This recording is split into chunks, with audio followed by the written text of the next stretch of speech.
Welcome, Fright Nights, Monster Girls, and Assembled Heathens of the Slut Pit. I am your host, Count Jackula, and with me today is Cecil Trachenberg? Close. Trachenberg. Trachenberg of Good Bad Flicks. Cecil, we've known of each other for like quite a while, talked back and forth, but we've never actually like had a chance to actually like talk in real time. Yeah, it's all been Twitter and direct messages and stuff over the past couple of years. Yeah. Like it was always one of those things where it's like, oh, we should give Cecil a call, but like for some reason something always went wrong. You know, I imagine like having a family and a kid probably puts a huge amount, eats up a huge amount of your time. Yeah, it's kind of hard squeezing a lot of things in. I mean, I'm spread pretty thin. I try to do as much as possible, though. But I would say it's actually kind of funny. Since I started doing video making full time, I've actually somehow managed to figure out a way to have less time. Like, it's like, wait, before I was doing this, I had a full-time job and I was doing the YouTube thing and I had a family. And now I just have the YouTube thing and the family. But in order to kind of keep my head above water, I am spreading myself out there. You know, I'm on YouTube, I'm on Twitch, I'm doing all kinds of podcasts and stuff here and there, trying to get the word out. And Yeah, it's a crazy world. Yeah, it really is. Like that's largely what I do with the majority of my time is just trying to figure out ways to keep the channel going. And I probably obsess on my numbers way more than I should. You know, I'm always like looking like, oh, I didn't get as many subscribers today as yesterday, and I'm like, why am I doing this? You know, like, oh, dude, don't worry, it never stops. I do the same thing. I'm like, I look and I'm like, ooh, I had a really good month. I gained, X amount of subscribers, and then I'll go and I'll be like, they got that in a day. God damn it. Yeah. Oh, by the way, for those playing at home, I'm about to drink Sharkinator White IPA because it seems to be starting to be a thing where I buy like a crazy IPA for the stream. Like preferably something with like a stupid gimmick. Sharkinator sounded pretty good for talking with the man behind Good Bad Flicks.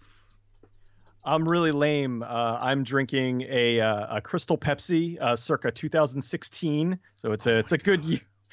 Oh my God, you have a Crystal Pepsi? Holy shit! Why don't they just make that?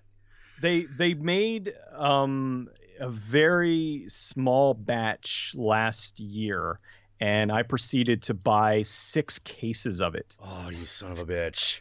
Like I was going to do that, but then there were like no cases left.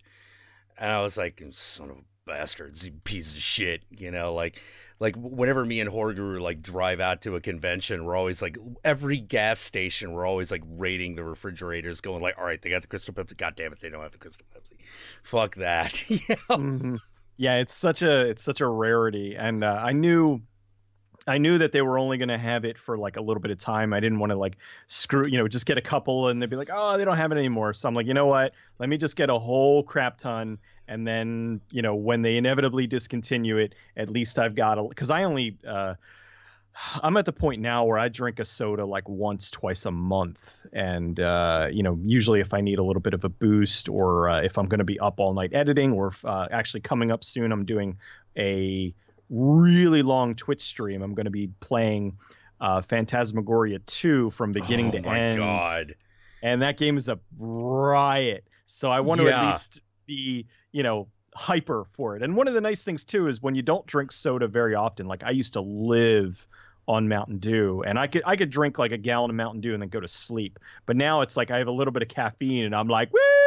So I think it's gonna be fun doing, having a couple of sodas and then playing Phantasmagoria 2 for, God, I don't know, 12 hours or however long it takes me to beat the game. Yeah, like I don't know how many. I used to have that game, actually. I played that until I finished it. And the funny thing was, is I found the quote unquote bad ending to be way more satisfying than the good ending. I Like don't the know. good ending, it's like, oh, everything works out, kind of, and you're like, oh, that's kind of lame. But the bad ending, it's like, no, that feels like where it should have gone, you know? Yeah, because I did a stream a while ago of the first game, and it was hilarious because Oh yeah, it's just filled with demon rape, and it gets so because it starts off kind of not bad, and then it gets so bad. Like, yeah, yeah. Like, but the thing is that Puzzle of Flesh, Phantasmagoria 2, it's nothing like Phantasmagoria except in the mhm. play style. You know, it's a completely different kind of story. It's almost straight up like Lovecraftian. Oh wow. Yeah, Yeah, I missed the second one because at the time when it first came out, my computer could not handle anything near that level. I mean, the 7 discs and oh my God, my computer stunk at the time. So I did play the first one actually with a friend of mine on his computer, but I didn't play the second one. And so now I got it off of like GOG, and I'm like, oh hell yeah, now computer, God, I could probably play it on my phone. yeah, yeah. I know, right? You know, except you'd be sitting there trying to move the little icon, like move the scissors over to. God damn it! Oh, You yeah, know? just keep hitting the wrong thing, and then she walks over. No, you're going to the wrong place again. Yeah, Yeah, that yeah, the little yeah. tiny screen just would not be good for point and click games. No, no, not at all. So, man, I remember like so a few years ago, like I remember when about the time like I got on Channel Awesome, you got on the Escapist. Yeah, that was like not tooting my own horn, but that was like a huge deal for me because I had been watching Yahtzee like before I even started making videos, and in 2000, like early uh was it 2014? I always mix the years up. It was either 2014 or 2015. I was at PAX East, and I went to an Escapist panel, and I went up to, like, after the panel was over, I went up and I talked to some of the guys, and I gave them, like, Oh. I had a business card, and I was like, hey man, I love you guys. I do videos. If you ever need another content person, let me know. And they were really, really super cool.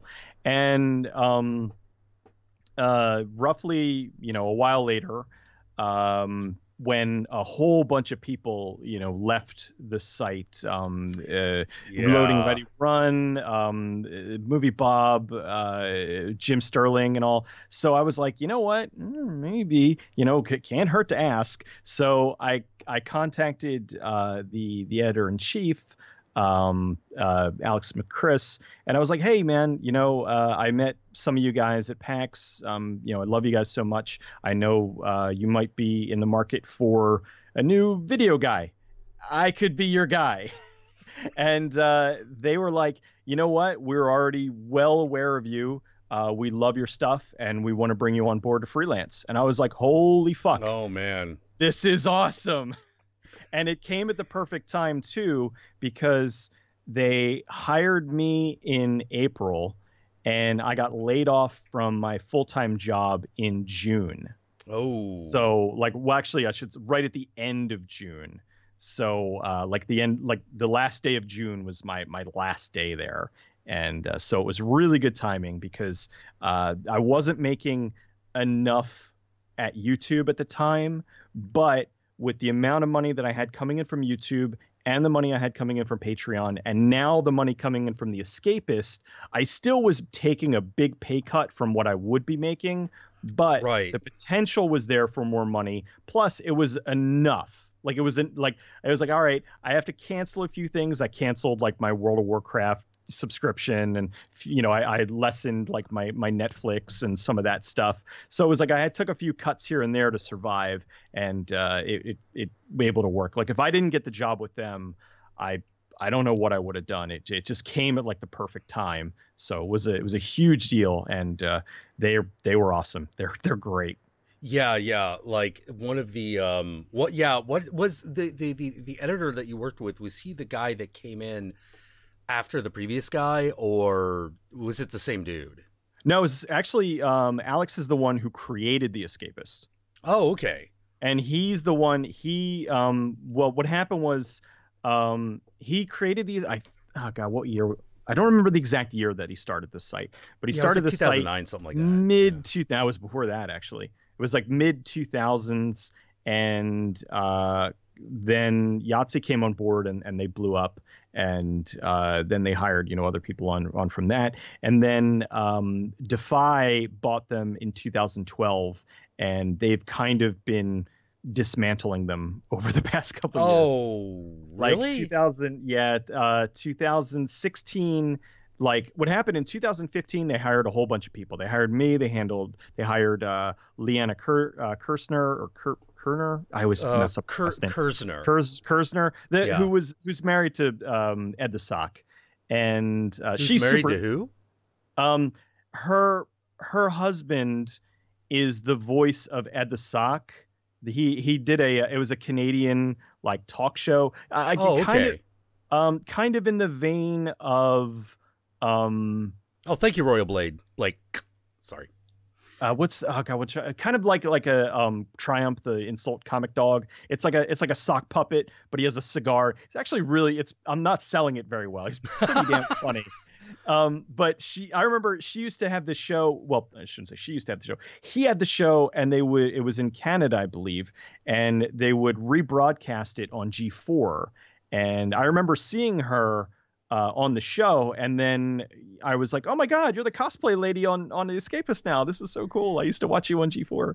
And so yeah, they hired her. They hired a whole bunch of other people, and then in 2016 they laid off a bunch of people.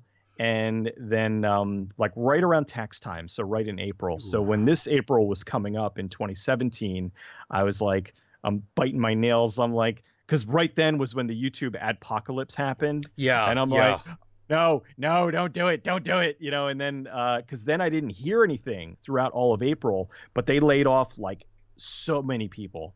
Like pretty much everybody who didn't get laid off last year, got laid off this year. Like, and so I didn't hear anything. And I wrote, and I'm like, hey, I just want to make sure, because what happened was every Sunday night I would send them my latest video, and they would upload it on, and it would be ready on the site on Monday. And I had uploaded a video, and it didn't show up on Monday. And I was like, Ooh. and then I hadn't heard anything. So a couple days went by, and I wrote, and I'm like, hey, and they're like, oh, we just changed servers. We're having some issues and whatnot. I'm like, oh, okay, cool. I figure they would have said, hey, you got let go. And then about a week later, I uploaded the next video. Same thing, didn't show up, and I'm like, okay. And they're like, yeah, all right, we're gonna contact the powers that be and find out what's going on. And they were like, yeah, unfortunately, they didn't renew your contract, and they were supposed to send you Oh. something, but they didn't. And I'm like, ah, damn it. Yeah. Like well, it seems like when you really get right down to it, I was having a similar there were some other Channel also doesn't really fire people, but like sometimes they are kind of encouraged to leave, if you know what I mean. Mm-hmm. Because they don't actually pay you. No, they just they just repost your stuff, really. Yeah. Oh, thank you. They pay you in traffic. Yeah. Yeah. And what it basically happened there was I was like, guys, I got to be really honest. I don't think the aggregate sites are working anymore. Mm. I don't think sites like ours are really drawing traffic anymore. I think we need to rethink the way everything's done. And when I parted ways with Channel Awesome, there were a bunch of people who were like, oh, well, we should get you on our site. And I'm like, that's okay. I'll just hang out on YouTube. Basically because I was like, I don't think an aggregate site's going to work. Like if JonTron can't make an aggregate site work, I don't know if any of us can. Yeah, really. I mean, Yeah. his freaking audience. You know what it is? That audience is gigantic. Oh, his audience is just obscene. I mean, he left Two Best Friends Play and started from scratch essentially his own YouTube channel and still amassed like millions of followers quickly. Like I don't know how fast it was, but I know it was like ridiculously fast. And that's one of the things that's crazy about that is if you've got a good rabid audience like that, they're going to follow you wherever you go. But for a lot of people now, like when I talk about my copyright woes, and they're like, well, just leave, just go to VidMe. And I'm like, I appreciate the support. I appreciate the fact that a lot of you are going to follow me somewhere else. But the honest truth is they get like one bazillionth the traffic that YouTube gets. And it's like, it took me this long to amass the following that I have now. I can't start somewhere else. I mean, I am posting my stuff on VidMe. I've been putting a lot of the stuff that was claimed on YouTube, like I'm putting it over there because I'm like, I'm not making any money on it over here, so I might as well put it over there and build the audience over there as well.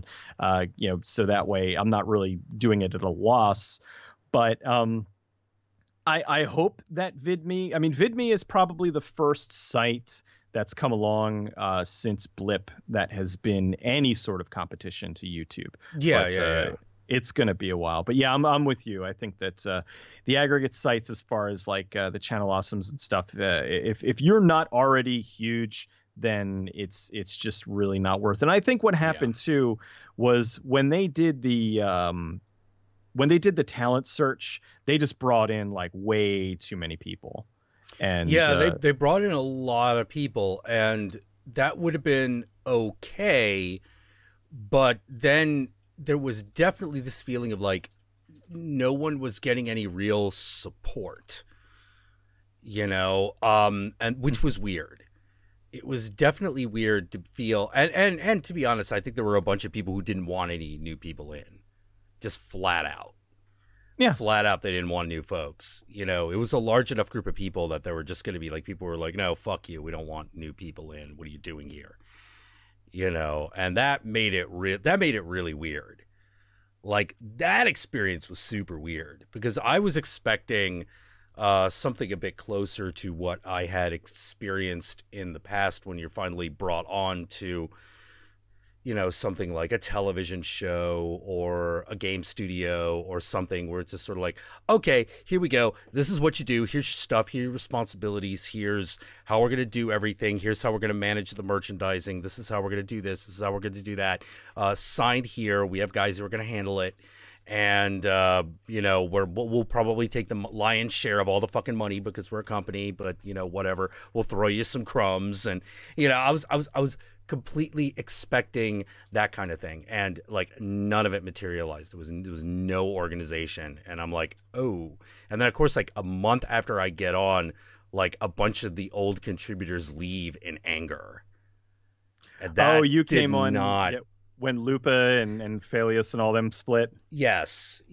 And let me tell you, that made everything super awkward. That was super awkward because the reality is that one of the people that I wanted to work with most was Lupa. I really, really like her show. I was really looking forward to like, oh, hey, another person who watches like really shitty movies, like, I mean, like really bad, and loves them. This will be great. And then she was gone. And I was like, oh shit. Yeah, she's a sweetheart, man. Yeah. She's great. I did 2 videos with Allison, and it's weird because at the time the first one was really well received, and the second one was just a clusterfuck, and she got a lot of hate, and it really what was the second video? Me. We did the first movie we did was Tracks, and the second one was what was it? I'm trying to remember. It was a Lorenzo Lamas movie. Name's escaping me at the moment, but it was so bad. But it's a gloriously bad movie with like they put in like Matrix kicks out of nowhere, and it's really I thought it was hysterically funny, and like I mixed the audio. Like, she sent me her audio and I mixed it in, but people were complaining, saying that my audio was really good and her audio was really bad. And I mean, it wasn't. I mean, there was a little bit of not digital noise. There was a little bit of noise on hers, but I mean, audibly wise, it was there. And I don't know. I think people just for whatever reason they wanted to attack her, and they were, oh, her jokes aren't funny, and cringe, and Yeah.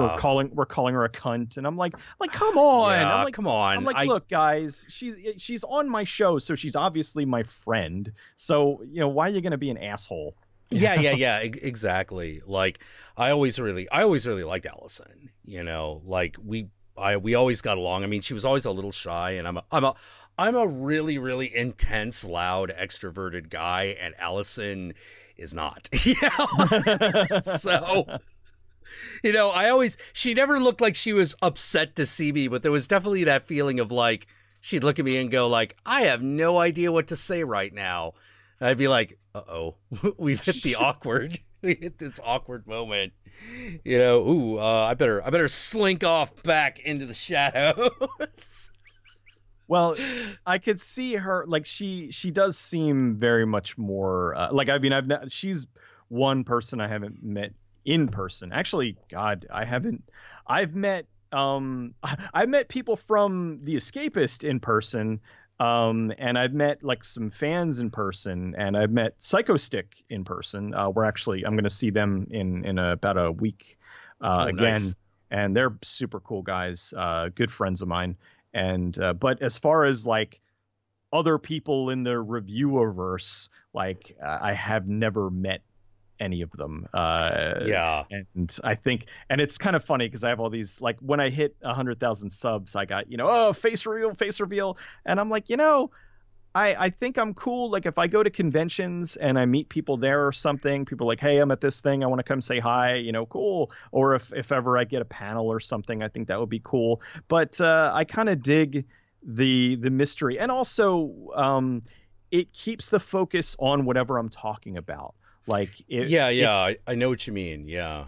Too many reviewers make it about themselves. And that was one of my things when I started doing the videos. I'm like, look, I want to keep the focus on what I'm talking about. I want to be the narrator. I don't want it to be, I don't want my mug to pop up all the time. And also it makes editing a lot easier. It kind of does. Like, I obviously don't have a lot of problem like putting my face on fucking everything, because I am a vain motherfucker. But I gotta admit, like, doing the new thing where I've just got this graphic that moves, oh man, that makes production way simpler. It just makes it way simpler. I don't have to memorize lines as much because I could just read it if I have to. Mm-hmm. But I mean, definitely I miss the filmmaking aspect of it, but it was also taken forever. Like, that was one of the big things that had happened. Which was, we got so into making it as much like a little film as possible, it was starting to take too long.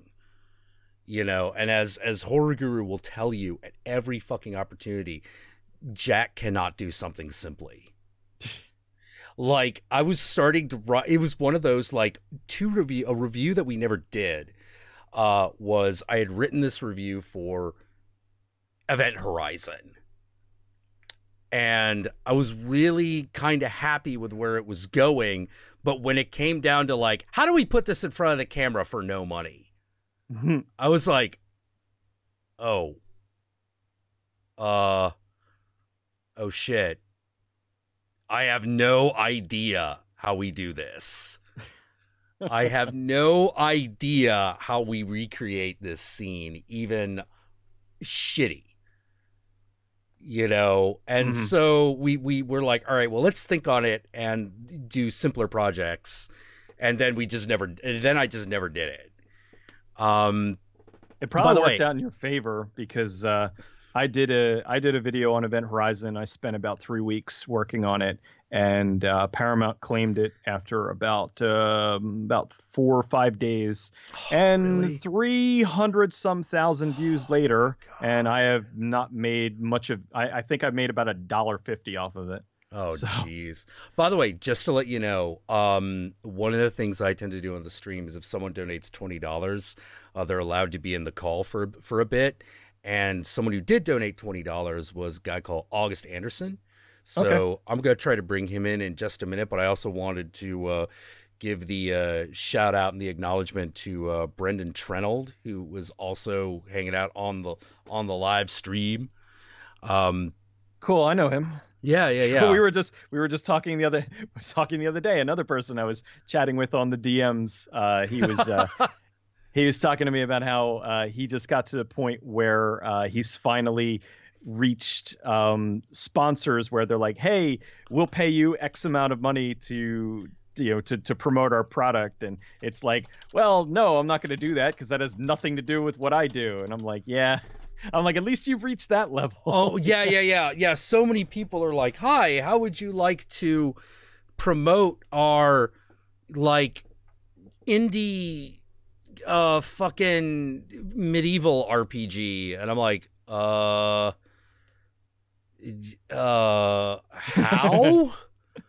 Like how? Like I did like a couple of videos. I do video game content really, really infrequently on the basis of on my channel, it just doesn't get that much traction. I only do it when I think it's really funny. Mm-hmm. Just so that a small section of the audience I have will actually enjoy it. Because if not, what am I doing? Yeah. Because it doesn't get as much traction on my channel. It's the lowest viewed stuff. Because I think people are like, no, we want the horror and Satanism guy. We don't want him to do video games unless it's a horror and Satanist video game, which is why I'm really looking forward to Agony. Because they were like, dude, this game is made for you. It's an adventure game, first-person shooter adventure game in hell. And I'm like, it is? And I look at it, and I'm like, Jesus Christ, this is getting into, like, Aleister Crowley shit. I'm in. Hell yeah. Hell yeah, I am in, all right, let's bring August in. Call him on the Skype. What up, stream? Hey, how you doing? We're waiting for the camera to catch up, but we can hear you just fine. Trying to find if my videos. Okay, there we Oh, go. there we go. There we go. It's working. What's all up? right. Doing? Jesus Christ! I just see Jack's icon just like waving with the devilish grin and the psychotic eyes. Yeah. Well, that's kind of me. Here, I'll turn my camera on to the. I should probably turn my camera on for the sake of you guys.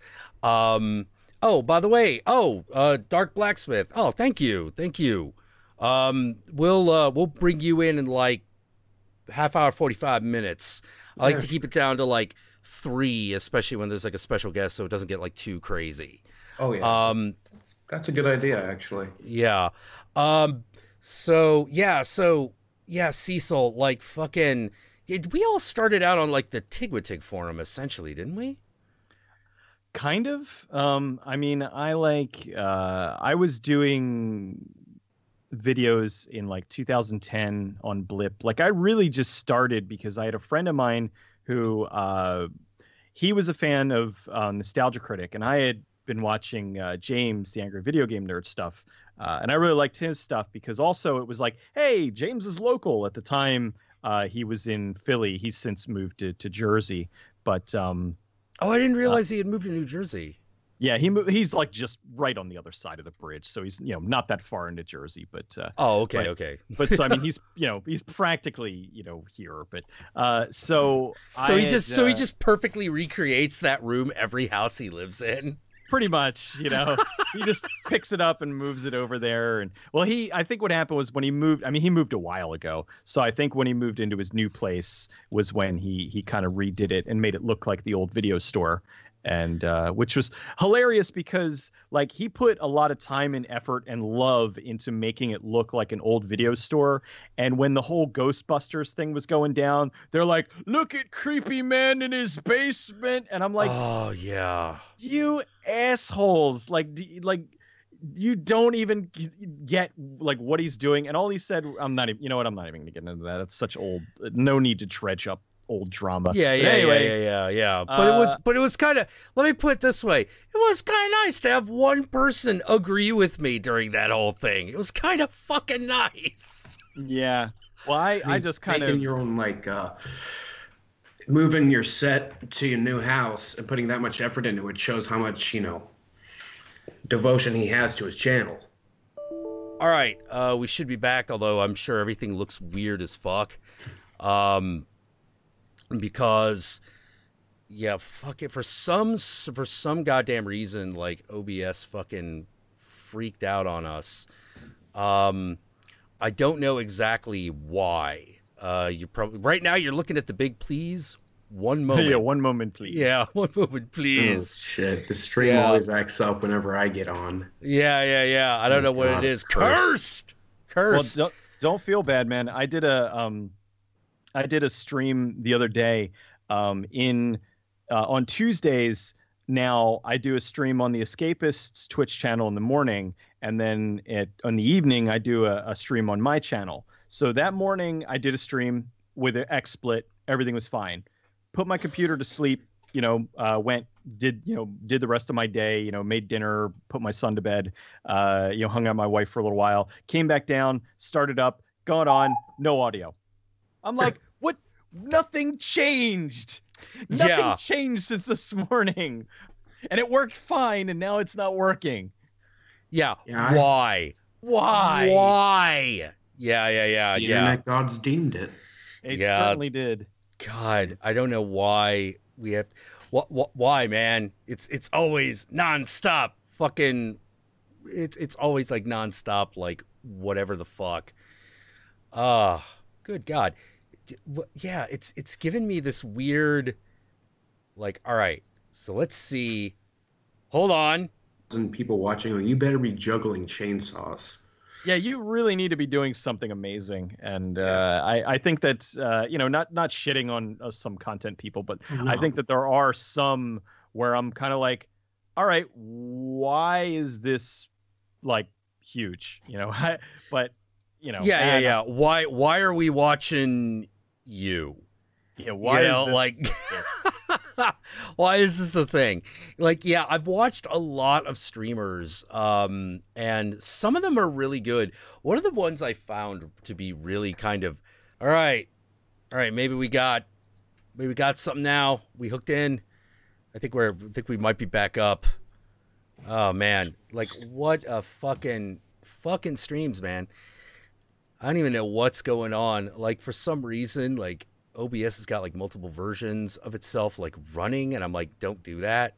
And it's like, no, we're gonna do that. We're gonna do that all the time. That's what we do now. That's how the cell functions. And I'm like, I hate you so much. But I have to use you, so yeah. We have to use you in order to try to get anything done. So, well, it's also like seems to be causing some problems because. Let's see. Yeah, it seems like it might be okay. We might be good. All right.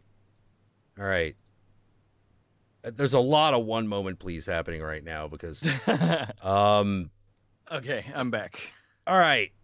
What are you drinking, Jack, by the way? What am I drinking? I'm drinking Sharkinator.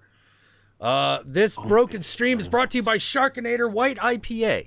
The only IPA which is good enough for people who love shitty movies and think that they need to be that they need to be more properly loved, which is something I definitely agree with. I think that these films need to be loved. And while you're watching Toxic Avenger versus Dolphin Boy Part 5, get a Sharkinator and drink that. Brought to you by the good people at India Pale Ale or Lost Coast Brewery, something like that.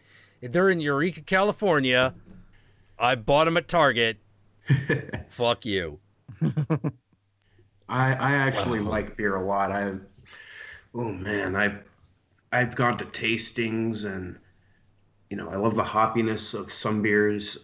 First beer I ever had was out in Germany, and it was a warm mix of lemonade and beer. And you would think that, lemonade's supposed to be a little cold, so, it doesn't taste well, but that beer was fucking awesome. I mean, it was like an orgasm in your mouth. Oh man, nice. Oh Yeah. man, you're And they have selling, beer you're halls selling over- it well. You're selling it well. Gotta give you that. Yeah. And there's beer halls, which is like, if people don't know, it's a place to gather and drink beer, which is awesome. But you can't see that happening in America without, drunken fights happening. Well, I whenever I think of that kind of thing, I always think of dwarves because I'm a big D&D nerd. Yeah. Yes.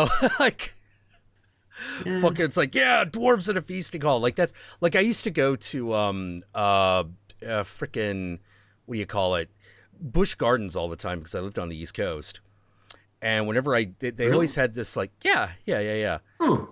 And they always had this like weird brew hall aesthetic because it's Busch Gardens, Mm-hmm. And I would for like a split second, I'd always feel like I was in The Hobbit or Lord of the Rings. Oh man. So what are you drinking? Oh, I was drinking Crystal Pepsi, but now I'm just drinking water because, like, I had, as I always say, my drinking days were before I turned 21. Uh-huh.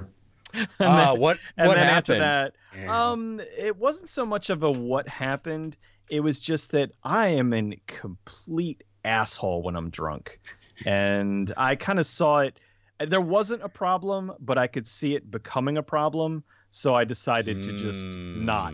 So I have I mean, Christ, I'm Irish, so I have no problem with my relatives drinking, with being around people that drink. It's just that I decided that for me personally, it was probably a good idea to stop before it turned into something. When I get drunk, I act like I'm understand that. high, and when I'm high, I act like a angry asshole. So Yeah, So it's around for me. I lucked out. I don't know how. I'm perfectly fine when I'm. God damn it! I'm perfectly fine when OBS fucking crashes. This is the best. God damn it. you, OBS! Oh man, why? Why's it got to be this way? All right. We got some picture back. Not like that fucking. Good God, I swear. Anyway, hi, welcome back. We're back, and I'm very happy about this. I am extremely happy about this. It is the bee's knees. Yeah, we're back. It is the bee's knees. I see, when I'm drunk, I get like Josh Hadley. No, I didn't say I was belligerent, and I still liked things when I was drunk. Josh doesn't like anything.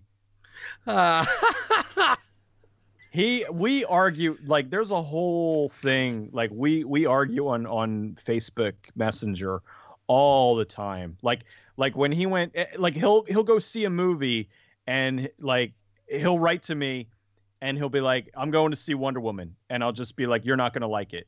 And he'll come back, he'll be like, I didn't like it. And I'm like, of course you didn't. Wait, you're Josh Jack? No. Different Josh. Josh Hadley. He's the host of Radio Drum. Yeah. Okay. Josh Langland, if anything, is sometimes a little light on a movie. Really? Yeah, sometimes. Yeah, like that, there've been a couple times. Like some of the funniest reviews though are the ones where he absolutely hated it. Because I love it when he just lets you know, no, movie's a piece of shit. It's just a piece of fucking shit.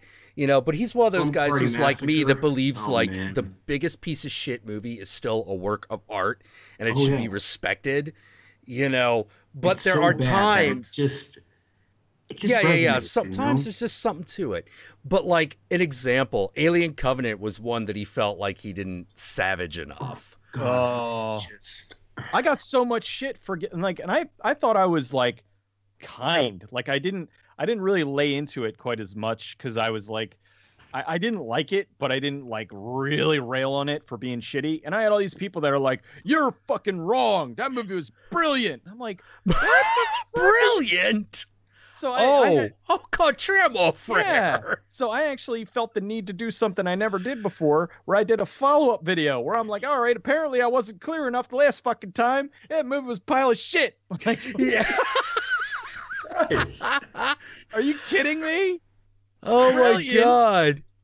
Like, it was like, I'm happy. Like, the thing was, I was like, look, I'm happy if you enjoyed it, that you found something in there that you liked. I did not. I was like, normally a lot of times what I'll do is anymore, there's like the stinger after movies. And so after like the movie ends, credits start rolling. I get out my phone. I go, whatever movie after credits to see if there's a stinger. And with Alien Covenant, I didn't even fucking care if there was. I just, as soon as it was over, I got up and I could not get out of the car I could get out to my car fast enough so I could get home and be like, "Oh my god, people, do not go see this goddamn movie." Yeah, I found myself going like, "We didn't get Blomkamp's version for this." Yeah, they really put the kibosh on that. Now the only thing is, if it was a different timeline, if it was District 9 and then he was gonna do his version of Alien, I would have been like, oh fuck. Even if it was what was his second Elysium. Even if it was Elysium I didn't like, but I was like, okay, it was kind of a misstep, but District 9 was so good. And I know you guys like Chappie. I fucking loved Chappie. I loved that movie. Everything about Chappie. Chappie was now the thing is, I can understand that's a movie where I can see the divide. I could see why people like it. I also see why other people wouldn't like it. I personally didn't like it, but it's like, but there's some movies that are just shit and there's nothing redeemable about them. And I wouldn't say that Covenant was irredeemable, but I would say that it was bad. Actually, it's funny. Right before I got on the call with you, I was recording my audio. I just did a review. I got a screener of a movie. I got so fucking excited. Shows where like my head is. Okay, we had Sharknado, and you got Sharknado and Arachnoquake and Lavalantula. I got a screener for a movie called Tsunami. It's a tsunami of bees. 10 out of 10. So I'm watching. I'm like, yes, I have to put top of my queue. I need to see this movie immediately. And it's not so much that it didn't disappoint, because it gave me kind of what I was hoping for, but it gave me stuff that I wasn't expecting, like a heavy religious angle, like they fought the bees with Jesus. What? I have to ask, does it work? No. Okay. All right. Just checking. Just wanted to make sure I knew what kind of movie this was. Like, how amazing would that have been if what was it? Was it Tsunami had actually turned into like fucking what's that series called? Left Behind, and it turned into fucking Left Behind. Yeah, like, hey, I wouldn't put it past them. There's a movie called Rock Monster where it turns into fucking King Arthur. Mm-hmm. Yeah, I really, really, like, I was expecting something along those lines, because, like, the way to, when the tsunami bees were coming, and it really wasn't it unfortunately was not a tsunami, it was just a swarm of bees. It was kind of disappointing in that aspect. Aww. But still, like, here come all the bees, and they're like, if you're wearing crosses or you take like 2 pieces of wood and you do the cross, like, the bees won't eviscerate you. And I'm like, oh my god, really tsunami, you're gonna go the Jesus route? Wow. It's a riot. Wow. It's really, like, it is funny. I mean, it's super duper low budget. Like, I have people that are like, oh my god, Asylum movie, because this isn't the Asylum. This is an Asylum. Like, now we're in a timeline where we have knockoffs of the Asylum. Oh, but geez. the Asylum movies, they'll run, anywhere from 25 to 50K all the way up to I think like Sharknado was like maybe Sharknado 2 I think was like 2 million or something. But this I think was probably like under 10K. Wow. And okay, yeah. so it's one of those. Like, I've seen a lot of werewolf movies made for like that level of budget, and it's always like a complete shit fest. Yeah. Yeah, like It's terrible. chupacabras. Oh God, yeah. Oh, I man. think did I see that on Sci-Fi? I think I saw that on Sci-Fi one day when they were doing their marathons. But yeah, it's super duper low budget. Like all the actors are terrible. There's one girl in it who is just one of the worst actresses I've ever seen, and she's like a main character. Such a clusterfuck. It's they keep using the same bee special effect overlay like over and over again. Oh no. Yeah. Oh my God! Like these bees they're like cutouts of bees that just go by the screen. Yeah, it's just clip art, just like, and some of them aren't even bees; they're like wasps in there. Yeah. I see a yellow Hey, that's that After Effects blood effect I use sometimes. That's in the movie. Oh my God! They didn't even make the blood effects match. They're just all stock. It's like one of them is like bright red, the other is like dark purplish red. Oh my God. Oh wow, that's super cheap. Yeah, like, although it's funny, I did so I got that coming out. I did a review a while ago of a post-apocalyptic movie called 5 Days After, and that was like bad, but it was like I liked the idea, but they just didn't have the money to do it. And I actually had some of the people that worked on it contact me, and they're like, yeah, dude, they're like, thanks for doing the review. We really appreciate it. Even if it was a bad review, we appreciate you talking about it. Yeah, we know it sucked. Well, like you've heard a horror guru story of working with a guy who did Giant Shark versus Mega Octopus, right?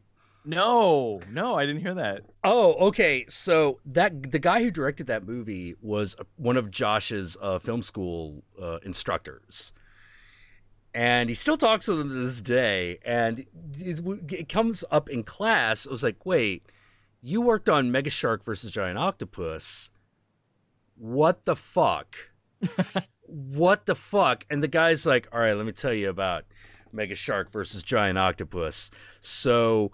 This is, I was a young director. I gotta say the jobs weren't really coming in, but I was willing to work.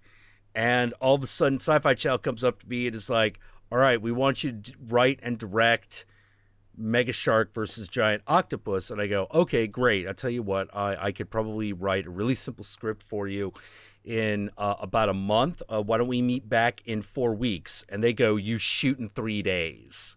Yeah. And he's like, "What?" It's like, "Yeah, you shoot next week.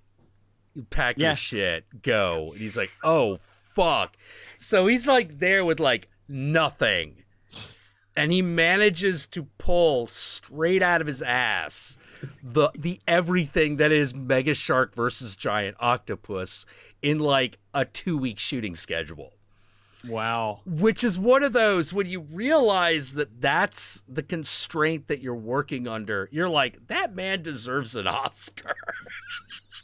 Yeah, I actually kind of knew that because I had spoken to a guy who had directed one of the Asylum. Actually, I think now he directed like 2 or 3. At the time, he directed that, and that was the thing. It's like you get a call on Friday. And it's like, "How would you like to direct a movie for us?" "Yeah, okay. You start Monday." And like, yeah. And so you have to try to, finagle. Okay, I want this person to be in it, like, because they already have a lot of the cast. They already have a lot of that stuff set up, and it's like you still want to bring in like some of your own people. And so he was able to get a couple of his people in there, and then essentially, they have an effects house, a freestanding effects house. So every time after you're done shooting, you have like basically 2 weeks to shoot. Then you send all of your footage off to this effects house. They edit it, do all the effects, put everything together in about a month. And when the month is up, regardless of whether or not the effects are done, give it to us. It's going out the door. Wow. So that's why like some of them, wow, like if they start early enough and the effects aren't like too complicated, they can kind of get them to where they don't look that bad. But then there's other ones where they're much more elaborate, and it's just we're not. This isn't the final render. Don't care. Give it to us, and they get it out the door. And oh my god, yeah, wow, like fucking. Well, like I was talking to like on the stream. Did you see the movie Baskin? Yes, I saw Baskin a couple months ago. Yeah. We had that director on the stream actually. We were talking with him, and it was really cool because I don't know how to say it other than, wow, I'm talking to a real director. Exactly. You know, a guy who could actually get it to what he wants. You know, but a lot of that is because he works in Turkey and the Turkish film industry is kind of small. So he just knows everybody, and the fact that there are he can go to people and go like, yeah, I just want you to do it as good as you can. Apparently, a lot of the effects people in Turkey are like, thank you, like thank you for allowing us to put our best foot forward. We don't get to do that very often. Which is one of those like, oh my god, really? You know, like, what does that say about the other guys asking them? Well, like it's because like for the most part they're asked to do like these really kind of these like bullet effects for these really like blasé dramas. You know, it's sort of like, you know, white British guy comes in and with Indian slaves and gets shot by local gangster. You know, it's like, oh, okay, fine, we'll do this. But like then a guy like Jan Evernall come along and be like, all right, so this is going to be a kaleidoscopic trip through hell, and I need it to look that way. And they're all like, hey, look, something that we could actually like sink our teeth into besides, yeah, just make it bullets, put an explosion in there, I don't care. Yeah, the effects for Baskin were really good. Like I don't know, were you able to find out how much the budget was? Because I was curious on that. Like it looked. I had a feeling it looked more expensive than it did. Yeah. It definitely looks more expensive than it was. But the thing that he told me about the budget is that he told people what he wanted to do. The way it works there is you go to your producer, and he's like, you know, what kind of movie do you want to make? And he goes like, I want to do this kind of thing. And he goes, okay. I'll see if I can get the money. And if he can get the money, then you do the picture. And it was only like that over here. Yeah. Well, I don't know if this is better or worse, because there's definitely that question that he had, which he's like, where's the money coming from? And the guy would just be like, you don't ask. He's like, you gives me the money, you make the movie. Movies. Yeah. You do not ask. And you're just like, okay. I guess that's how it works. Yeah. Well, you know? I think that it's the main difference is that over here the people that are the crooks that are supplying the money are wearing ties. I think that's really the only difference.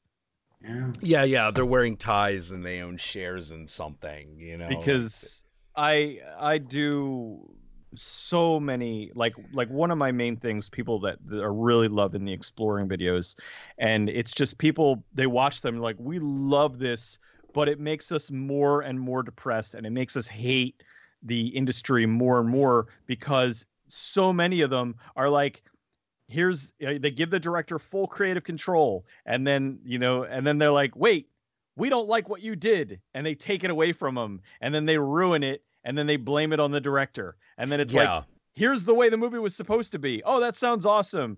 Cool. But here's what they put out. Half cartoon, half human killer, and how he wasn't accepted in both worlds. But look where it is now. Yeah. Well, you had Bakshi wanting to make it an R-rated film, and you had the studio wanting to make it PG, and they were trying to meet somewhere in the middle, and it ended up just being a complete giant clusterfuck. Oh yeah, because like I remember watching it in the theater and just being like, whoa, this doesn't go far enough in any direction. Yeah. It was supposed to go like all in, like just R-rated animation, and the studio just was not having it. And it's like, I think it's hilarious when they do the whole They'll meet with the director. Kevin Smith talked about this a while ago when he was doing Mallrats. He did Clerks, and he had someone at the studio was like, "Oh man, we love Clerks. It was such a great movie. We want you to do that. Do it again. And so here's X amount of money. Write your script." And so he wrote it, and he went back and he gave it to the producer, and the guy read it. He's like, "Wait a minute, this sucks. This is a movie about nothing." And he's like, "Well, that you said you wanted another kind of Clerks movie." And the guy's like, "I'll be honest with you, I never saw Clerks." Yeah, sounds about right. Sounds about right. Like you could have saved this whole step if you would have just said openly, "Hey, we saw you made a hit movie." It's so annoying. Yeah, but yeah, yeah. What the do you want industry's to such do a now? disaster.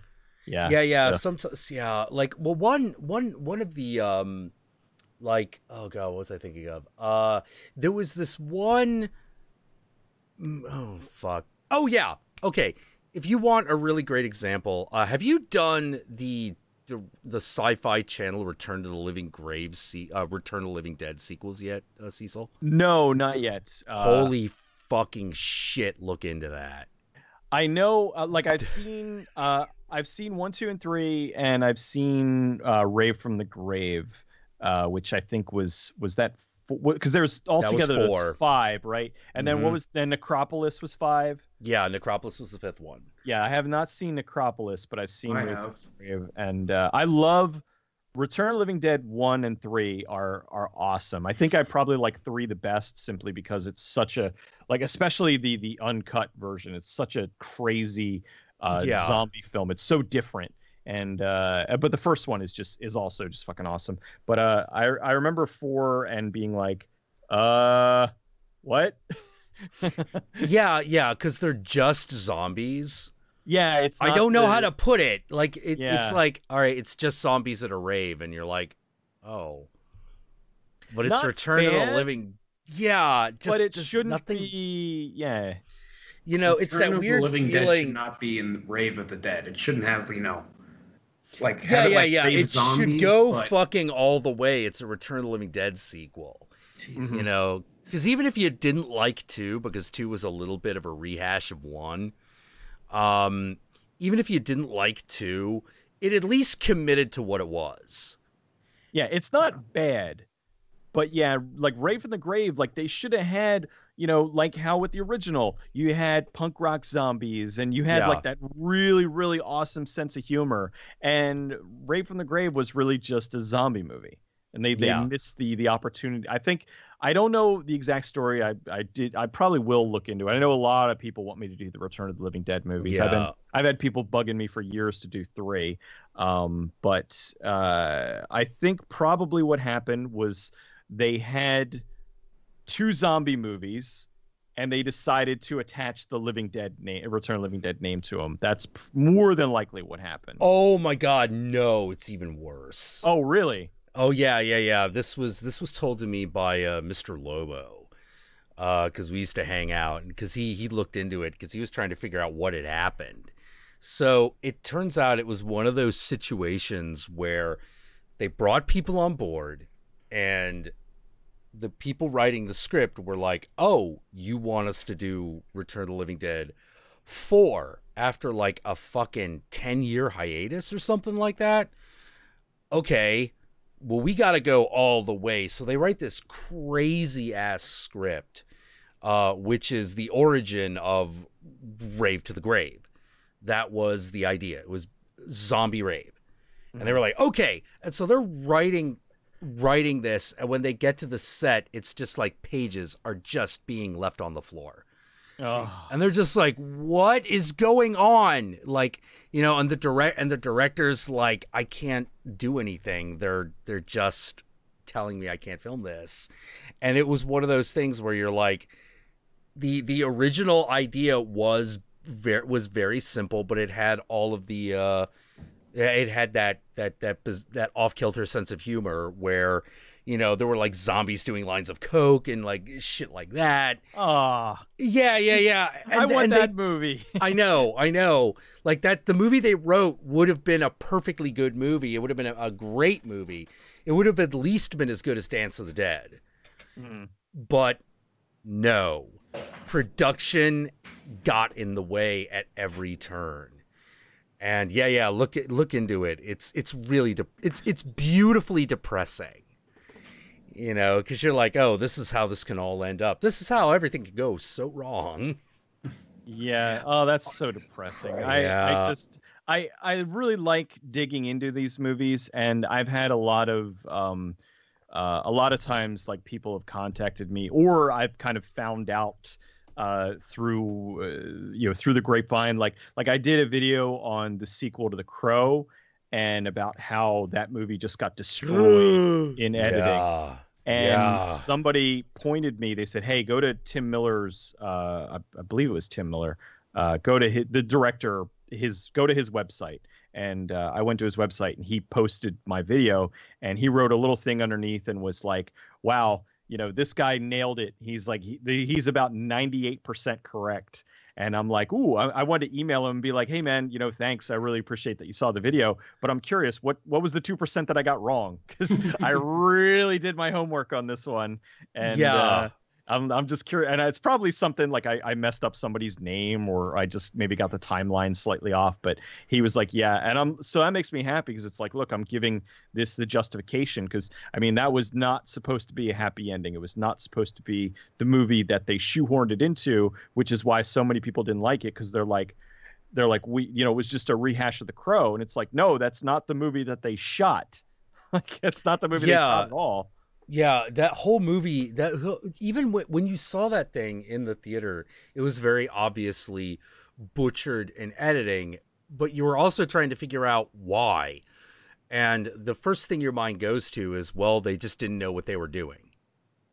They didn't get the scenes that they needed to get in order to make the story work. Because like City of Angels, super different. It was. I don't know if it would have worked as a Crow sequel, but it would have at least been a functioning movie had they gone with what they had. Because one of the biggest problems that movie has is the MTV editing. Yeah. Well, that's all coming in because of the reshoots, and then they're trying to shoehorn in a completely different story. Yeah. It's like you had a pre-existing film, and then they're like, okay, well, because that was the thing. They said, okay, we're going to make this movie, different. It's not going to be just a Crow sequel. It's going to be thematically The Crow, but it's going to be different. And then they shot that movie, and they said, no, what we really want is The Crow. So they went back and they reshot, all new scenes, and then shoehorned them in, and then edited out like I think 45 minutes of the film, and then replaced big chunks of it. And then they released the movie, and then they're like, what the fuck? And then the thing that was hilarious, the movie bombs theatrically. Oh yeah. So they do a slight re-edit. They change a few things here and there from the theatrical cut, and then they release it on DVD as the director's cut. And the director was like, I had nothing to do with this. He's like, they lied. He's like, that's not a director's cut.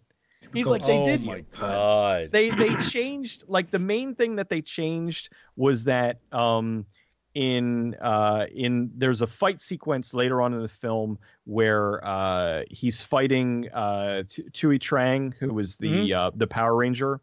Yeah. And in the theatrical cut, she beats his ass, and then he kind of gets lucky and ends up like winning. Whereas in the original cut, and then in the director's DVD director's cut, he actually is toying with her, and it's more of how the fight was supposed to go. He's like messing with her, and then he kills her, and it felt more right.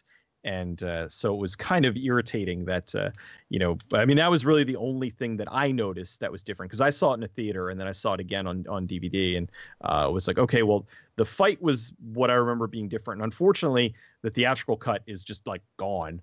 so that doesn't even exist anymore. I'm one of the few people that's seen it. It's bad. It's really bad. Like, I remember, like, let me put it this way. Like, I went to the screener. So this is before they even cut it. This is before the recut. Okay. So I get a screener because I just happen to be the target audience. You know, I'm like a goth guy living on the West Coast. You know, so they're like, hey, come on, see Crow 2 City of Angels. And I'm like, oh, this is going to suck on toast. This is going to suck on toast. But I got nothing to do on Thursday night. So, hey, babe, let's go see Crow 2. You know, it'll either be great or we'll just sit there and wonder why and tell everyone to, like, fucking skip it. So we watch it. The promoter goes, hey, remember, movie's free. And I'm like, oh, geez. Oh, no. Oh, no.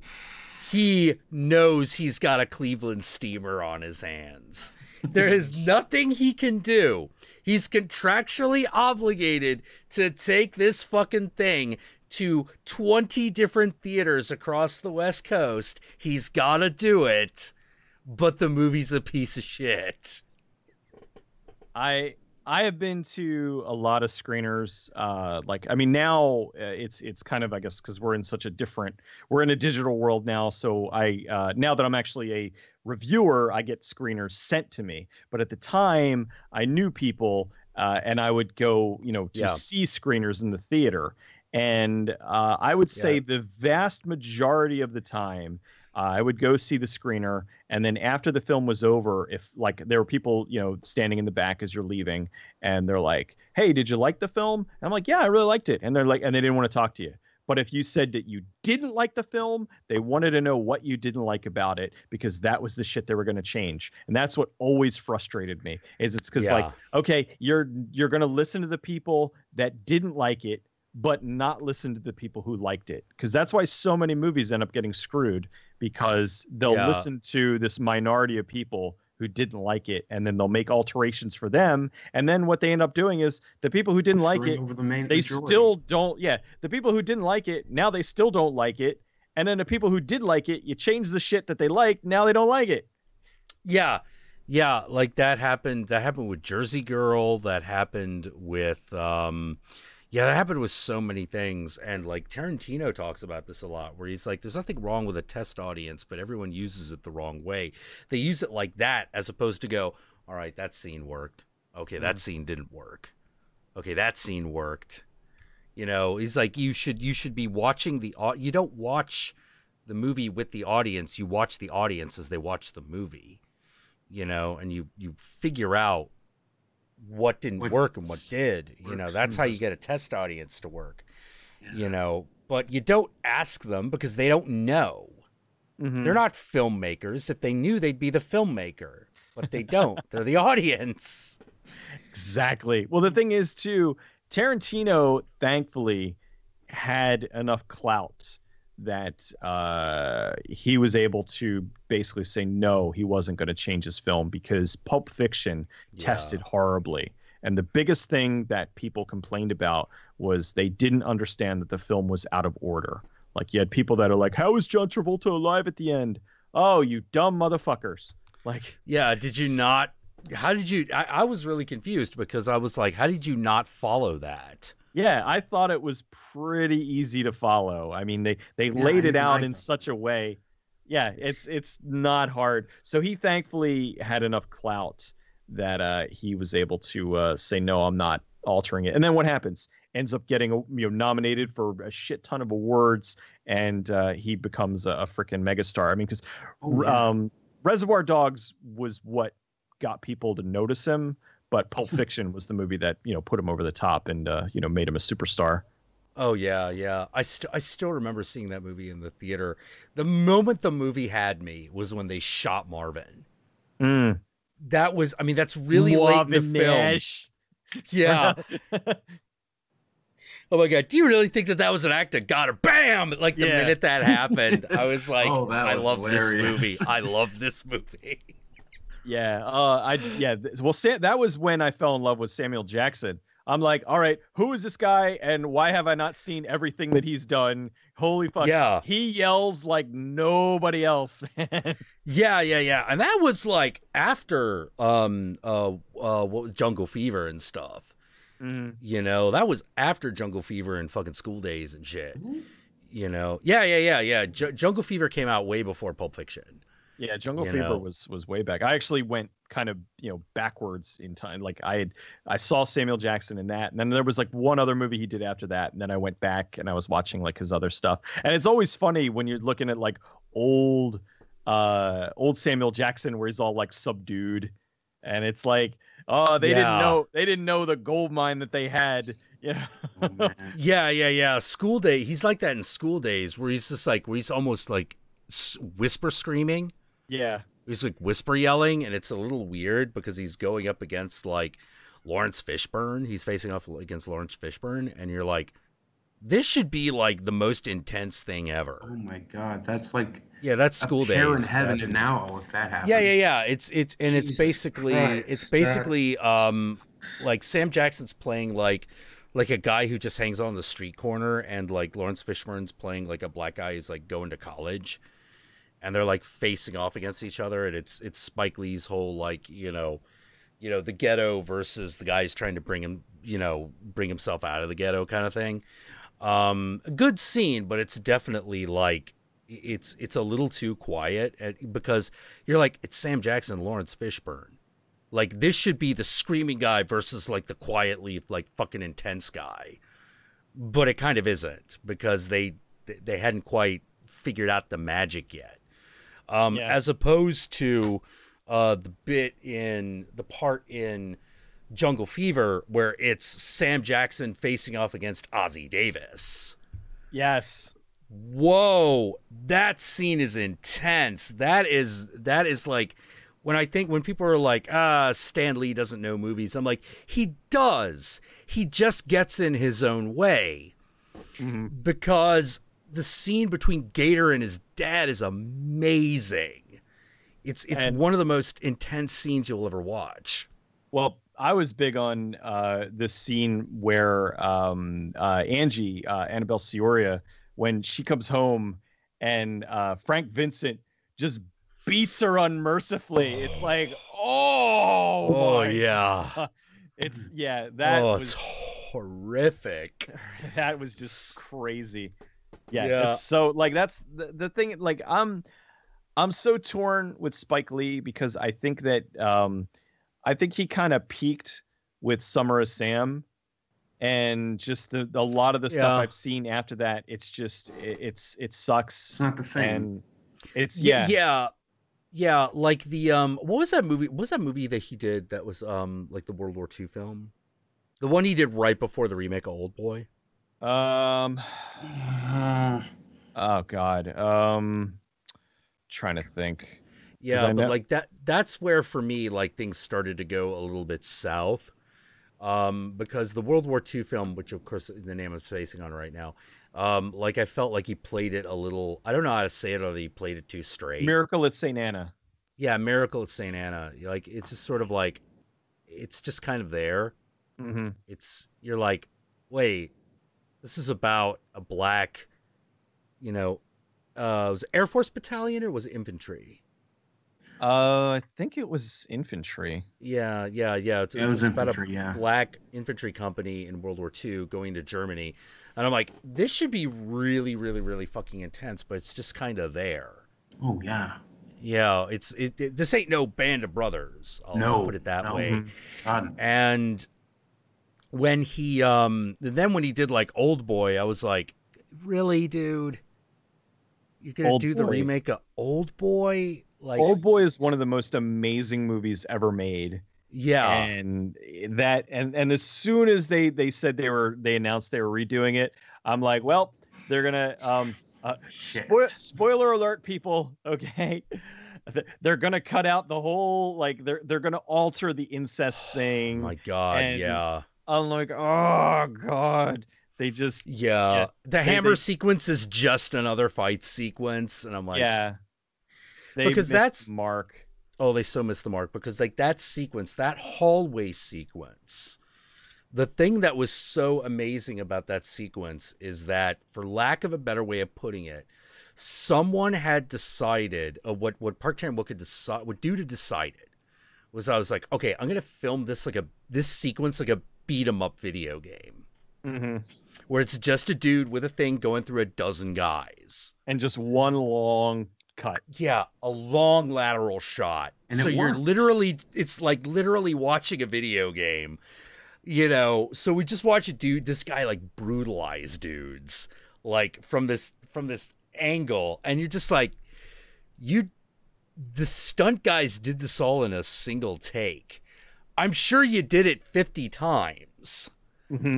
But the fact that you got it all in one take at some point is really amazing. Yeah. You know? And that's something else. Yeah, which was why I was so happy when they did the Netflix Daredevil show and they referenced that scene. I was like, oh, was awesome. We're going to reference Oldboy. All right. I'm in, you know? Yeah, I remember I had seen that, and my uncle, he's a reporter, and he was like, whenever he talks, like, he's the guy who got me into like comic books and stuff, and he actually does a college course about like comics, and he hates the current state of the comic book industry. He's like this shit just sucks. He's like, it's ridiculous. Jesus Christ. He's very old. You know, he grew up with comics, and was he so golden anyway, age or silver? He was like a little bit of golden, but mostly silver. But he got me into comics, and like we so whenever we get together, we always talk comics. We talk movies. We talk comic book movies. But when Oldboy came out, I was like, because he'd come over and visit, and he'd be like, hey, you know, what do I need to see? And I'm like, you need to put this at the top of your list. And he, you know, went home, calls me about a week later, and he's like, that was one of the most amazing movies I've ever watched. I will never watch it again. he's like the octopus scene. He's like, I'm not even kidding. It made me almost throw up. He's like, I'm not like saying, you know, oh, I gagged. No, I was like seriously grabbing my trash can. I was almost throwing up. I'm like, good. You know, that you got the reaction that they were looking for out of you. It was amazing. And I mean, everything about that movie is just astonishingly good. I mean, it was perfect. And I was so frustrated. Now, as I say with a lot of times, I did my video on remakes. The good thing about remakes is, I always say, it does not ruin the original. It draws attention to it, especially if the movie is bad, because it's like, okay, that sucked. I should maybe watch the original. Did. And then now the only downside is that there's so many remakes that are just copy pastes of the original. And so you already know how the movie's going to go, but you see how it's done, and it's done poorly. So, you know, that kind of sucks. So if there's a big twist or something, it is spoiled for you with the remake. But it at least does draw a lot of attention. I know a lot of people too that they're very fussy. Oh, I don't want to watch the original because I don't want to read subtitles. Oh, well, then continue being dumb then. Yeah. Like I remember when Vanilla Sky came out, I had already seen Wake Up. You know, and that was definitely, it was really weird watching like the big glitzy like 90s Hollywood version of a Spanish film. Especially one like Wake Up. Because I was like, whoa, how are you? I guess you could do this a little bit closer. Now, bear in mind, I'm pretty sure Vanilla Sky came out before The Matrix. After. Oh, it came out after? Oh, that's probably why they did the damn thing. Okay. God, like I'm getting at that age where shit's starting to slip, man. I mean, it was close. It was 2001 and Matrix was 99. So 99, yeah. Yeah, 99. I still but they probably remember... greenlit it because of that. Yeah. Trying to get on the hype. Yeah. Oh, and it was Open Your Eyes. Open Your Eyes. That's right. Was the original. I did like that they had Penelope Cruz in both. I thought that was kind of an interesting. Yeah, I had to agree. I thought that was pretty cool. But there was definitely like that weird feeling of the thing that was kind of great about Open Your Eyes is that you have no indication that there is another world. Mm-hmm. It's just not there. You know, like they hint at it, like as you should in a good movie, but it's not like something really flashy happens. You know, it's just he gets to the end, he's like, what do I do? And it's like, look, you're in a computer simulation and we need you to come out of it because it's time, because you've been here for X long in order to wait for a moment where the surgery could be done, and it's time and we need you to come out. But you're not coming out, so we've had to come in and get you. Mm-hmm. You know, but the whole time the guy literally has to take at the end a literal leap of faith that this thing is telling him the truth. You know, whereas in Vanilla Sky, it's a little more obvious that it is a simulation kind of from the get-go. You know, they tipped also their hand really early. And they also did the scene in Vanilla Sky where Tom Cruise is in the lobby of the one building and he's just screaming tech support. I'm like, this probably worked better on paper. Yeah, it's like oh god, what was that other one? There was another one. I don't remember if it was a Tom Cruise movie or not. Let's see. We talked about Vanilla Sky, computer simulation, not Existenz. That was pretty good. Existenz was good. Yeah, but Jake Gyllenhaal, was it with Jake Gyllenhaal?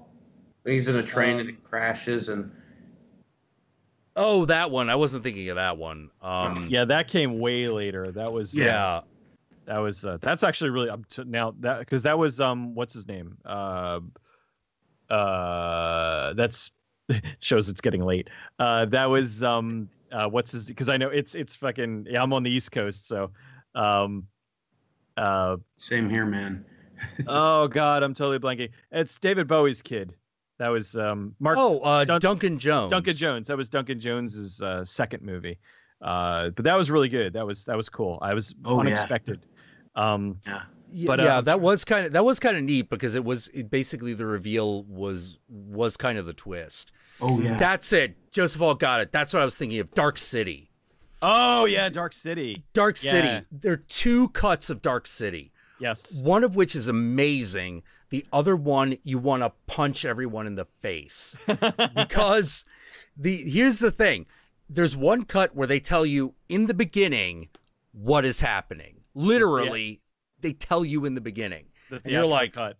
Blew it. Oh my God.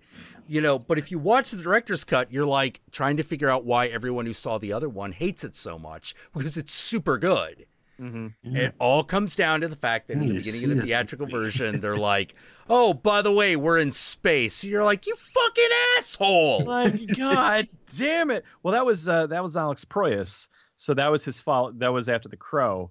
And they just hosed that. And that was the thing. Like, I don't know what they were thinking. Like, all right, we're just going to tell everybody, the whole thing. And then just I don't know. And that was so depressing that it just ruined it was everybody. Really super depressing, because I'm like, oh my God, so you didn't get to have that moment where they break through the wall and it's just fucking outer space? That scene's amazing. Yeah, that shit's crazy. Yeah, because anymore it's so infrequent. Like, I'm especially at the point where I've seen so many movies where if I see something and I'm surprised, it's rare. Like, because I'm always looking. I'm like, okay, well, that guy's dead. All right, that's happening. All right, that's cool. Here's the twist. And I still enjoy it. I still like, oh, that was really well done. But it's really hard for a movie to like just surprise me. That's why I loved Split. Split was not a lot of people misinterpret. Ooh, I still need to see Split. All right, I won't spoil it. I'm not going to spoil it. It's not a twist. It's a reveal. And it's literally gasped. I was sitting there in a theater and I'm watching and I'm like, oh, okay. And I went, and I'm like, oh my God. And there were a bunch of people around me, and there were like some like I teenagers and stuff, and Yeah. like I hear like that. Appreciate the. I don't get it. And I'm like, Oh. Let's Yeah, just but say the that thing there's going to be everyone another told movie me. combining these two movies. it was really good until the ending. I'm like, yeah, dummies. What fucking I had that problem the last time I had that problem big time in a theater where I wasn't kind of expecting it. Like I go see shit like Lords of Salem and the Witch, and like when people say that shit during those movies, I'm like, yeah, of course you don't get it. Yeah. You know, like, of course not. You're a little too wrapped up in your whatever world you're from. You're looking at the phone instead of watching what's going on, you know? Yeah, because the movie has made it abundantly clear. All right, Lords of Salem a little less so. But still, you know, there's a definitive point at which we go where I like to call it hits ape shit o'clock. You know, where like just random shit starts happening, you know, because Lords of Salem was supposed to be like a fucking Jodorowsky film. Mm-hmm. Anyway, the last time that happened in a theater for me, where it was like, I'm going to punch everyone here, was In the Mouth of Madness. Oh. I see that movie and I'm watching it and I'm like, I am loving every minute of it. Because I am with the movie the entire time. Even including the point where like you just got Sam Harris fucking eating popcorn in the fucking movie theater as he's watching himself on the screen screaming, "This is not reality, not reality!" You know, I'm sitting there going, he's gone fucking Sutter Kane. Sutter Kane. You know, fucking. Oh, it turns out. By the way, it turns out the guy who does the YouTube show Ask Lovecraft, he's apparently friends with the guy who says that line. Oh, sweet. Yeah. That's awesome. Yeah, it's like, oh man, that guy left his mark on horror history. Yeah, just Seriously. that one line. Oh man. But yeah, like I get to the end of that movie, I'm loving every minute of it, and I'm giggling and cackling like a maniac because I'm like, haha, he went insane because it's a fucking Lovecraft story. A bunch of people were like, we didn't really get to see the monster, and I almost punched someone. I'm like, that's kind of the thing with Lovecraft. It's, you know, you don't get to see it. Insanity. You don't see the monster in that type of movie. Yeah, it just drives you crazy. Oh yeah. Well, you know, I'm thinking of the Stephen King short story 1304 about the room where all these the evil room. I like that movie too. That was a pretty good one. In the theater watching it. I snuck in. I wasn't, old enough, but I kind of got it, and I understood what was happening. And then when he thinks he gets out, and he gets back in, this girl said, "What?" Okay, so he was, and it took her a while to realize it, but I got it like that, and I looked at her thinking, "Come on, it's the wheels are turning. Think it over. You could get there, and then it clicked. Yeah. Like, oh, I just love that one line in that movie, which is, "It's not haunted, sir. It's an evil fucking room." And they made a Stephen King's series of Mr. Mercedes, which I read the book and loved. I haven't seen it. I haven't read that. Yeah, they made it on like I don't know what the channel is, but the series looks okay. But, Stephen King series don't really. Well, I'm really looking forward to The Gunslinger. That looks good. I want to do a Dr. Sleep movie. What are your opinions on the Gunslinger, Cecil? I haven't read it, so I don't know. I'm looking forward to it because it's King. But I will say that I kind of take his stuff with a grain of salt because he's had, I think, more duds than good movies. Like his books, I think are solid. Oh, books rock. Movies, but his movies, especially after the clusterfuck that was Cell, where man, that was shit show. If I've seen only good thing in Cell was the Trollio scene where the friggin' oil tanker is driving over a field full of people doing the yeah. I laughed at that more than I laughed at most comedies. Like, That was so goddamn funny. I'm I'm kind like, of worried about the upcoming It movie. I think, you know what I'm worried the most about it? Not so much the movie itself. I think the movie is probably going to be pretty good. I'm worried that the running ads now, movie's not even coming out till October. So if Yeah. we're seeing big chunks of the, like, I just went to see The Mummy and they ran the trailer there. And man. if I'm seeing a 2-minute trailer this far ahead of time, they're going to have like 4 or 5 more with new footage. And so by the time the movie comes out, it's not going to be any. I mean, now granted, read the book, already, saw the miniseries. So there's not going to be a lot of surprises as far as that goes. But it's going to be in the way that they do certain things, how they shoot certain scenes. And so it's going to be kind of spoiled for me. And unfortunately, I get a lot of people that are like Pennywise in the trailers. But they already showed him. They showed him twice. Yeah, they showed a glimpse of him, and then at the very, very end, they show him coming at the camera, and that was more than they should not have shown him at all, especially this early. So I'm really annoyed at that because it's like, okay, if they're showing him this early, then by the time, I mean, he's going to be probably front center on the freaking poster when that comes out. They first released the photo of Pennywise and then the trailer.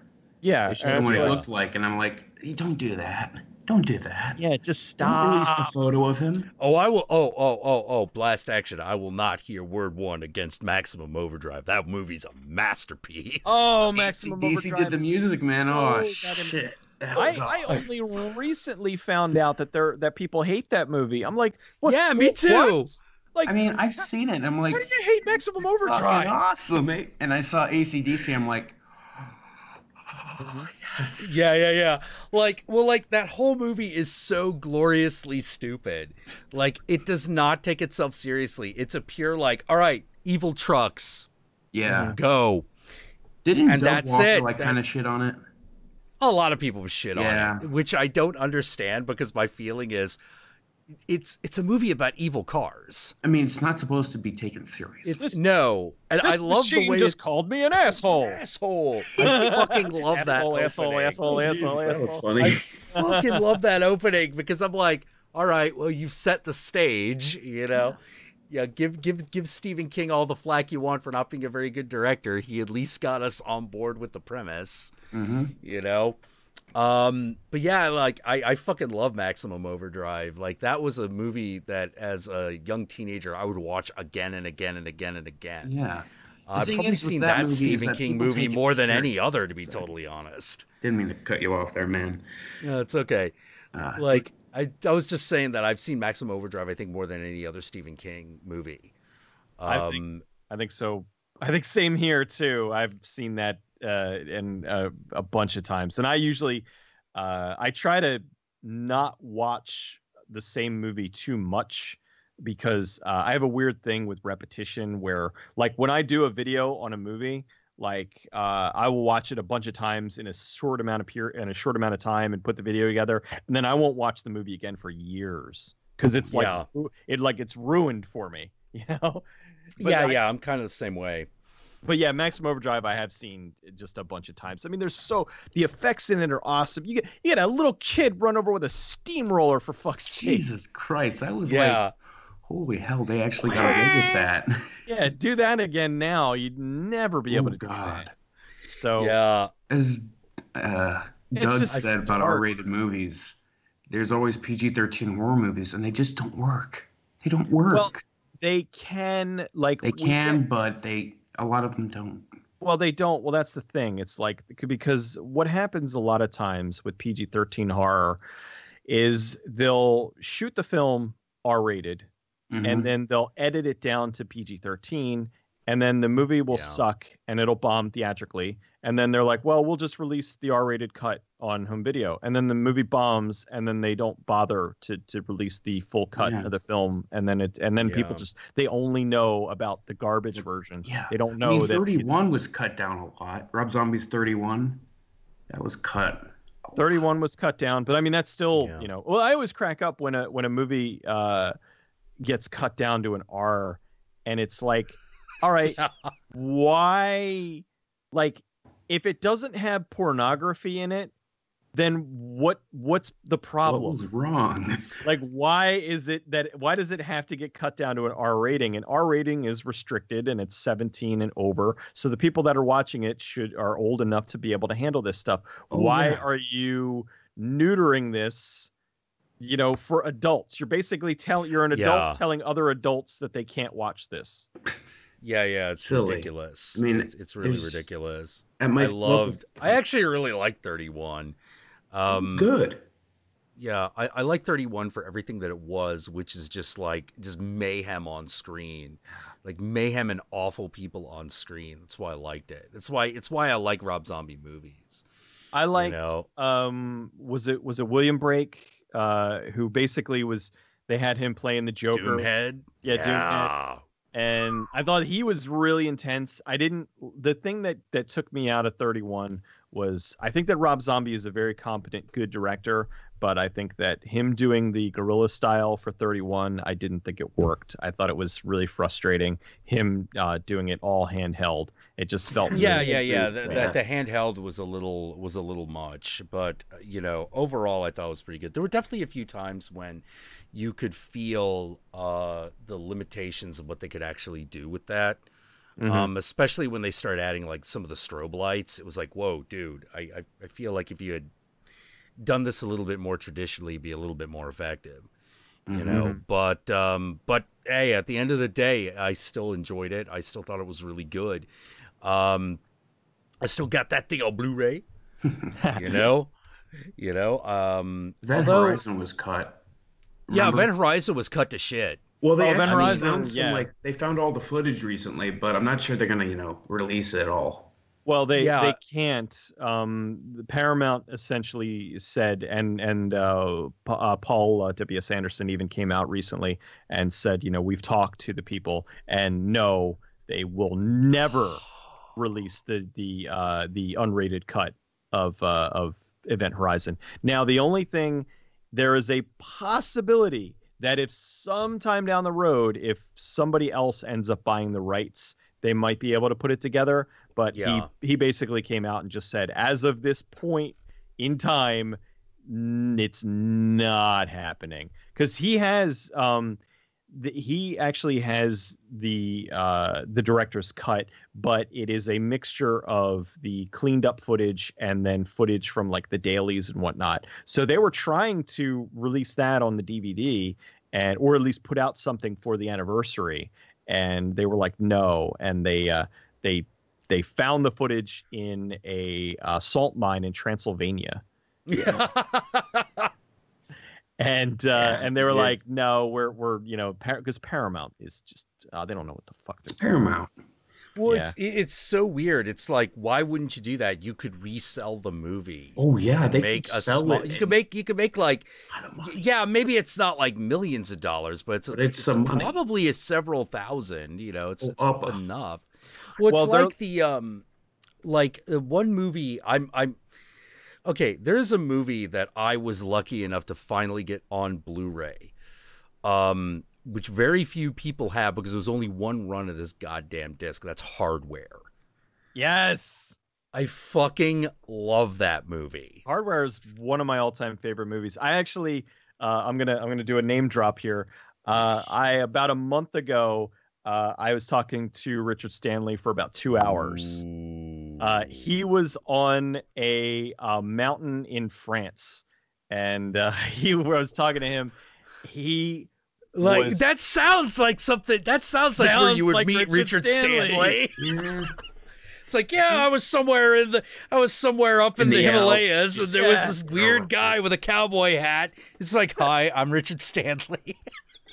He was, you know what? A lot of times they say don't meet your heroes, but he's somebody who, like, I didn't meet him in person. I talked to him over Skype, but was as cool as you think he is. Like, oh man! Interviewed him for an hour, and then afterwards talked to him just off the record for an hour. Found so much information about Hardware, so much information, like stuff about Dr. Moreau that was not in the documentary. Oh, that wasn't even in Lost Souls. Yeah, I mean, 'cause there were people that weren't like that they didn't interview that were in Lost Souls that weren't like because they just didn't want to talk, they refused to be involved in it. So there was a lot of stuff there. But did you know? Tell me how amazing this would have been. His next movie after Dr. Moreau was going to be a movie with Bruce Campbell. Bruce Campbell and you have my attention. Bruce Campbell and his girlfriend, they're on a flight to Australia to go on vacation. And while they're heading to Australia, the apocalypse happens. But what it does is it's only in certain places. So I think it was like the US and like Russia and whatnot. So all the banks and everything are gone. They land in Australia and now their credit cards don't work. Like none of their personal possessions have. So all these people that are supposed to be on vacation are now doing like Lord of the Flies shit because they have nothing to survive on. And I'm like, that would have been so good. And it what happened rocked. He was almost there. Like even though Dr. Moreau was a flop, he still kind of had that lined up, and he was going to do it, and it was all hinged on Bruce Campbell. But right then was when Bruce Campbell got the job for Burn Notice, and he couldn't, and his schedule didn't line up, and then everything fell apart. And then shortly after that, like it was just unfortunately. He became persona non grata in Hollywood, and then just kind Richard Stanley. Yeah, Richard Stanley just kind of got exiled from the industry, and then just kind of self-imposed retirement. And I'm like, man, he talked about that. He talked about his Dark Hardware's how it was influenced by Judge Dredd, and he was so awesome. It was just so great to talk to him. And even better that he was actually like really super cool, because I've interviewed a fair amount of people who I've liked, and I've just some of them I get disappointed because they don't open up, or they're just dickish. And he was Hey, Jack, you interviewed Sid Haig. What was that? Yeah. That guy is interesting because he will at the very Yeah. He's first of all, he's huge. He's got that voice. He's real super intense. I've always liked him, but like I don't know how to say it other than old man Sid Haig. He likes you. He'll listen to you. He'll tolerate your bullshit. But at the end of the day, boy, get the fuck down. Grandpa Sid is fucking tired, grumpy, and he'll fucking kill you if you piss him off. That sounds like old Sig Haig, yeah. It's exactly how he is. The only person who's ever brushed me off has been not Scott Mosier. Fucking the Chop Top. Oh, okay. Fucking yeah, it's a little late, so like I'm spacing on his name. It usually just comes right off the tongue. Bill Moseley. Yeah. The only one who's ever brushed me off has been Bill Moseley. Everyone else has been really eager to talk, or I don't get to the point where I can ask. Like we were at this one thing, and one of the people I was thinking of talking to was Fairuza Balk. She's in a lot. She's in The Craft. She's in a lot of other horror movies. She's kind of a freaky chick. I was like, hey, like all the other freaky chicks who are in movies, fucking talk to me. Maybe Fairuza Balk will talk to us. And like the handlers immediately intercepted us. Oh no. Yeah. We were like, oh shit, there are handlers. Fuck, because no one else had a handler. It was just them. Not even Tony Todd. He didn't have a handler. He's just like, he'll pick you up and throw you out the window. That's why. Yeah. He doesn't need any protection. He's a huge dude. He's gigantic. Like as I keep saying, like in that interview I did with him, it looks like I'm almost as tall as him. That is a complete camera optical illusion. That man towered over me. Like holy crap! When he starts doing that Jack Johnson bit, there's a half a moment where I'm like, Jesus Christ, you look like you're actually gonna hit me. Holy fuck. But we get to Fairuza Balk, handlers get in the way. We later find out that Fairuza Balk was apparently going, why does no one want to talk to me at this show? Oh. Yeah, like the handlers had gone way too far and putting themselves between her and everybody. To the point where she's making money, but she's kind of wondering why she's there. Mm-hmm. Because no one seems to be coming by. They're just there to get signatures for the craft. And she's like, well, I'll make the several $1,000s, but like I was kind of hoping for something else. Mm-hmm. And apparently like at that show there was a big blow up between her and her manager. Wow. Yeah, and apparently she got a new one like by the end of the week. Jesus. Yeah, it's cool to know that it was the handlers and not her. Yeah, because that's reassuring. Sure. Yeah, because we have the same problem with the Shining twins. The Shining twins were there, and so we're like, yeah, let's just talk to the Shining twins. I mean, I'm sure they have an act, I'm sure they have all the stuff they say to everybody like lined up. Why not? What do they want? $100? Sure. Why not? But we got the same thing. Same people, same handlers. Exact same ones. Yeah. The exact same people. And we're like, really? Because we were like, wow, these people like all refused us, even using Eli Roth's name. Like even with Eli Roth, because this is when we were at Crypt TV, and Crypt TV was Eli Roth's thing. We were essentially working for Eli Roth, even though we never met him. Yeah. But even when, like, we said Eli Roth, Tony Todd was like, oh yeah, fuck yeah, why not? If your boys are, work with Eli or somehow associated with him, yeah, fucking come over here. Felissa Rose. Everyone, she's cool as shit. Oh my god, she? She's great. She was amazing. Like we didn't even need to say anything. She was just like, "Hey, you got a camera? Did I take it you wanted to talk to me?" Because I was like, And we're like, yeah, totally. She's like, yeah, sure. And that's when she sits me down. She's like, "Do you want a beer?" And I'm like, yes. Fucking awesome. As a matter of fact, I will. And she like introduces us to like her husband and her kids, and you're like, oh, you're the young Hollywood starlet that got the rock star boyfriend and married him and then had kids, and now you're like, yay! And like you got her daughters are now like, whenever they need like evil kids to fucking come kill people, like that's who the horror directors call. They're like, hey, Felicity, can we use your girls? It's like, yeah, Mick Garris needs like an evil like fucking 10-year-old to stab somebody. When we go over to Mick's house, Uncle Mick, you making a movie? Because she's in really tight with the entire LA horror crew. Just period, that woman.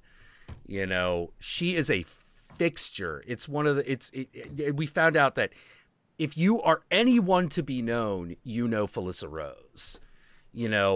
Not necessarily that her not knowing of you will make or break you, but if you don't know Felissa Rose, then you just don't know the right people.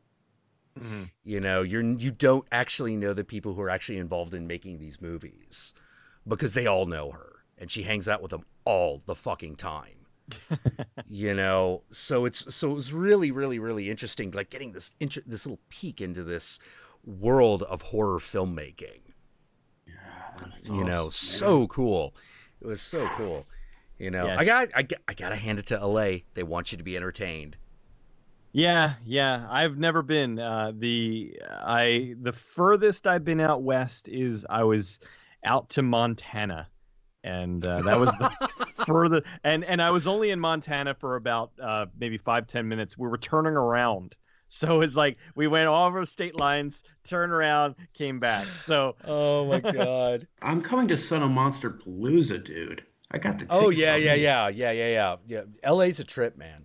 Oh yeah, LA's a trip. Staying there It's for a it's couple of days. simultaneously Other- not nearly as bad as everyone makes it out to be, and exactly how everyone makes it out to be. It's weird. Yeah. You know, you're not gonna understand what I mean until like you actually like hang out in LA for a bit. You're Yeah. like, oh, this is actually not nearly as bad as everyone makes it out to be. And yet at the same time, it is exactly what everyone told me it was. Yeah. I will we have say- to have like a beer together when I get there, man. Oh yeah, that'd probably be pretty easy. You Oh, know, yeah. Fuck yeah. there would just have to be beer available, really. Oh yeah.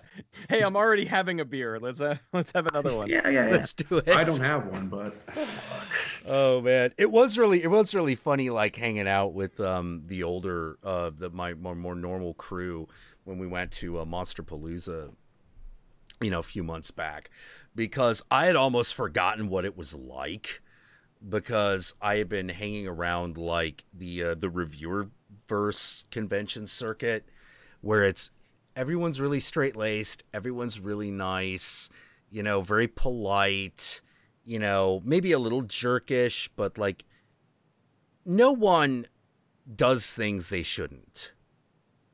I go to Monsterpalooza, I get back with the old crew, and immediately it's like after hours, and they're like, all right, I'm not paying $10 for a fucking single of whiskey. I'm going across to the liquor store and I'm bringing it in. And it's like, yeah, but they check everybody. Pfft, there are ways around that, bitch. And this is like a friend's girlfriend. You know, she's like, there's ways around that. Fuck this.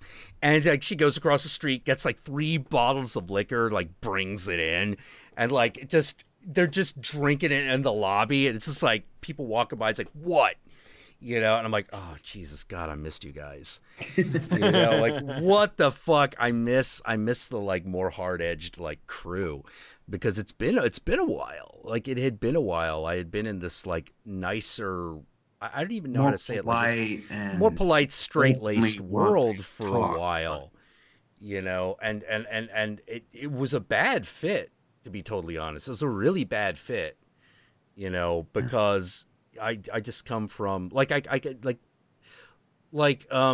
example, like me and Cecil, we both come out of like the punk scene. yeah. You know, I'm more metal, but you were more metal. Okay, no problem. Yeah. I'm hair No band. problem. but no, dude. But I still, Oh I man, mean, my dad raised me on that shit. Motley Crue's my goddamn jam. I have I a can't believe I mix. said that. Goddamn. Go on, Cecil. It's all good.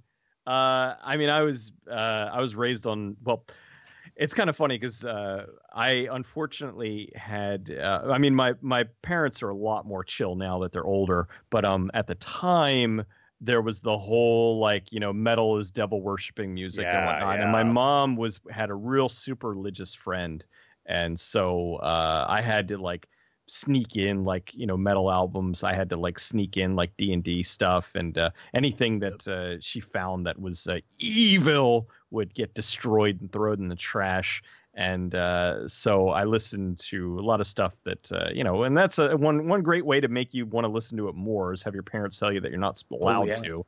Exactly. And, if you're a teenager, they say don't do it. You want to do it, man. Of course.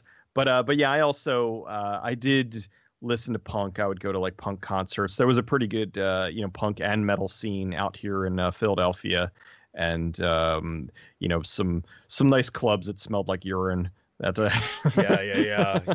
How many? I don't know how many rock and roll club. I don't know how many fucking like. It's not a rock and roll club. Yeah, I've been to so many clubs that smelled like a combination of urine, smoke machines, and clove cigarettes. I cannot even tell you. God. Dude, I used to smoke cloves, and what I'm like, well, I've always dug like goth girls. And what a goth girl's like, you know, white makeup and clove cigarettes. Yep. So I'm like smoking clove cigarettes, and after like a couple of months, I'm like, why am I dying? Oh, yeah. Clove cigarettes rip your lungs. I think it was 7 times worse than a Marlboro Red.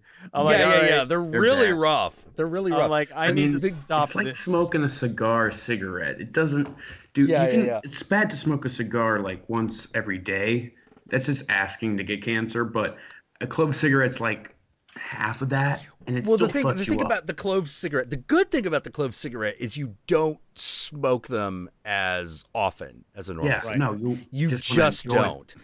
Yeah, because you're just like, okay, like, because what I would do when I was smoking those things is I would smoke like, I would go through like 2 in a day or something like that. But it would be me like smoking the one all throughout the day because you'd just be like, all right, I'm good. And you snuff it out, you know, keep the stub. Yeah. And, you know, so when I started smoking actual cigarettes, that changed the game for me, and then I was fucked. I just finished my last cigarette from my cigarette pack, and now I'm like, are there any stores open that will sell cigarettes right now? Hey, 7-Eleven has done me very well over the years. I just gotta say that. But fucking yeah. I was always that weird guy. Like in the circle where they would always talk about like how some girls were like really freaky and disturbing. You know, it's like that girl over there talks about cannibalism all the time. And the minute I hear that, I'd be like, really? Tell me more. Yeah. Tell me more, baby. What's this about 50 ways of serving human flesh? You ever seen a movie called Cannibal Holocaust? It's the best. It's the best movie. I'm trying to think which one's better, you know, Cannibal Holocaust 2, which is Green Inferno, or Eli Roth's version. I mean... Wait. What? Huh? Green Inferno is Eli Roth. Yeah, Green Inferno Cannibal Holocaust 2 was also called Green Inferno. Was it? I thought that was the original name of... I thought that was the name of the movie in the movie. Yeah. I thought that was I thought so. It's possible. It's one where I'm not entirely sure myself. Yeah. I haven't seen the actual sequel to the sequel to I haven't seen Cannibal Holocaust 2. Yeah. Cannibal Holocaust 1 kind of I felt like it kind of did the job. Yeah. And I've seen a lot of those like really crappy sequels that I think then don't watch Cannibal Holocaust 2. Yeah, I just don't. I'll take your word for it. Like, I think Nightmare City's about my limit. You know, I like Nightmare City. And that just got a Blu-ray release even. It did just get a Blu-ray release. I snagged that shit up. I was like, I better nab this now in case it goes out of print or something. Oh, yeah. Yeah, no kidding. Yeah. It'll become a collectible. Well, I mean, I love that movie just because it's got one of those great what the fuck endings. Mm-hmm. Yeah, well, a lot of the movies from that, I almost wonder if there's some sort of like, all right, what are we gonna do? We paint ourselves into a corner.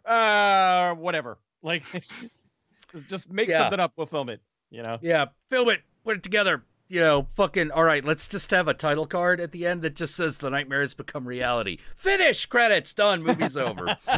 Like, bye everybody. Bye everybody. Da da da da da. You know, like that's kind of how I feel about Nightmare City. Not that it is not a masterpiece of what the fuckery. Oh man, that just reminded me. Oh God, now I have to. This is a movie totally. It just reminded me of that. If you ever want to see a movie that is 19 layers of what the fuck, it's a movie.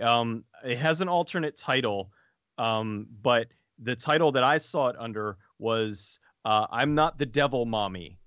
And it is holy shit. Okay. It's this woman who she works for this sperm bank. And I think her husband, it's been a while since I've seen it. I think her husband dies in a like a plane crash or something, and she really wants to have a baby. So she steals some sperm, just random sperm, and inseminates herself with it on the job, and then goes home, gets pregnant, is pregnant, has the baby. Okay. Has the baby, and it's the Antichrist. And the apocalypse happens. I'm not Jesus now, mommy is what's is called. Is it I'm not the devil mommy or I'm not Jesus mommy? It's I'm not the devil mommy. Okay. I'm pretty sure it's I'm not. Let me look. I'm pretty sure it's I'm not the devil mommy. I'm not the Kimberly devil. Lencher's son was cloned from DNA taken from the Shroud of Turin. Yeah, that's it. And I'm not. Oh no! Oh no! I'm sorry. I'm not Jesus, mommy. That's it. I'm not Jesus, mommy. Because she's. That's right. Because that. Oh, that was the thing. Because she's like. Oh, my good boy, my good little boy. And he, and he's not Jesus. He's the other guy.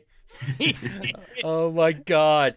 It's Fucking, oh. insane. So then, like, the rest of the movie is her and the Antichrist, and they're like hiding from like the lost souls that are trying to like take people to hell.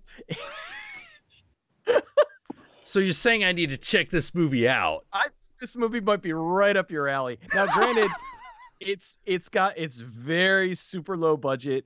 The apocalypse happens off screen, so Okay. but it's just so many like, all right, now he's 5 years old or whatever, and he's learning like he's got demon powers, and he's like bringing the dead back to life. Like, this movie is great. Oh my God. Oh man. It has very, very good what the fuck. I mean, the whole thing is what the fuck, and then it has a what the fuck ending. Oh man, dude, August, it looks like I should probably let you go. You look like you're kind of fading. Holy hell. Yeah. Yeah, I got work tomorrow, man. Holy crap. Yeah. Oh man, well, I'm glad. I think we'll let you go. Well, I have got to take a whiz. Cecil, what's your status? Oh, I'm good. I got my second wind, so I mean, if you're hanging, Okay. hang. So I'm gonna let August go. I'm gonna take a whiz and a smoke. I will be right back. And you had to we say will smoke, continue. Man. Come on. We need those cigarettes. Damn it. All right. I'll try. Hey, if I can I like come on the Sunday stream? I'll pay the $20. Oh yeah, sure. Yeah. Hang out then. All right. Talk to you later, August. Adios. Hey, man. Have a good one. Wow. All right. I'll be right back. Cool. Oh man.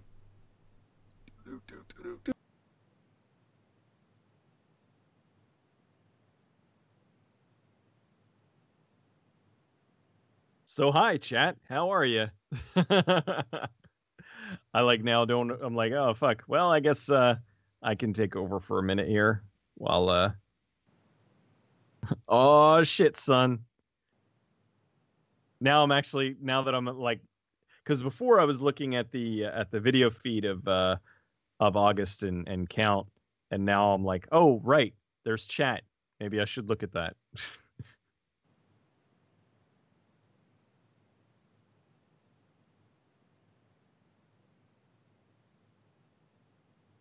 It's actually like it's different than doing a Twitch stream. That's good. That's good, Jacob. Hi, Yogi. How y'all doing? I am very glad. This is fun. You're stuck with us. One of us. One of us. Hey, Remote's here. What's going on, man? I am doing just fine. It's now my stream. If you weren't here earlier, I was talking about Tsunami, the Tsunami of Bee movies, or Tsunami, the movie about a tsunami of bees. That's wonderful. I want to say really love the Blair Witch 2 video. Thank you. Thanks, Trev. I was really proud of that one too. And then Miramax claimed it. So oh, thanks, Alistair. Who is my favorite director? Whew. Let's see. It is Cecil, not Cecil. I know it's a common I think it's in England, a lot of people say Cecil, but over here it's Cecil. Thank you. Thank you, everyone. So much love. I'm feeling it. My favorite director, God. I mean, I love Kevin Smith. More so, like, I love his work more so than him as a director. Like, I think that he's just awesome. I think I love him more as a writer. than as a director. But I mean, I love all of Kevin Smith's stuff. I mean, he probably would be in like my like top 10 list of directors or something. I love Richard Stanley. I never really thought about like who my favorite director, like if specifically favorite director. If I had to like, if I, gun to my head, I have to say something right now, I would say probably Richard Stanley is probably my favorite director. But that is subject to change if this was earlier and my brain was working a little bit better. Mind the orgy on the left. Yes, Harvey Weinstein. Have I seen the Gene Generation movie? No, I have not, unfortunately. The Deadly Bee Weapon. I threw in a reference to Dr. Bees in my video. Oh, of course, John Carpenter. Fuck. See, my brain's not working. John Carpenter's amazing. So underappreciated. Oh my God. And I didn't even say this, right? In Tsunami, they have zombies. So there's people that get bit by the tsunami of bees and they turn into zombies. It's that fucking ridiculous. I gotta see this thing. I have gotta see Zombies, man. I'm like, because I'm watching the movie and I'm like, okay, all right. Oh, that guy, he's dead and they had zombies. Are you kidding me? Yeah. It's so just, it's a bad movie. Like, I think a lot of times I'll even I'll throw that out there. Like I did Evil Bong 666 and I'm like, look, people, this is a terrible movie, but I laughed my ass off. I'm like, so can I really give it a bad review? I'm like, whether or not you're going to want to watch this movie already. So oh yeah, you see something called Evil Bong and you see that Full Moon Productions on it. You don't know what you're in for. Yeah, I'm like, look, there's tons of pot humor. There's a lot of nudity. They shot it on 2 sets in a green screen, and and it's funny. Like, so I'm like, is 666 the one that's got Tommy Chong in it? No, that was the first one. That was the first one. Okay. Yeah, Tommy Chong basically did the first one, and then they couldn't afford him anymore. Yeah, like kind of like fucking Gary Busey and Ginger Dead Man. Exactly, dude. What they did with this, they couldn't afford Jake Busey anymore, or I'm sorry, Gary Busey anymore. So I don't know if they did this in the other Evil Bong movies because I haven't seen them, but they brought in the Ginger Dead Man. And they had, whenever they would do a close-up of him talking, when it was the original Ginger Dead Man, they had a puppet, and they did the puppet mouth, and they had the Gary Busey voice. In this, what they did is kind of like what they would do in, like, Conan O'Brien, where they would put, like, the little... What? They put the mouth, but the dude had, like, big fake teeth in. So he's like, I'm the Ginger Dead Man, bitch! And I'm like, oh my God. This is amazing. Oh yeah. A while back there was a guy who donated like some cash, and I have a feeling he did that because you were on, but like we lost track of things. So if that guy speaks up again in the chat, like, yeah, I definitely owe ya, or if you're like, no, it's just giving money because, then, just say something and rock on, because I don't want him to walk away feeling like I didn't give him what I promised.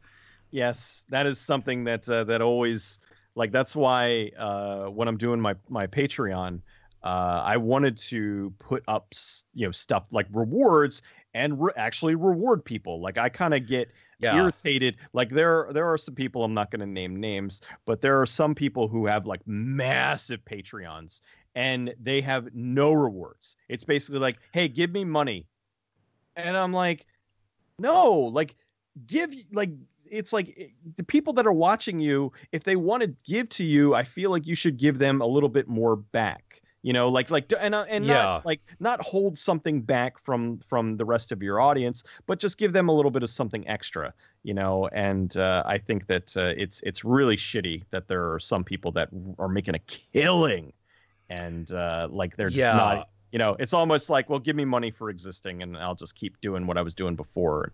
I don't know. It's man, I'm being really petty tonight. I got to stop that. Yeah, well, it's how to put it. Like, I think the wounds of all the YouTube fuckery is still a little fresh. They really are, because I just got I just got, you know, my payout for April, and it was pathetic. Oh my god. Yeah, I was like if this super chat thing is keeping my channel alive. Let me tell you. Like, I'm doing financially better than I have. It's still not big bucks. Right. You know, but it's one of those, oh, hey, it's still viable for me to do the online thing. I just got to change up the way I do it. But, oh my God, yeah, ad revenue is pathetic now. It's completely pathetic.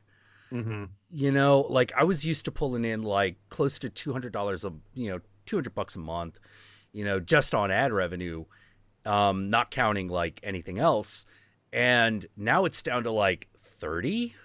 Oof. I'm like, what?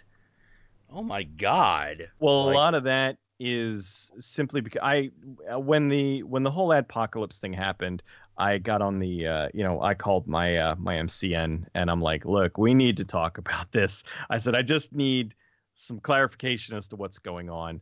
And he kind of was really cool. I have a really cool contact there, and he kind of laid it out for me. And basically what happened was they had pulled all of their ad revenue away Thank you, Alistair. R-rated channels and such, you know, and they were like, so they went to the extreme. They went like overboard. They're like, so much so if you're reviewing an R-rated movie, like they're not. And I'm like, but that R-rated movie got commercials on like primetime television. And it's like, yeah, they panicked and they just pulled it. And so what happened was there was a unboxing channel that was on their network that like they were one of the PG channels. So they got, before they were getting, you know, a slice of the pie, they were getting, you know, some of the ad revenue. Well, since they pulled it, they got all the ad revenue. And so this one channel ended up, because they wanted to promote them, they got put on like the front page of YouTube, and they got promoted. And like, because YouTube was trying to make it look like they're family friendly. Well, what's better than family friendly? Make a little kid open in a box. So that kid like got his ad revenue went like up like 30,000% or something in like that. Oh my God. So there were people that did benefit from the whole adpocalypse thing, but it was the the safe channels. And there goes the $20. Oh, there we go. The Dark Blacksmith. Yeah, I just found him. Yeah. Dude, send me a Twitter DM, and I'll send me your like Skype contact. That's how it works. You send me a Twitter DM, I send you a Skype contact, and then I contact you, and then I pull you in. That's how we do it. August has done that in previous streams, so I didn't have to ask him. So my Twitter is @count_Jackula, and my DMs are open. So, you know, I will see it if you send it. And just send me your Skype contact, and I'll plug it in, and we'll get you on. Oh man. But yeah, like the all the horror channels I know got screwed. They all got screwed. You know, like the good thing is a lot of them were kind of like fan channel-y. So it doesn't mean that content's not going to go away, but it was still like, hey, like, it wasn't like big money, but I was making like some cash. What the fuck happened? You know, it was something.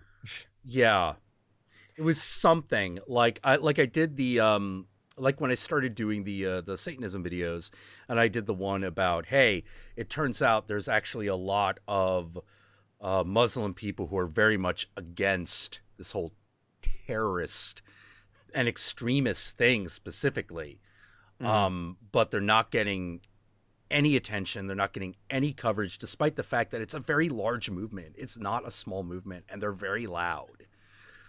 They just had a fucking huge, like 10 million person rally in fucking like Tehran or something. Oh yeah, yeah. I saw some like I didn't see video, but I saw clips of it. Yeah, Or I'm sorry, pictures of it. yeah. And you're just like, well, the liberal Muslim world is being very, very loud right now. You know, and they're like, no, we're kind of cool with the West. We're kind of cool with not having burqas and all that shit. We hate Sharia law. Fuck these guys. You know, but no coverage. No coverage. Yeah. No one's paying attention. And I'm like, well, you know, because Donald Trump misspelled something on Twitter. So I know. That gets more quick. And just a quick to change the subject real quick. Somebody on chat just asked, my favorite full moon movie is Bad Channels. Fucking love Bad Channels. I haven't seen Bad Channels. Oh my God. Okay. It's an alien that comes down to Earth, takes over a radio station, and uses the radio waves to capture hot chicks listening to the radio station to keep them as pets. Why aren't I watching this movie right now? I know. I need to be watching this movie immediately. And man, and it's got Martha Quinn in it. What? And she is all right, for those of you, for you kids playing at home, Cecil, explain who Martha Quinn is. Martha Quinn was one of the first video VJs on MTV. You may have seen her as the quirky girl in the Neutrogena ad. That's like, zits, yes, knocks you like Neutrogena clears them up. And she's like, you know, yeah, she's this little hot, happy pixie girl who actually, I know somebody who knows her personally. Not like that in reality. She is quite the not nice person in reality, which kind of sucks because she comes off very super sweet and is really not. And I'm really like, hey man, if you're a bitch in reality, then just be a bitch. Like, don't act like you're all super nice and then really not be a good person. That's what the big things with me. That's why, like, when I do like my videos and I do everything, like, I don't use radio voice. Like, people are like, oh, you talk monotone. I'm like, no, you're just so used to hearing people like trump up their voice. You know, I mean, and this is not a knock on you. You do the horror host thing. That's different. But it's very different. You know, that's like you're playing a character, so it makes sense.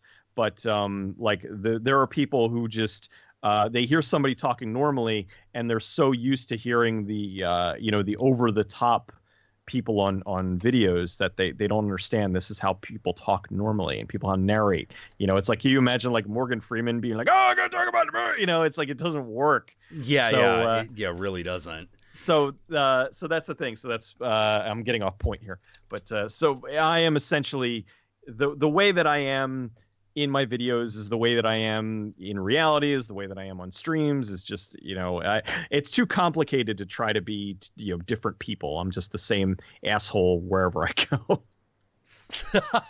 By the way, Blacksmith,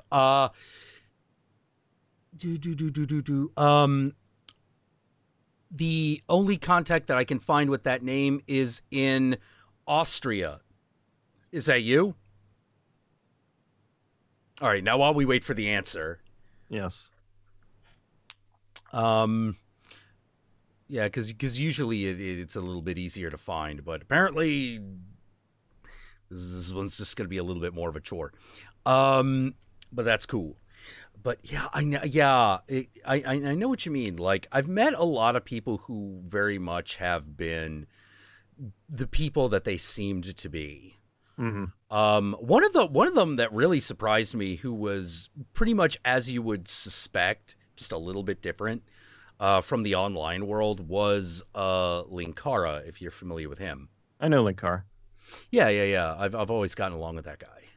Yeah, he seems like the genuine article. I actually he was at Too Many Games last year out here in PA, and I saw he was sitting with Pat the NES Punk, and I like it was one of those things where like I know who he is and I know his content, but it was like I'm not really a fan. So it's like I didn't want to come up and be like, you know, hey, I know who you are, but I don't watch you. You know, like it's... yeah. Whereas I actually had watched him because I was also a comic book guy. You know, not online, but just in general. You know, I fucking love. I particularly, I've gone on record as saying that, like, the 90s was the best period of time for comic books if you were looking not at Image, but at Vertigo. Yeah, like Vertigo, and I actually was big on the Ultraverse. I really love the Ultraverse. Oh man, I remember the Ultraverse. And I'm at some point I'm going to be doing a video about how, like, this is one of the reasons why I like Marvel, but I will always have a tinge of hatred because they ruined the Ultraverse, and I was such a big fan of that. But I also liked the 90s was like, hey, let's throw a bunch of stuff at the wall and see what sticks. So, you know, you had Image Comics doing a bunch of stuff. You had Vertigo doing a bunch of stuff. You had a lot of old comic book characters coming back from, like you had Turok, Dinosaur Hunter, and Solar. And you had, I think did Vertigo do like the Clive Barker, like Ecto Kid and all of those, like Saint Sinner?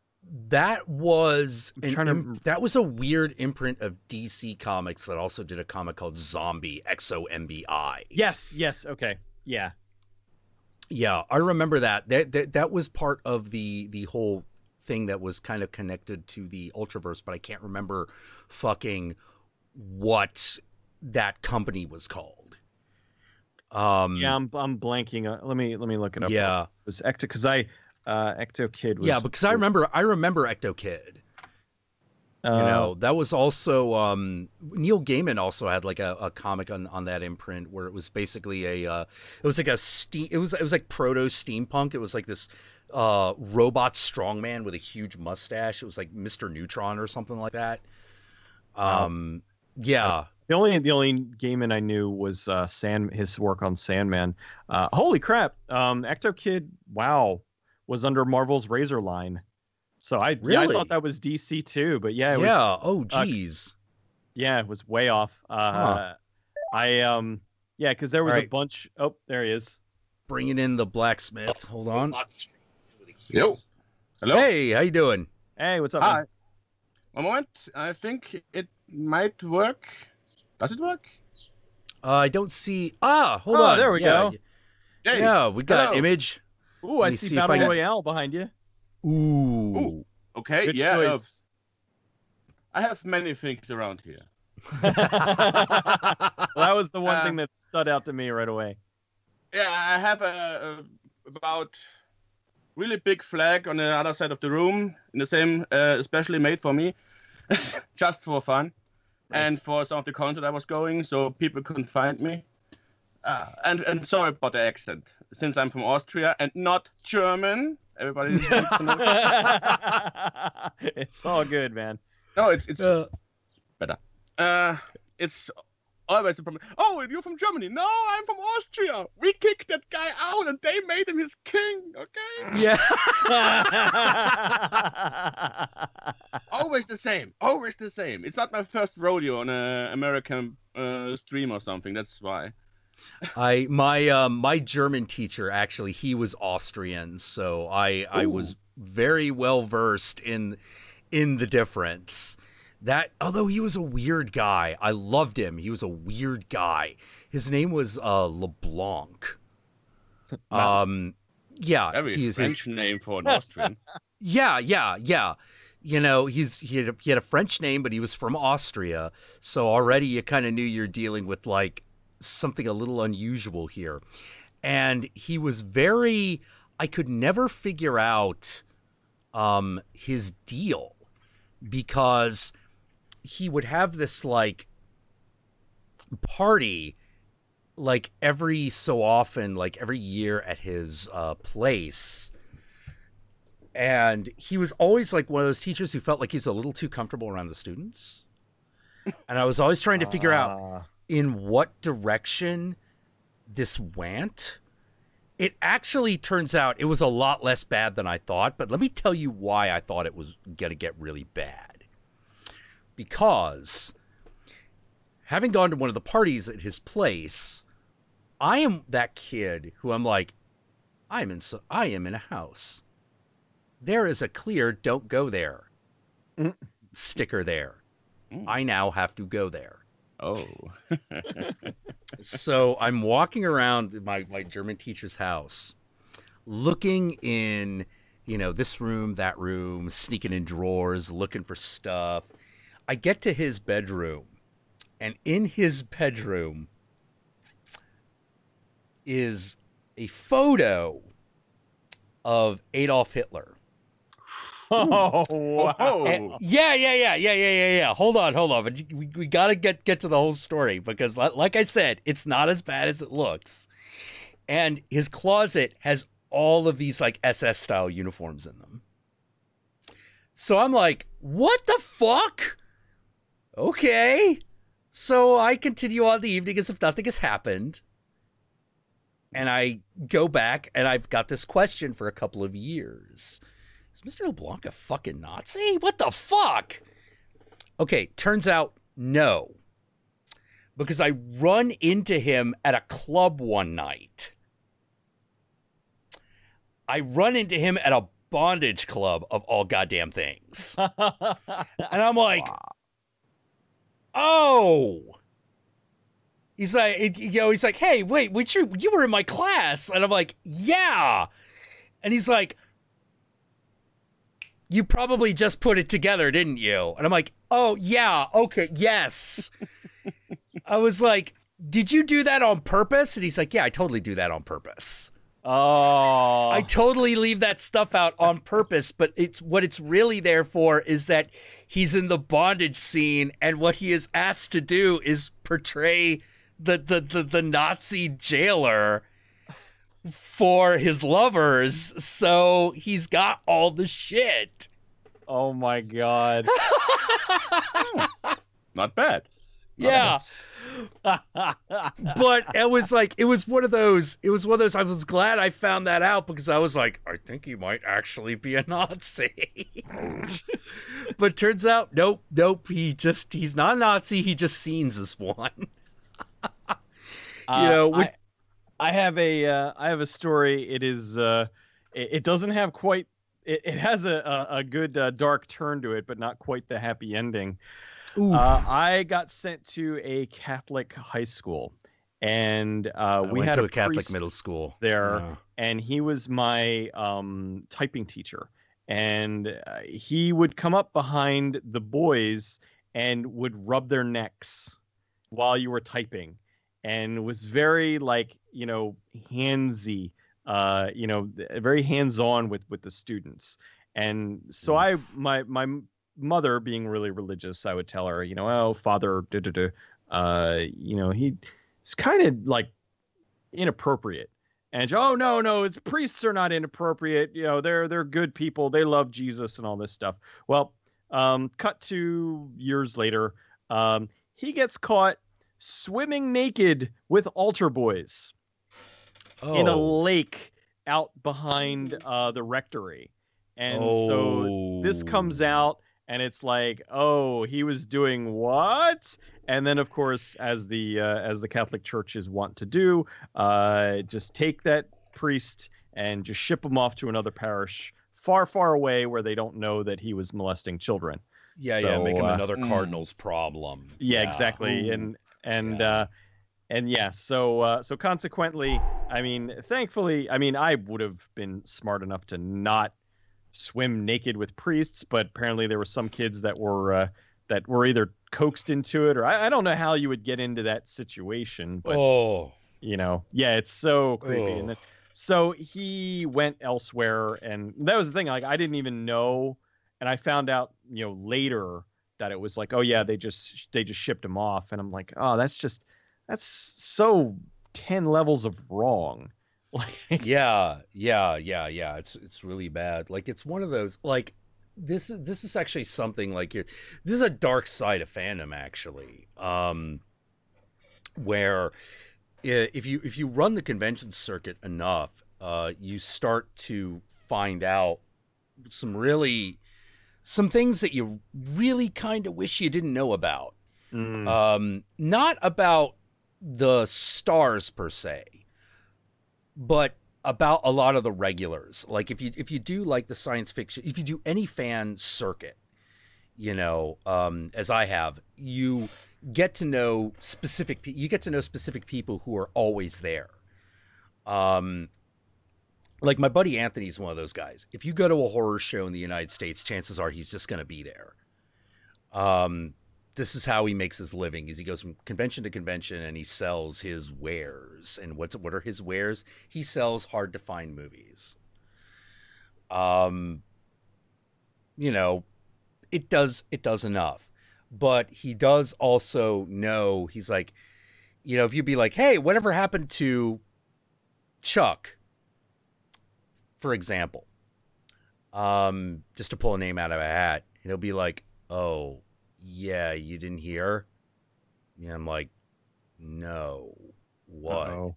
Yeah, he's in fucking San Quentin for diddling kids. Oh. We had always kind of suspected, but we could never prove anything, and then we could prove something.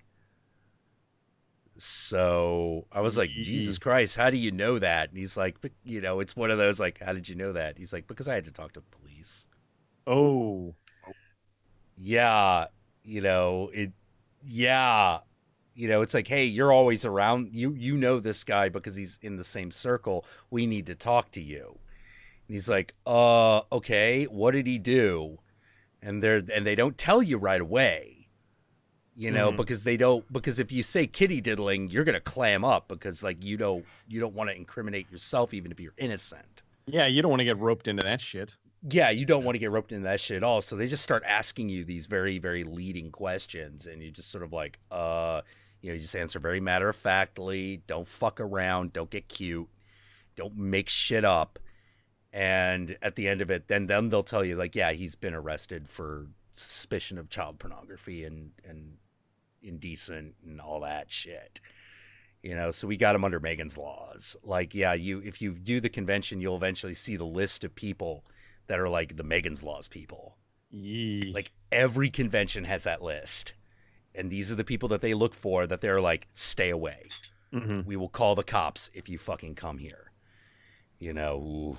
Yeah, dark side of fandom. I've had to, you want to know what's even weirder is when someone comes up to you and is like, dude, I need you to help me strong arm a guy.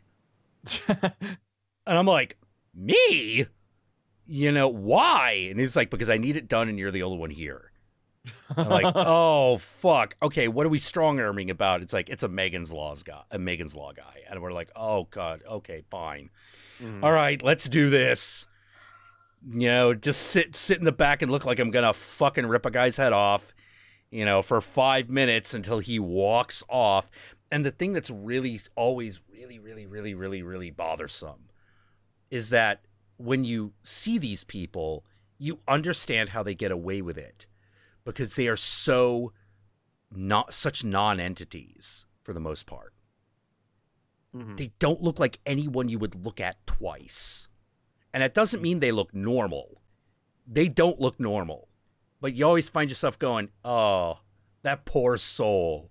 He's so pathetic looking. You know, more often than not, it's guys like that. Like guys like the YouTube guy who just got busted. He's the exception. Guys that like, oh, did you not hear about this? No, I don't. Which now, and I know there's the one guy who he murdered his co-star. Yeah, not him. Not him. There was another one. There was another YouTube guy who had been getting underage girls to. He was soliciting sex from underage girls, basically. Oh, not Onison. Not Onision. No. Yeah. Yeah, well, yeah. I know. Well, he was just getting like teenage girls to send him bikini pictures, and then he would rate them on their bikini pictures. But he's not a scumbag. Oh no. Well, the way I put it is he's not a pedophile, but he is a scumbag. He's a massive douche. God, yeah, like it's so weird because I look at I always have this weird reaction whenever I meet people who are kind of like Onision, which is I always me and my brother both have this weird effect, and we don't know what it is, where when we meet guys like him socially, like, you know, face to face, we're always like, yeah, whatever. You know, like, why are you talking? You're making mouth sounds. I don't give a fuck. You know, like, quick, isolate this guy, push him out of here because he's annoying everybody. And it was really odd to run into people who do that on YouTube and get super popular. And realizing it's the same type of people and just being like, what the fuck? What is it about, like, this particular type of douche that I immediately discount is really, really popular with teenage girls and gets really far online? It's really, really weird. It is weird because I didn't even know that he was a thing until a couple of months back. I think like Shoe on Head or somebody started retweeting his stuff and is like, can you believe this asshole? And I'm like, oh, wait a minute. This is that fucking I'm a banana guy? I'm like, he's still around? Yeah.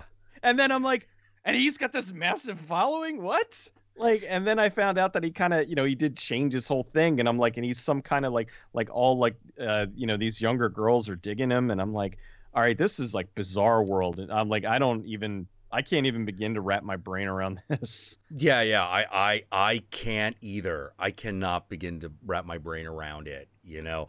And that's kind of how sometimes I'm like, I wonder if I'm cut out for this YouTube thing, to be totally honest, because I do not get this shit, you know?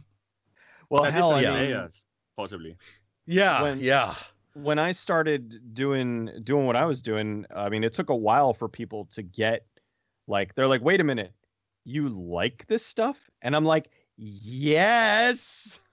And I mean, it took a while, but once people got it, then they started getting it in droves. It's like, oh, okay, you know, this guy is like positive. It's like people had been so inundated with the angry reviewer that like I had so many people that would find, like, that's how a lot of people found my Event Horizon video. And this is not shitting on Doug, but they were like, I saw Doug's video on Event Horizon and I love this movie. And he was like saying how it was garbage. And then your video kind of came up as like a recommended video. I watched that and like, this is more like, you know, how I felt about the movie. And like, that was the only thing. Like Doug, he normally, I think, picks the right movies to go after. Like he goes after, you know, Batman and Robin, and he goes after like the you know, Suicide Squad and that kind of stuff. But I always thought that Event Horizon was a very odd choice because it does have a really big fandom, and there was a lot of people who saw that and they were like, wait a minute, like he thinks this movie sucks. Why are you picking on this movie? Yeah, why are you picking on this movie? It did seem very, very out of left field for him. So about the worst thing you could say about Event Horizon is you find yourself going, why didn't they just call this Hellraiser 4? Oh God, yes, seriously. Yeah. It was definitely more of like the Hellraiser that we should have gotten, and yeah, that's it's or like the unofficial Warhammer movie, you know? Yeah, exactly. Like I had always seen it that way, where I'm like, oh my God, they're about to go into the warp. Yeah, the warp. Oh, here come the Chaos Marines. Yeah, here come the Chaos Marines. Oh, it's the fucking realms of Slaanesh. You know, that's why I want that. That's why I want that fucking director's cut so fucking bad. Yeah. You know, the fact that there's like it's like, how long is it? It's like a 5-minute sequence. Oh yeah, it's much longer. The sequences of them, like they're frames longer, so you get a much better look at. And they put an obscene amount of gore and maggots, and like you only catch like glimpses of them. And I do think that there's something about that does work. that you're only catching those little snippets, and you're like, oh, this is something that's not good. And then you get the Lawrence Fishburne, we're leaving. Like, that's just perfect. Yeah. But like the descriptions of like the of the extended sequence where they see it a second time, you know, where because apparently it happens like, you know, when Lawrence Fishburne has the confrontation with Sam Neill at the end, you know, where it's like, well, we're going, we won't need eyes to see. Awesome. You know, yeah, and he like shows him everything that fucking happened, and you see what happened to the previous crew. Couple of details that came out. They're like, yeah, so we filmed this huge sequence. We had to hire strippers and prostitutes to be in the scene because we couldn't get anyone from central casting to do it. And there's like a 3-minute like literal blood orgy scene as they're like fucking eviscerating the dude. Oh yeah. And yeah, all this like nasty stuff. And I'm just like, could you at least put that as a special feature on a Blu-ray for fuck's sake? Do something with that. You filmed it. You paid for it. Why not fucking do it? I have a couple of stills from the VHS of that, and there's the one where the old captain, he has his intestines coming out of his ass and they're going into his mouth. He's force feeding himself his own intestines. Yeah. And then there is one of the other crewmates is shoving something. Yeah, there you go, Human Centipede. Well, the thing with Human Centipede is the first Human Centipede is really tame. Like, it's not all that bad. You don't really see a whole lot. It's more implied than anything. Whereas Human Centipede 2, they said, all right, we're just going to show you everything. And they showed you everything. So that's why the best. No, the first one is the best. Free is Dieter Laser says it. Yeah. I loved 3 because it was just the most redonkulous. Like at that point, Tom Six is just like, fuck it. Whatever I could fucking do. I'm gonna have Dieter Laser say he's eating mummified nipples on screen. Why not? God damn it. Like, I'm watching that movie, I cannot stop laughing the whole time. Like, me and Jorge really loved it. But yeah, like 2, the thing I love about 2 is it's the only time where they fucking do it was all a dream ending, and I accepted it. Yeah, I was like, you know what? Okay, because it got so insane by the end. I'm like, I think that's really the only potential out that would have worked. And it's funny with the first movie. Me and my brother-in-law, we have a long running joke where it's always we'll throw it in at just inappropriate times where it's like, and you will be the middle. And it's like, no, nobody wants to be the middle. Oh man, apparently like the girl who is the midsection of the original Human Centipede. Mm-hmm. It was really, really adorable. Like during the promotion of Human Centipede 3, I actually like got into a conversation with Tom Six. It was really cool. This is where he advised me to get a ring that says "fuck you" on it and to always wear it around your middle finger. Some of the best advice I've ever heard, by the way. Mm-hmm. But what was really touching was the way his actors interacted with him. Like Dieter Laser is of course super intense, but he he loves Tom Six. You know, it's like, a true visionary, a great director. You know, you're just like, whoa, Dieter, take it easy. You know, like, fucking, whoa. I feel like lasers are gonna come out of your eyes and fucking burn my eyebrows off. The guy from 2. Oh, the bald guy, whatever. I forgot. Yeah, I don't know yeah. his name. Yeah, I forgot his name too. He found listening to that guy talk, it's really touching.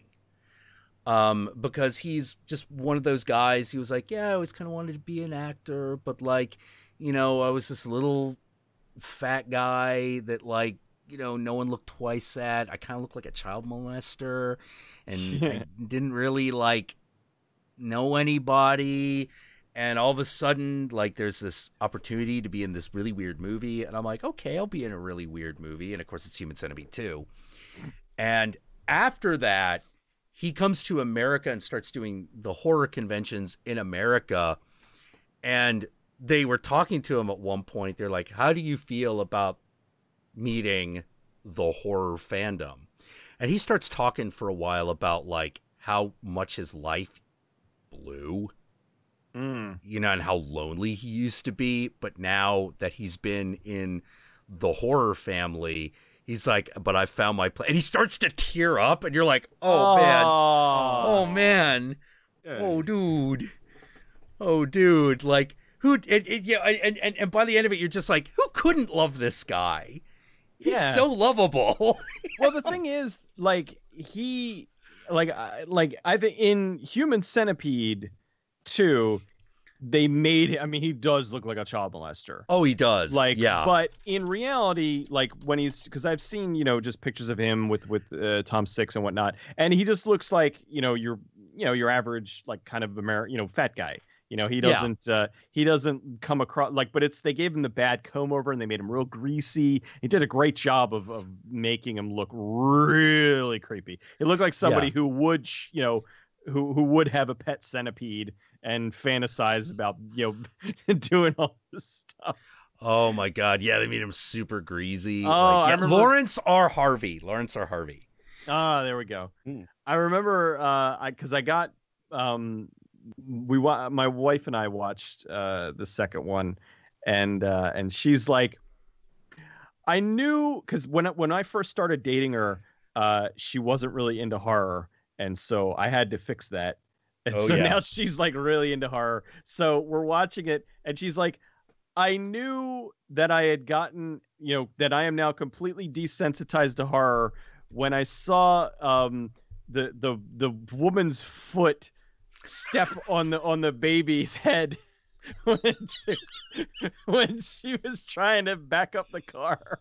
Oh my God. Yeah, no, that scene's the best. I'm like, are you kidding me? It's terrible. Oh my God. Well, it's like, how to put it, like there are a couple of scenes involving babies that are just like seared into my mind. One of them is Human Centipede 2. The other one is, I think, Feast 2. I was gonna say now this one actually gets me, like, because Human Centipede 2 is so gross, but it's like it's so over the top that you can't take it seriously. Same with Feast. It's like you can kind of laugh at it, but Train Spotting is one where I'm like, oh, that's not. When that baby is crawling on the ceiling when he is hallucinating. Oh, he is in code. And then there's the dead, but then it's dead in the crib, and it's just shit everywhere. And I'm like, oh, that's not good at all. Yeah. No, it's really weird. It's really interesting how a movie can take the same concept and give you a completely different feel, just by the way it's done. Yeah, it's one of the things about film I find so fascinating, because like we're talking about like Human Centipede 2, dead baby. Everyone who's seen is like, it's like so ludicrous, exactly. Yeah, it's like a Three Stooges bit, like it's like it flops out and it hits the pedal and she steps on it. And I'm like, are you kidding me? Yeah. And I had somebody, God, this is going way back. But I was talking about it on some social media or something, and somebody was like, "You fucking disgust me. That how do you like your gross gore porn movie?" I'm like, you know what? You You said it right. Movie. It's yeah. not real. Yeah, like that's actually something that I find, I wonder if people really understand. You know, I keep wondering whether there's a very, very, very loud section of people that can't actually do have trouble separating fact from fiction. I think so. You know, yeah, because I've gotten into so many bizarre arguments where you look at someone and you're like, you do realize that that didn't actually happen, right? They didn't actually rape a woman for this scene. You know, they didn't actually shoot a guy. Yeah, you know, it's all, hey, look, that person's still alive, and they're making another movie. You know, yeah, it came out. You've seen it. You know, they're fine. You know, but I think for some people, the emotional impact of a movie is a little too real for them. Not even movies. Even if it's drawn, even if it's just a cartoon, because we had that here in Austria and Germany back in the 2000s when the first big how I express the right way, blooming of the anime and horror scene. Oh, okay. Back in the days, because I'm an old guy. Okay, not that old. I mean, in mid-30s, and I'm coming from the 90s where we have first midnight. First TV station is shown. Oh yeah, there is this stuff like Akira. Oh, there is stuff like what I've got all this stuff here around. I just have to turn around.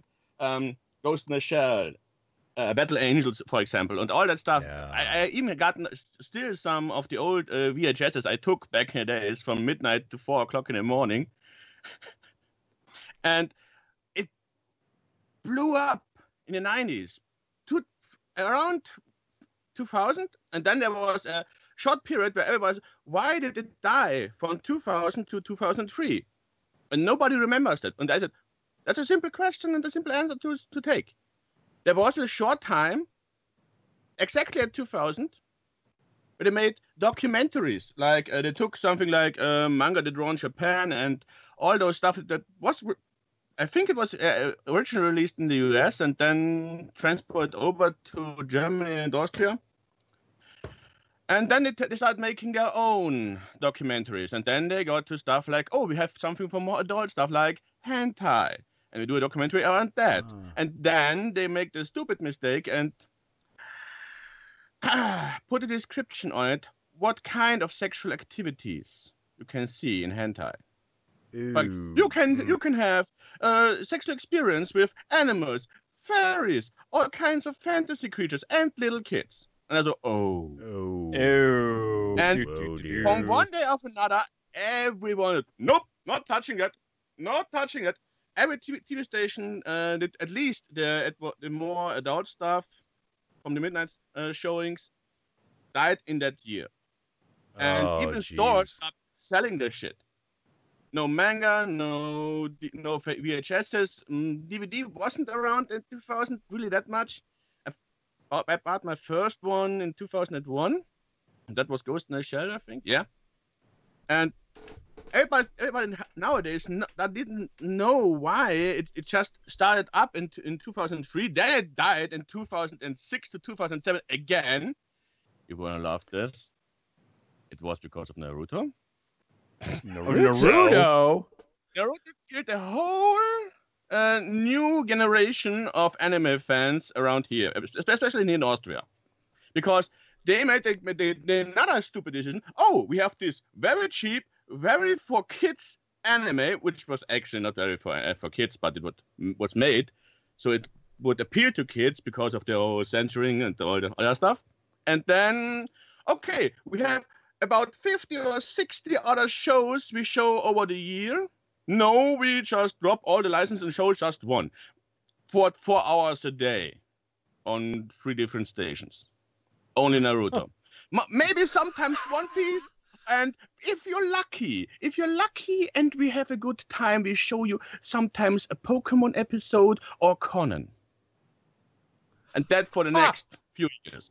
Then there was the next second, third, or I don't know how many mistakes they made. We go to the now new internet forums we have established in that time. That's why the point when I dropped in, because I get relate to the internet around here because we are at least 15 years behind of everything. That's really sad, I know. And I basically go in and so, hey, there's this very big forum where everybody can talk about anime and shows. And basically, it's like in this old spaghetti western. You open the door and the bar fight is already happening. What is going on here? Fandoms are like that. And what is going on? Yeah. And no. It was just because they figured out that basically the TV station was buying off and infiltrating some of the forums, and everybody bad press they made back then, they were, oh no, delete, banned, no, you have to go. And then they figured out that was happening, and everybody, nope, we're going to MySpace. And that forum died. Then MySpace died. Everyone went about everywhere. And that was about between 2006 and 2008. Then all the publishers died out in Germany, which also affected Austrian because we don't have really much of our own, because we like the hemorrhoid of Germany. Because everything we get their programming, we get their censorship, which really sucks. Not always, because that's why the reason I could, Jack and Guru, I'm the one who sent you the Doom copies. Oh, okay. Yeah. Got That's it. why the Germans hate us, because we get sometimes the uncensored shit, because we don't have that heart of the restrictions that they have, but we mostly get their stuff to us because we are too small to get the range of publishing. So we have right, and because you share a language, Germany's the bigger market. Yeah. Yeah. Basically the same, but Germans don't understand the Austrians very good, because our language might be the same to others. We are speaking a vastly different dialect. Yeah. That's the funny part, because I in the last 20 years I see so many. Oh, it comes up. Oh, it dies. Oh, it comes up. Oh, it dies. And now we're in this kind of limbo kind of state where, even now in my kind of shit piece of bumfuck nowhere, we are now having the first convention 10 years after everybody else. That's an anime convention, nothing else. We got for 3 years got the first horror convention only in Vienna, so that's about 5-hour drive from me. We are like I said, we are way back behind. Oh man, that's horrible. And I think, wait a minute. I grew up, I'm an 81 kid. I was born in 81. Was a teenager all of the 90s. And I think, why did the 90s go away so fast? We had so much fun here, especially in my place. We had LARP. And LARP in the, oh, no. We don't, those little guys who, fireball. No, not that. Oh, Italians, yeah. Lightning bolt. And yeah, no. They come to us. We have had here a very big LARP scene in the 90s, which I was strangely involved. Yeah. Cecil, have you ever seen any of the photos from the LARPs in Europe? No. It's like, oh my god, it's a whole other fucking level, dude. Really? It's crazy. Like there is a very long-standing Russian 40K LARP that happens throughout the year, and occasionally I get photos from it. I got a bunch of photos from my brother because they actually, when they were doing Fallout 4, they studied the LARP groups to see how people played and interacted in this kind of like post-apocalyptic environment, to see if they could get like writing tips. And they discovered one thing. They were like, the European LARPers go all the fucking way. You know, their costumes are amazing. Mm-hmm. You know, the 40K costumes that come out of Europe are the best, like bar fucking none. The other thing that's really interesting is that there is a rule that the European LARPs that the American ones don't have, which I was like, we should have this. But when I tell you what it is, it becomes obviously why we don't, because it's kind of not the American way. Mm-hmm. First day of a LARP, you're not allowed to pull out a weapon. Second day of a LARP, you're allowed to pull out a weapon, but only as a social tool. Like, you can threaten to kill somebody, but you can't actually pull the trigger. Mm-hmm. Third day is the free-for-all. And the reason that they did this is because they didn't want people to just have one day of experience, like arrive on the scene and get shot immediately. Right. You know, because that blows. So yeah, that was something that they had noted. But yeah, they go really far in the LARPs, and it's really, really, really, really interesting. Like the costumes are crazy cool. There's 2 documentaries I want to recommend if you haven't seen it, either of them. There's one, it's called Darkon. Oh, yeah. You've seen Darkon? And then Monster Camp. And they're both, it's American LARPing, D&D, and they're both really good, and they're both different enough that, like, you're not watching just 2 of the same things, because it's 2 completely different LARP camps.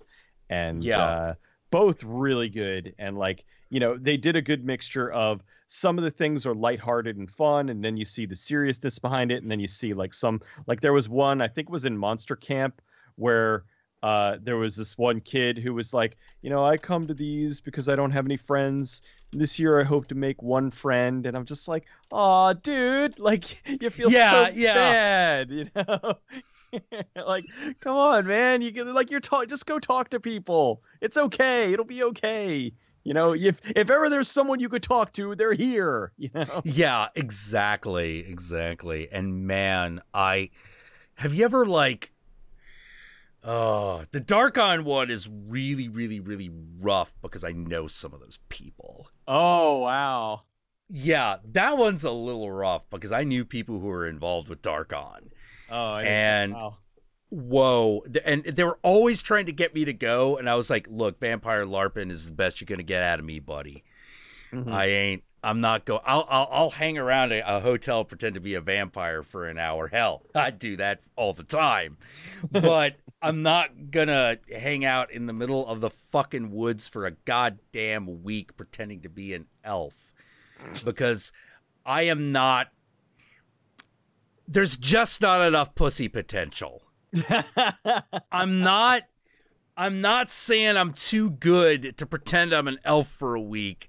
What I am saying is that's a weekend and I got people to do. Yes. And yeah, but I knew tons of people who were involved with it, and so I heard all the stories and all the drama and all of that stuff incessantly. Like I worked, like I said, I worked at White Wolf as a freelancer for a while. White Wolf was right there in Stone Mountain. Like, they were all, half of them were involved in Darkon. Mm-hmm. And I'm just constantly inundated by this shit. And I'm just like, dude, please stop. I gotta write this thing for FOSSA on Matrix strip clubs because dude is paying me money to do it. And I have time to listen to your Darkon fucking drama. I am busy making role-playing game, even though it's only in my weird little shitty shifty corner. You know, it's still creating, you know? It's still creating.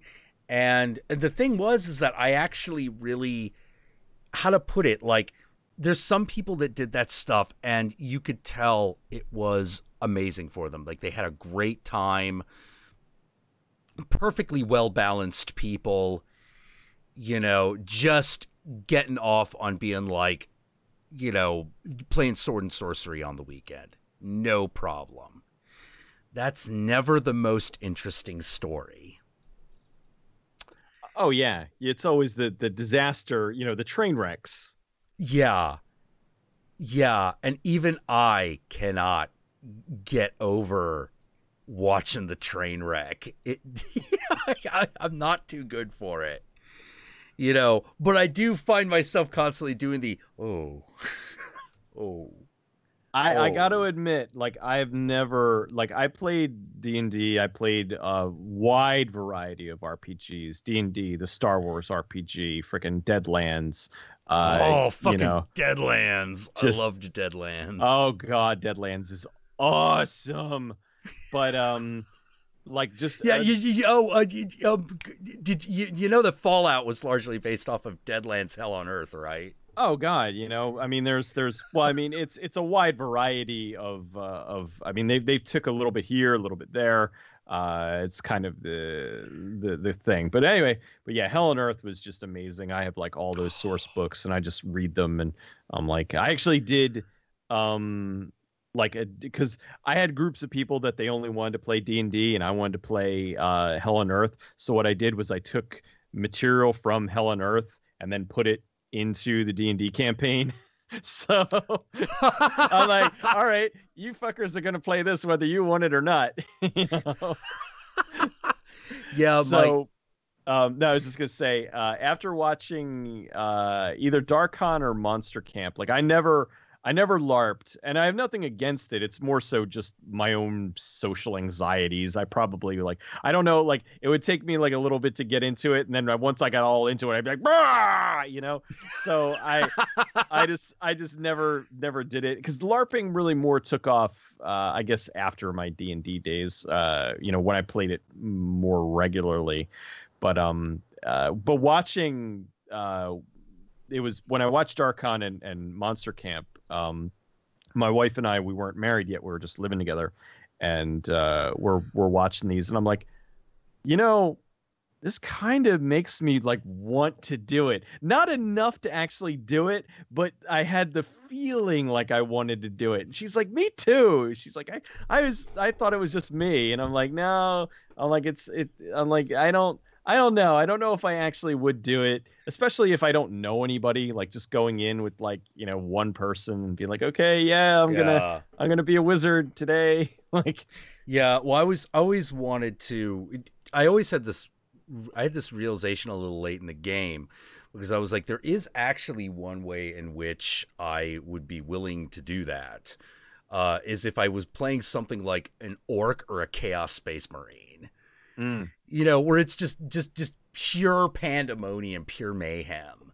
Like that I could probably get into for a while because I really I particularly like the 40k orcs because I don't know what it is. There is just something beautiful about giant green space orcs that think violence is funny. It is. Yeah. Green is good. Big is good. Orcs are good. Yeah, big is best. Green is best. Orcs is best. That was, yeah. It's a long time for me. Sorry. Yeah, I loved in the original Dawn of War when you got the kill a can, which is basically an orc in a fucking mech, but it's just a can with arms. Yeah.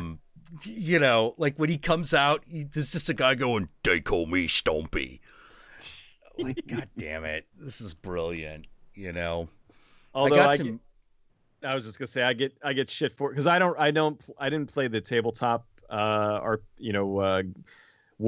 but I played a bunch of the games, and I even said in my Event Horizon video where I'm like, Necrons for the win, and then I'm like, fucking Necrons, man. And they're like, oh, no, we want orcs, and I'm like, oh, my space Terminators will dominate your ass. And they're like, what? I love the original Necrons so much. They're basically space Terminator skeletons that live in giant techno-Egyptian pyramids that fucking spread fear and eat hope. I'm like, I love 40k because it's the most redonkulous shit. There's a point at which you're just like, we cannot take, it's like, how grimdark can you get? All the grimdark until it's stupid. Now you're in 40k levels. It's not enough to have a disgusting, horrific, tyrannical Imperium of mankind. It's got to be an Imperium of mankind that has spaceships shaped like cathedrals that send thousands of people to die in front of the God Emperor every day to sustain his life. And the only people that can make the machines work think they are literally gods. God. I really like. I know it would be just such a task to pull off, but can you imagine a fucking $200 million 40K movie that had like creative control, like they could do practical ships and like do it right? Oh my God, that'd be amazing. Oh my God, even if you did that as like a television show. Yeah. But it's just there would be somebody that would step in and be like, all right, wait a minute. But these are the good guys. Well, no, nobody's really the good guys. Like everybody thinks that they're the good guys, you know, but it's nobody's really. Well, no, what about the Imperium? They're the army, right? No, they're probably one of the worst. You know, like, yeah. Like I'd sooner set up with the Sisters of Battle. Yeah. Yeah, and even then, not gonna be so great. You know. Oh God, I talked with the guy who actually designed a lot of the dialogue for the Sisters of Battle and Dawn of War. Oh, nice. My brother worked with him. He actually said that guy's very underappreciated when it comes to dialogue. You know. Because he was sitting there trying to figure out, how do I characterize the Sisters of Battle? And then all of a sudden he came up with the line, faster than blasphemy. And the minute he had that line, he's like, no, I know exactly what they are. They're just all Joan of Arc all the time. It's just all fire and inquisition and killing. You know, got it. I'm on it. You know? That just gave me an idea, because we had the Space Marine game, which was the third-person shooter, which was actually pretty cool. It was a little... Yeah. It could have been a little shorter, but I still liked it. But could you imagine a 40K Space Nun game, but it's like they have one of the high priestesses or whatever, but doing it thank you, I'm remembering the terminology, but having it in as more of like a Devil May Cry kind of game, because they're so like just super fast. Like there's so much untapped potential with those, like to do some offshoots, and thankfully they've been putting out a nice influx of games. They're making they did the update of Space Hulk. They've done the third person shooter. They've done all the strategy games, but I feel like it would be cool. I know they tried with Fire Warrior. They did the first person shooter with the towel.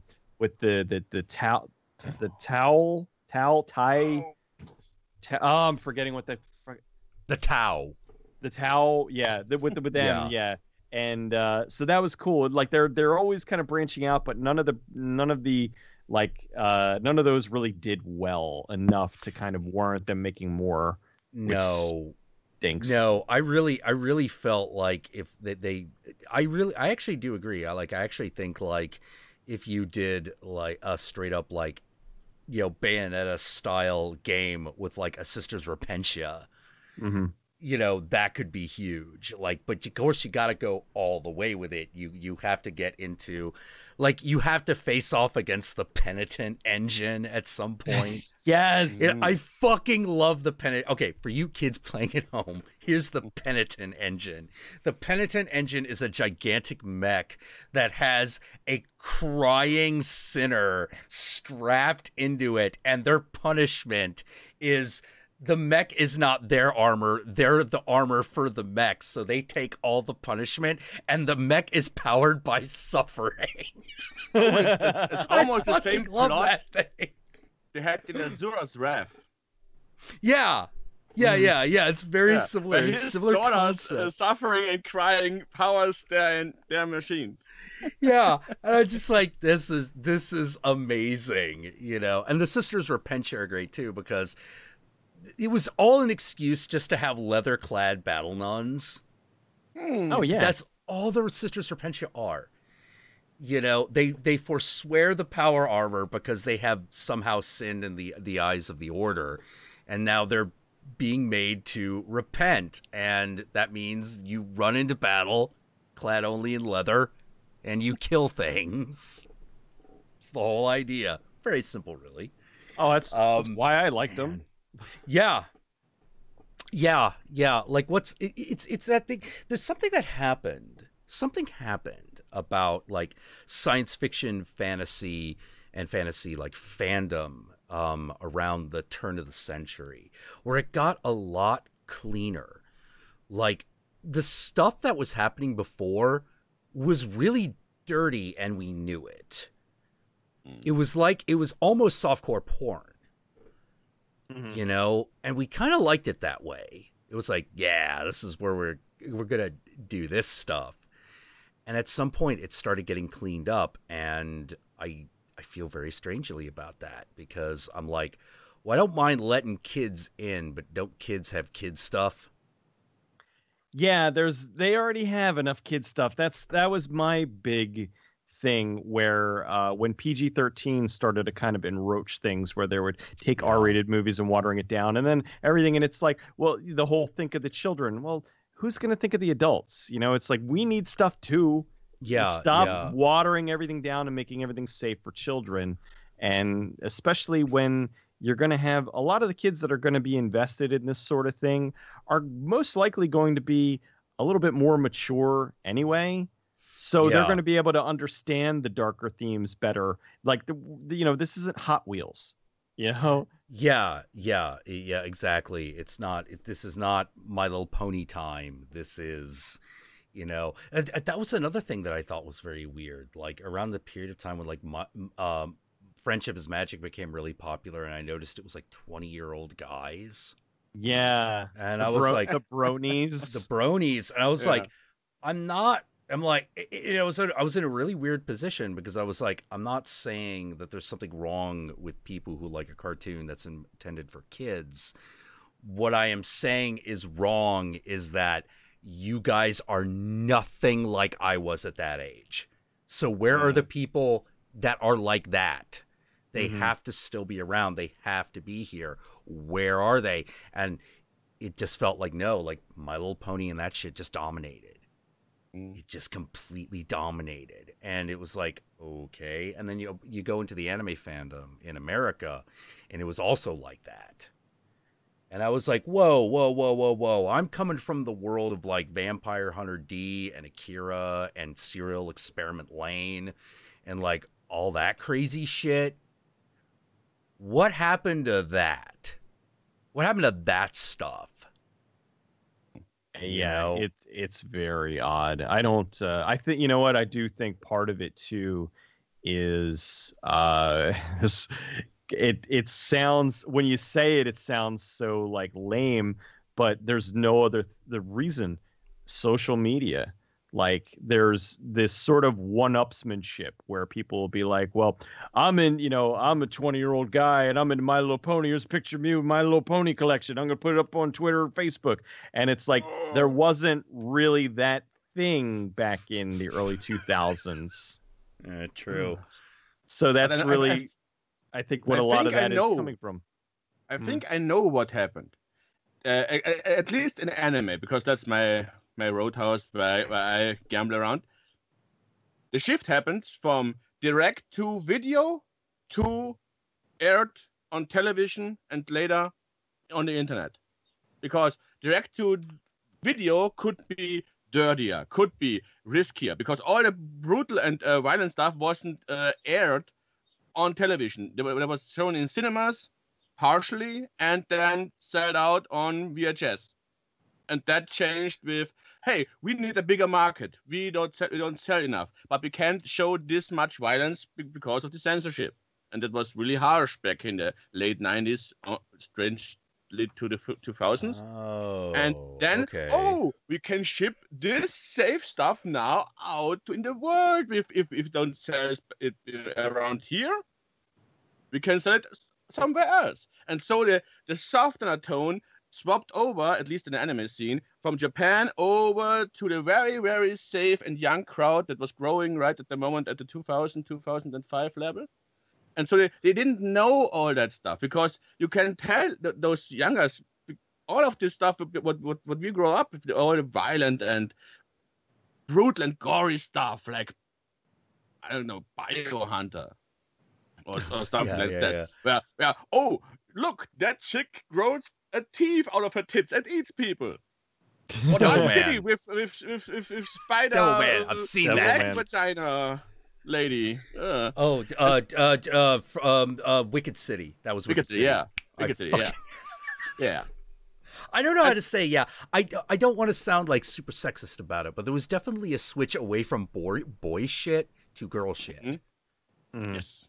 You know, and girl shit is a lot safer to market, even though that world gets just as creepy when you delve into it. I have seen more incest and and male pregnancy weirdness porn than you would believe by just peering into the female fandom of anything. You know, it's not boys writing that shit. Nope. No. There's some darkness in there. Yeah. All the girls on the studio of Clamp. They write crazy and weird shit. Oh yeah, yeah, like fucking X 1999. Yeah. The moment my brain broke was when they pulled a sword out of a girl. Oh, yeah, but they stole that from Utena, was it? Yeah, but it wasn't as brutal in that one. Yeah, like in X 1999, that scene is brutal. Like she's like, "I love you both. I can't decide." And they fucking pull this sword out of her. You're like, "Whoa, take it easy." Oh man, I had a buddy of mine in like the mid 2000s. He's like, hey, you really like, because he knew that I was into like anime and stuff, and you know, Fist of the North Star, Guyver, all that kind of stuff. Hey, you really need to watch this. And my one buddy, he's awesome, but he's out of his goddamn mind. And he's like, you have to see this. So he sends me this video, and it was my first introduction to the adventures of Rape Man. And I'm like, this is, what is this? Yeah, what is this? Oh, whoa. Pull back. I'm like, okay, I don't know. I'm not ready. I need an adult. He rapes for justice. Yeah. Whoa. Wow. And I'm like, okay, you know, and it's just, yeah, it's so hard to like even like explain this to people, like because especially the dreaded R word anymore. It's such a touchy, you know, because we're living in this rape culture apparently. But well, it was never an easy thing to talk about, but it only got harder to even discuss. Yeah, it's never. It's one of the things I get really mad about when people are like, well, we have to take this seriously. And I'm like, oh, I agree. But the problem is if you take it too seriously, now you can't talk about it. And if you can't talk about it at all, now it becomes the invisible thing that we can't talk about. And now the nastiness runs rampant underneath the surface.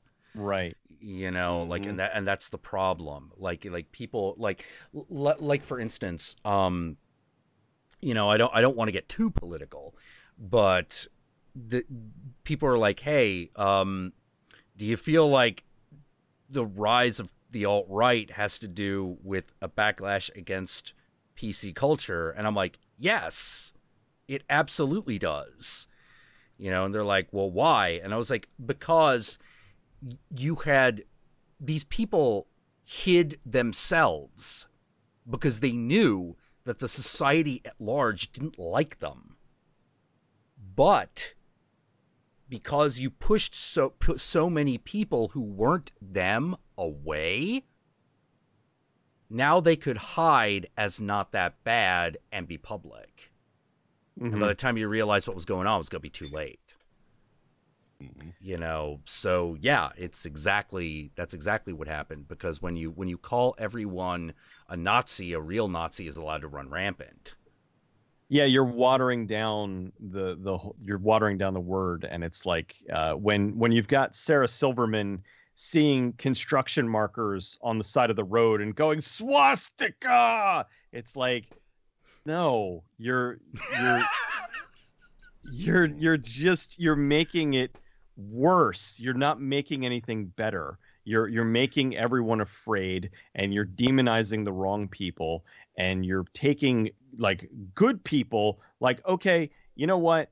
It's like by saying like the Huffington Post who put an article out the other day, and it was like you know, the only way to fight back against Trump voters is with violence. And it's like, look, I'm not I'm not getting into that political clusterfuck, but I'm just simply saying, like, no, not a fan of the guy. But like, there are people out there who did vote for him that are not bad people, you know? Yeah. Like, yeah. but by throwing them all into the same bucket as nuts, like, are you insane? Like, do you like need a history lesson on what Nazis actually did in the world? It's like they didn't vote for a guy you don't like. They murdered people. Like, murdered, they murdered millions of people. Yeah, millions of people. They invaded. They were so dead set on this idea of ethnic purity. They would pursue it even at the cost of losing World War II. You know, like, that blows my mind. Like, looking at the correspondence, reading some of the correspondences that were happening between the high level officers. I got a little lucky because I have a friend who studies this shit. But you look and you're just like, they know. They know they're losing the war, and they're trying to convince the inner circle to let them use the concentration camp victims as slave labor. Let us use these Jews as slave labor for the war. They can't even get them to allow them that level of humanity. Yeah. And you're just like, what? And they're like, why? And it's like, well, for the same reason they're attacking Russia in the first place. Hitler believed that the Russians were influenced by the Jews. And so they had to be eradicated. And that they could be easily eradicated because they were of Aryan blood, which I'm sorry to say, no, you're not. First of all, the Indo-Aryan race is not white European. But more than that, he felt that if Jewish people touched German engineering, it would somehow taint it. That's so like, what? You're so racist, you're going to lose the war over it. Wow. That's levels of racism I don't even know if America could come up with. Yeah. I don't think we have a chance of coming up with that level of racism. Like, whoa. That's like nuclear levels. You know, damn. Like, it always fucking does this weird thing in my mind where I'm like, how do you get like that? It's I want to get off of the political stuff because it's like it's so, but I mean I'll go into this and then we should just change the subject. Got it. Because it's just I'm just tired. I'm so, and I'm not saying that, and I'm not saying that I don't mean that I'm like tired. I want to go to sleep. I mean, I mean, my job is being online, and so I see it, and it's exhausting. So, but what I was going to say was that by but when you say it, you sound so conspiracy theorist. But the media really is purposefully putting people against each other. They're demonizing some people. Yeah. They're showcasing things. They're leaving out certain important parts of stories. They are pushing things in the way that will get them the most clicks. They will blatantly lie about things or leave out parts of a story because they know that they will get more people to watch or tune in. They'll get the people that are afraid, and then you get the people that will be there to call them out on their bullshit. And then in the end, all you do is you end up having a lot of people arguing and yelling back and forth, and it's not accomplishing anything except for making everyone angry at each other. And it's so sad because just a few years ago, like, it just seemed like everybody just kind of was getting along. Like we were all like, you're always going to have racist assholes. You're always going to have people that don't like you for the dumbest reasons whatsoever. But it did seem like there was more just camaraderie. You'd hold the door for somebody and they'd say thank you. You'd help somebody out. You would do something nice for somebody. And now it's just everybody just kind of looks at each other. And it went I was at a game store, and there was like a girl that walked in, and like, I hate that because of the things that have happened over the past couple of years. Like, my thoughts were going to it, is she a real gamer? And then I'm like, of course she's a fucking real gamer. God damn it, get out of my head, Polygon. Like, I found myself doing the same thing, even though it's one of those weird things where I gotta agree with Young. People don't have ideas have people. Mm-hmm. Because you find yourself thinking this shit, even though you're like, wait, that's not me. I'm not thinking that. Something is thinking that for me. Why the fuck am I doing this? Like, that happens all the time. And like my kryptonite, feminism. Mm-hmm.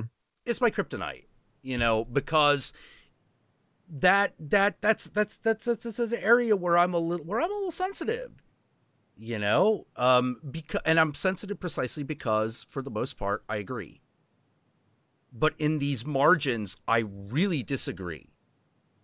Because any ideology going too far gonna be an issue. But of course, the fights that I have there are the ones that hurt the most. Mm-hmm. Because there's that horrible feeling of like, I'm always having to double check everything. It's like, am I just doing this? Am I just saying this because they're a woman? Yeah. Would I be behaving differently if this was a guy? And having to fight not only the fight that you came there to fight, but that fight, oh man, that's rough. It's super rough, and it's so rough to the point where you find yourself going, you know what? I don't even want to have the argument. Yeah, I don't want to have the argument, because how do I do that? How do I even negotiate that? How do I even navigate that with honor and forthrightness? Because it seems like I have to dodge through all of these hoops just to get to the point where I can actually say the thing. Yeah, and it's incredibly frustrating because of the fact that, especially on something like Twitter, you can't have a debate in 140 characters or whatever. Yeah, and like it's like you want to have this discussion and you want to say, hey, I understand what this is, but I don't like what it's become. And then the problem is all that's doing, that's kind of why I've stayed out of it for the most part, because for me personally, it's just not worth it. And I know that nothing that I'm going to do is really going to solve anything. All it's going to do is just get me painted as a fucking, misogynistic, blah, blah, blah, whatever. And when I am like the furthest thing from that, and I don't feel like dealing with that nonsense. I don't feel like, because you're going to be inundated with people who are looking to pick a fight with you and are looking to, though, like what happened with the guy from E3 put out an indie game that got a lot of attention. So what's the first thing they do? Not say, oh, great, one of our indie guys looks like he's going to make it. No, they go through his Twitter history and they find shit that they can demonize him over. And that's yeah, wrong. It's so like wrong. you know what it reminds me of, actually, that indie game scene? It reminds me of the indie rock scene of the early 90s. You know, like bunch of backbiting bitches, let me tell you. You know, like, holy fucking crap. Everyone was a diva. Everyone was angry, and everyone was mad that they weren't Kurt Cobain. Like, and it was one of those, I don't know what to tell you. Kurt's got something that people like. I don't get it, but obviously his audience does. You know, so they like that, and now they're signing everybody who sounds like that. Yeah, I'm sorry, Stone Temple Pilots. Without fucking Nirvana, you'd be no one. You know, like, the horrible truth. And the indie game scene is exactly like that. And they are behaving the same way. The only difference is because of social media, now it's public. Like, if you were behind those curtains in any way, you knew about this shit. You know, in any way, even if you were just the guy holding the curtain, you know, you knew how this whole thing operated and how petty and stupid it was. Because never fucking is the fighting so horrific as when the stakes are so low. You know, and it's the same thing in the indie game world. You know, everything is, it's just like the response to that guy, everything used against him is just an excuse to be shitty to him. Yeah. And that's what makes me mad, because I'm like, you're not allowed to use you're not allowed to use like the harassment of women as a shield so that you can have carte blanche to be shitty to a person. That's not how that works. It's not supposed to work that way. Yeah. You know? And no, go ahead. No, go for it. Oh, I was just going to say it sucks, because then he'll come back and counter with, well, you know, this was stuff that I said on Twitter a while ago, and you know, I did believe that at certain point in time, or maybe he'll explain, and then they pull out you're gonna mansplain that to me. Oh, yeah, Jesus and Christ! Like, at that point, like, well, he has to, because you asked.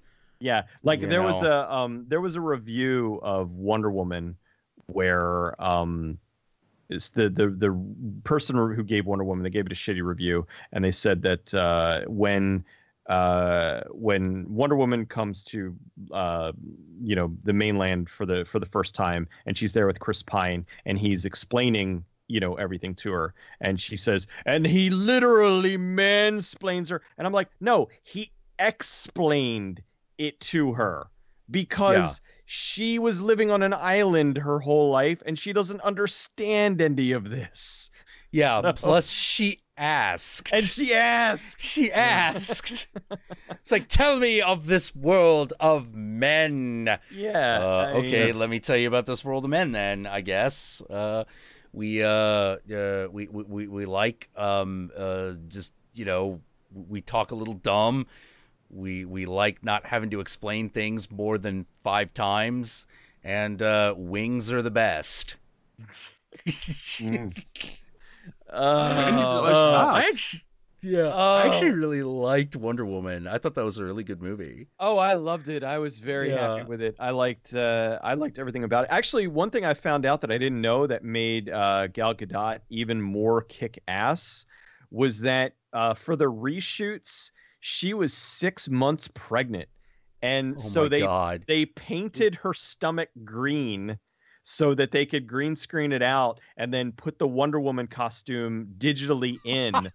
Like, that's awesome. That's awesome. That is great. Wow. I'm like, good for you, man. And the thing was, watching the movie, it's dedication. That is some serious dedication. And there was never a point where, like, I didn't believe that she was in that outfit, or so major kudos for her. She like won a lot of respect for me in that movie, because I thought I loved her in Batman vs Superman, and I was like, okay, I'm really excited about seeing more of her.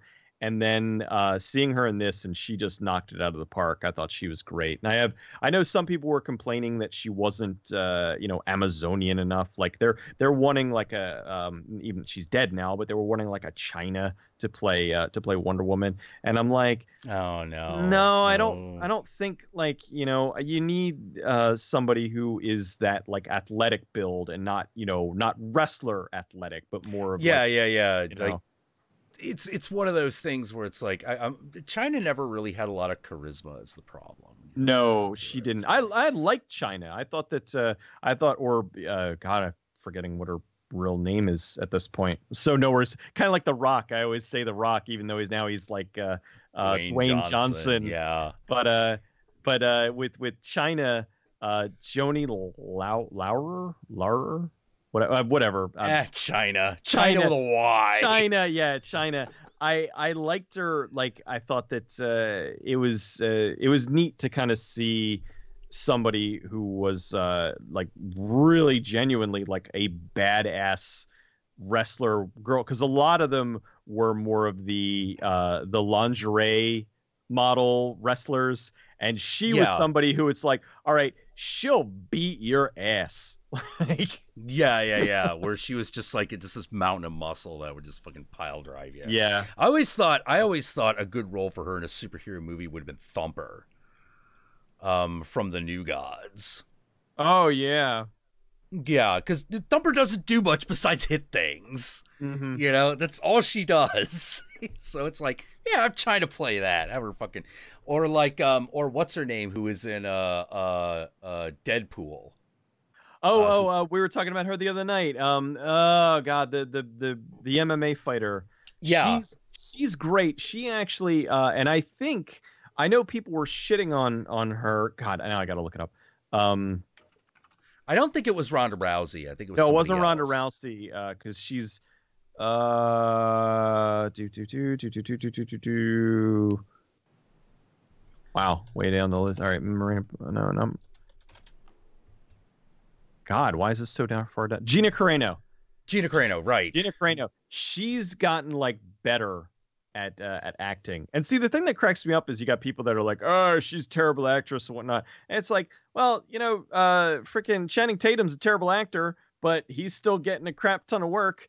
And so I think that for the roles that they would be putting Gina Carano in, I don't see that really standing in the way of her, getting these jobs. She's very pretty. She's really athletic, and she could do a good bit of her own stunts. She's a badass. Like that in that movie Haywire, she was freaking she beat the crap out of everybody. Yeah. One of the things I thought was really kind of funny about like her performance in Deadpool is the person she actually reminded me of was my friend Sarah. Oh wow. The Queen of Trash.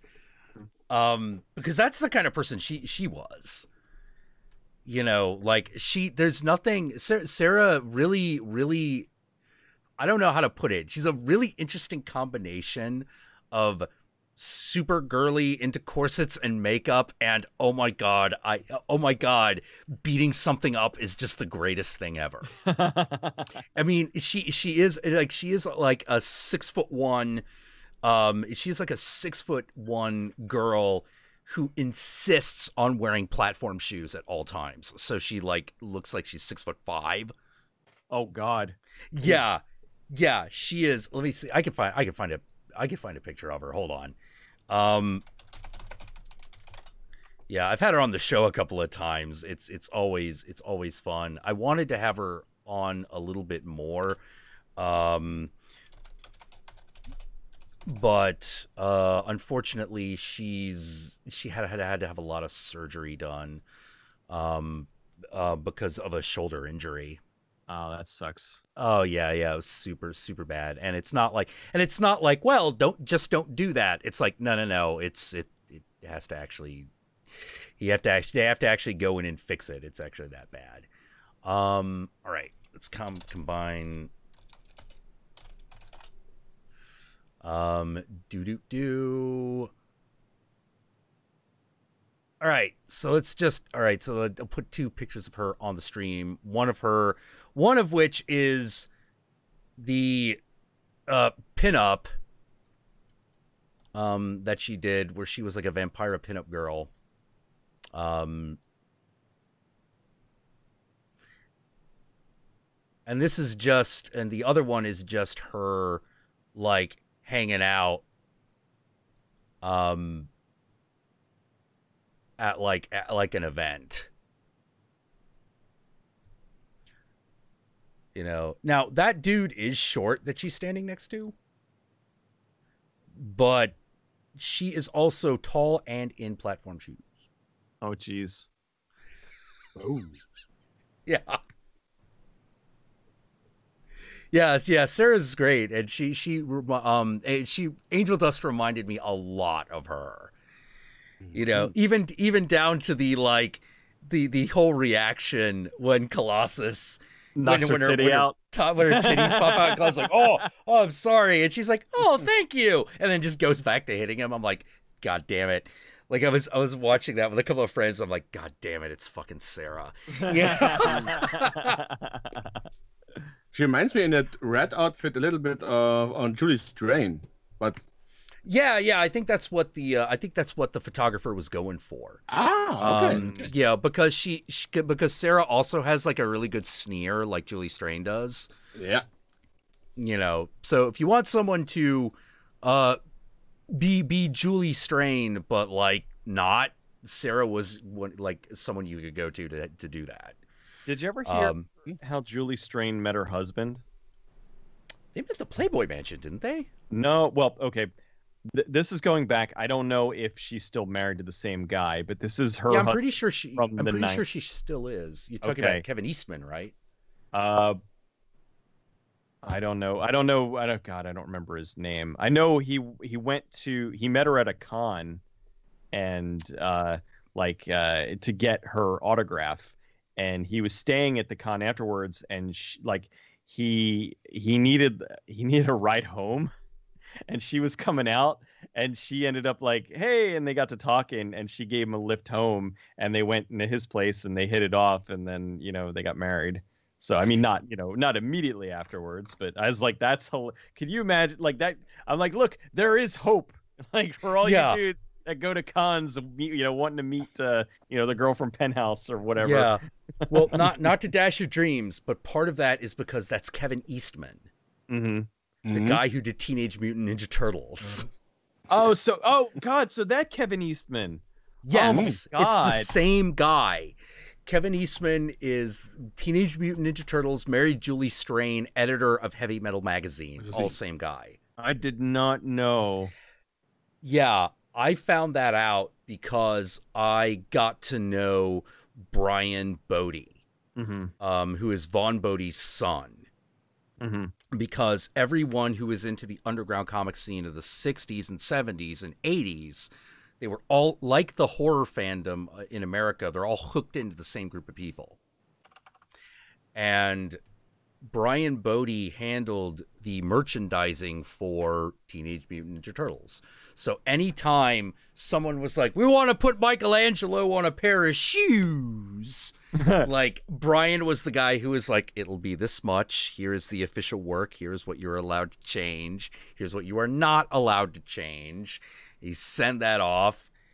And that's how Kevin Eastman still makes most of his money, is through the merchandising of Teenage Mutant Ninja Turtles.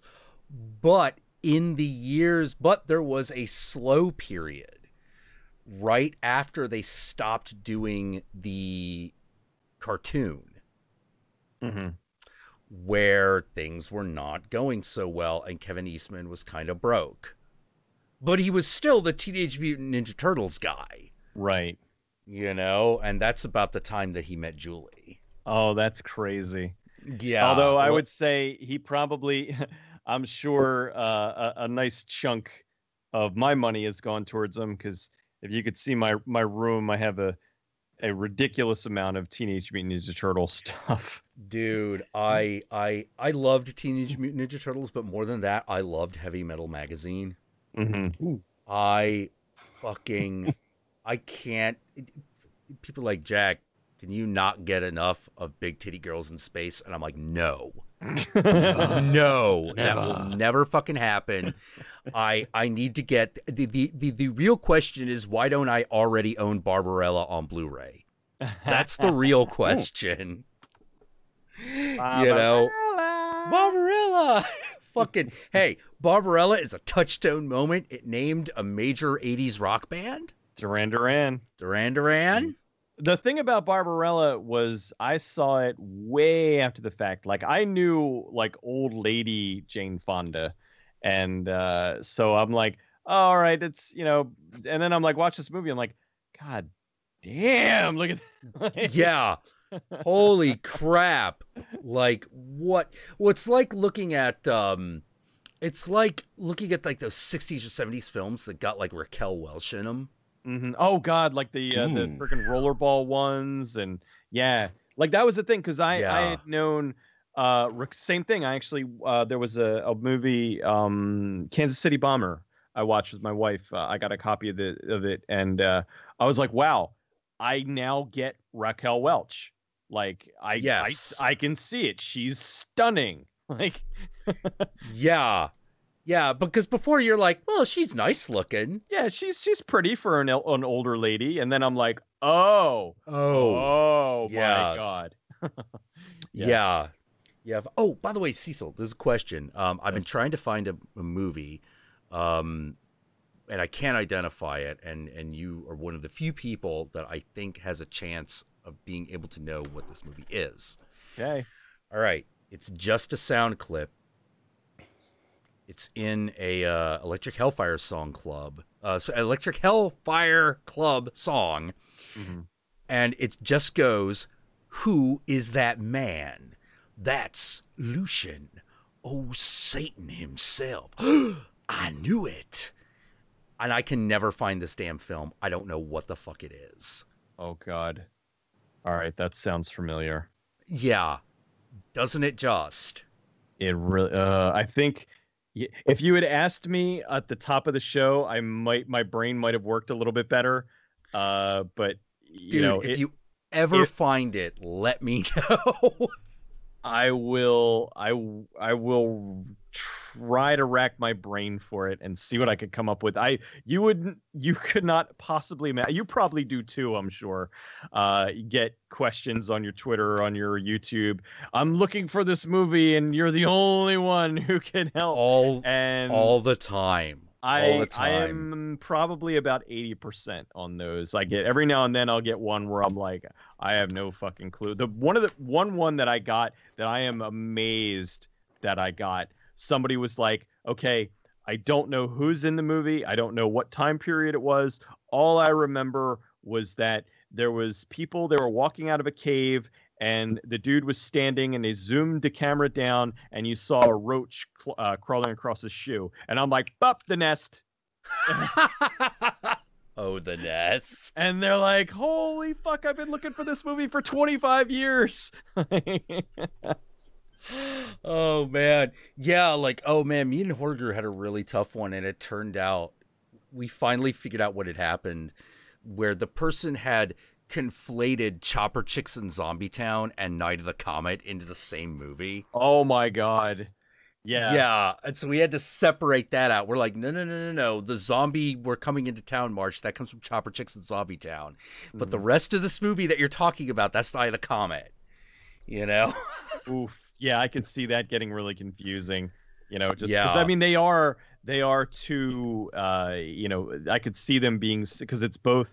They're both late 80s, early 90s time frame. Both kind of have that same vibe to them almost. With Night of the Comet having the bigger but not much bigger budget. Found out that for some reason. I mean, I got the word directly from the director, where like I think on like Wikipedia or something, they say the budget was like $3 million or something, and he's like, no, that was $500,000. We're like, we stretched our budget like crazy on that movie. And this is Night of the Comet. Yeah, Night of the Comet. Oh man. And so, but yeah, I think Chopper Chicks and Zombie Town, was that an actual trauma film, or was that a trauma pickup? I think it was a trauma pickup. Yeah, I think it was a pickup. You know, kind of You like know, redneck zombies and you know, that kind of stuff. It was yeah, like wasn't Cannibal. yeah, Cannibal. Yeah, I'm pretty sure that was a pickup. Man, but yeah, I remember that movie very. It's really weird because it has fucking what's her nuts in it. God damn it. Now I gotta look it up. I keep wanting to say Rachel Ray, but I know that's wrong. Oh God, Rachel Ray. Chopper Chicks in Zombie Town, starring Billy Bob Thornton. Yeah, it's got Billy Bob Thornton in it. It's also got Dan Calfa. Mm-hmm. So if you want like some zombie pedigree, Dan Calfa's in this movie. Martha Quinn again. Yeah, Martha Quinn. Yeah, she comes. Wow, you didn't think we'd be talking about her twice tonight. Oh no, we're gonna talk about '80s movies. She's gonna come up at least twice. You're just lucky we haven't brought up Beastmaster 2. Oh God. Kari Wurr. Oh, my love of her is just never ending. Oh man, she's awesome. Mine, the one that I'm like, please keep coming back. It was always Sybil Danning. Oh, Sybil Danning. Wow. That's oh yeah, Sybil Danning something. Although it's funny, the only like I don't get starstruck very often. Like I've met a lot of famous people and you know, but one of the few times I genuinely got starstruck was talking about Beastmaster. I met Mark Singer and I got him to sign this poster of V. It was one of the Visitor propaganda posters. And I was flabbergasted. I'm like, I love you on V and Beastmaster. I was so just, I could not contain myself. I was 13 years old and going, yeah, well, I mean, I wasn't 13 years old. I'm saying 13 years old mentally. I'm like, I love you on V. And he was really cool. Like he was so super nice. And like my wife is just laughing hysterically. She was my girlfriend at the time, but she's just laughing hysterically at me. She's like, I've never seen you act that way. You know, she's like, you didn't act that way around like women, you know, like famous women. And I'm like, wow. And I'm like, because he's the Beastmaster. And she's like, I've never seen that. And I'm like, all right, we have to fix this. And then we watched the bit. She's like, oh. Like he's, you know, because he was in great shape when I met him, but I mean, when he was Beastmaster, dude, he was. Oh yeah, he's like ripped, super ripped. Yeah, you know? Fucking hell. Do you remember? Oh, geez, do you remember the Barbarian Brothers? Speaking of ripped. Oh dudes? God, yeah. Do you know Peter, the Cinemasochist? Yes. Well, I don't. Well, yeah, I know of him. I mean, yes. Well, that's what I'm saying. You know of him. He's a friend of mine. Great dude. But he's hilarious because he's like really into like weightlifting and bodybuilding and stuff. He's a big buff dude, and he's like, I know they're not dead yet, but I'm the reincarnated one half of the Barbarian Brothers. Oh my god. I got into an argument with that guy, actually, the Cinemasochist. Oh, really? Yeah, it was over I Drink Your Blood and I Eat Your Skin, I Drink Your Blood, because he had claimed that the double feature didn't exist. And I'm like, yeah, it does. It does exist. It's just that for some reason, not every pressing of the double feature, of the classic double feature, has both movies. Mm-hmm. You know, we got into a big argument about it. And I'm like, no, I Eat Your Skin exists. It's a real movie because it's a retitle of an older movie called Voodoo Horror, which is in the public domain. You know, I've seen it a billion times. You know, it's a real movie. It's not that good. It's not really worth mentioning. It's nowhere near the levels of I Drink Your Blood.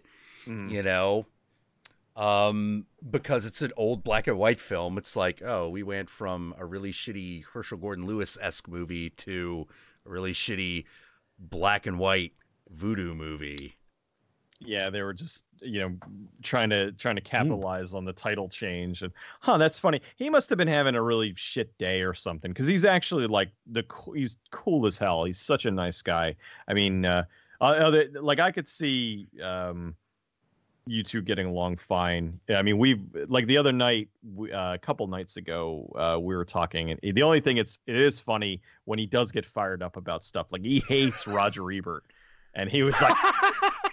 We were talking about because we were talking about how Roger Ebert gave like shit reviews to like great movies. Like he said that totally. He said that The Thing was an inferior copy of Alien, and so he was just like, fuck, I hate Roger Ebert. I'm glad he's dead. There, I said it,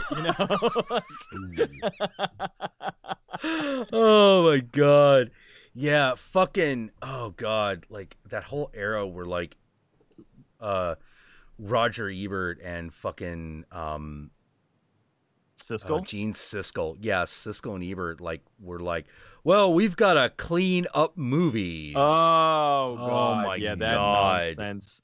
Yeah, well that was the thing. We actually that was the we did a whole special on that like half-hour episode where they needed to clean up horror movies, and they were talking about how with the first Friday the 13th, they're like you never see the killer, you see it voyeuristically through the killer's eyes as he's following the women. And it's like, no, dummies, you don't see the killer because you're thinking the whole movie that it's Jason when it's really his mother.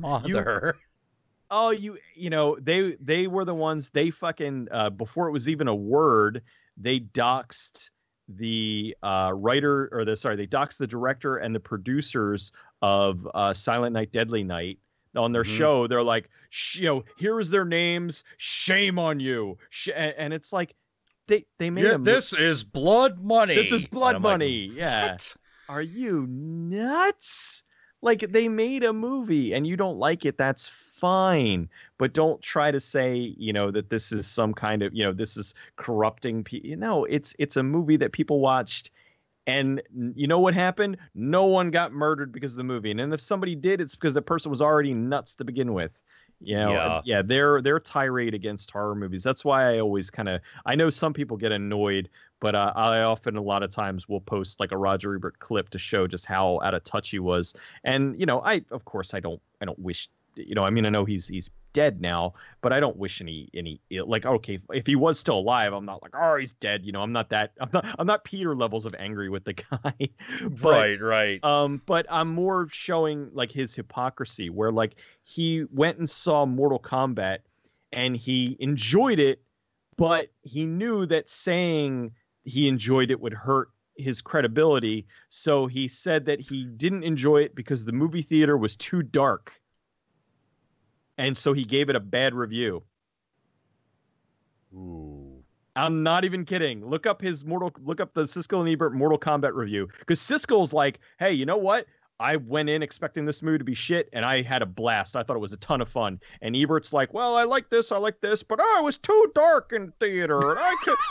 and Siskel's like, can't you just say that you like it? You won't admit that you like it? And he's like, no, I had a bad review, thumbs down. And I'm just like, oh, you hypocrite. Just say you like the damn movie.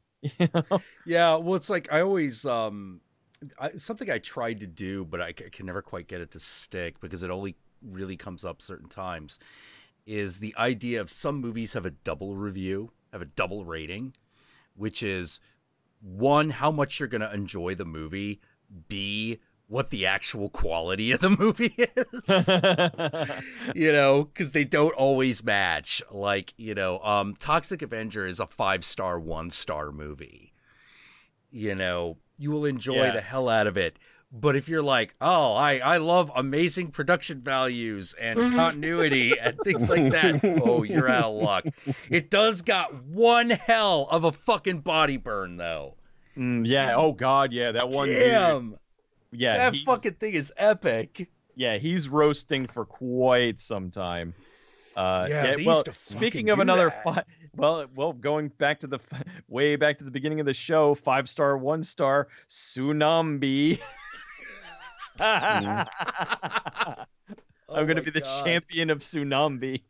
Oh man, I got to check this out. Is including like I'm not Jesus, mommy? Probably. Oh, and I'm that now. Yeah, I think that you're actually genuinely going to enjoy because it's so like head scratchingly. What the fuck is what is happening right now? There was a movie I was going to ask about. Oh, so I want to know if you had seen it because it's one my wife was like, you gotta watch this movie. You gotta watch this movie. You're not gonna believe what happens in this movie. And I see some of it, and I'm like, you're right. I'm not believing this. Stonehenge Apocalypse. Stonehenge Apocalypse. No, okay. I have not seen this, but I write it down. So Misha Collins from Supernatural, who plays Castiel. Oh. So it's recent. Yeah, it's very recent. Is called in because Stonehenge is attacking people. What? Yes. Yes. Stonehenge is attacking people. And more than that, there are more Stonehenges in the earth erupting from the ground to create the Stonehenge apocalypse. Oh my God. What? What was that, babe? The others are pyramids. Oh yeah, the other one. There's Stonehenges and then there are pyramids. Oh, there's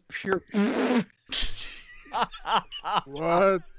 Yeah, Stonehenge apocalypse. Ask for it by name. That's amazing.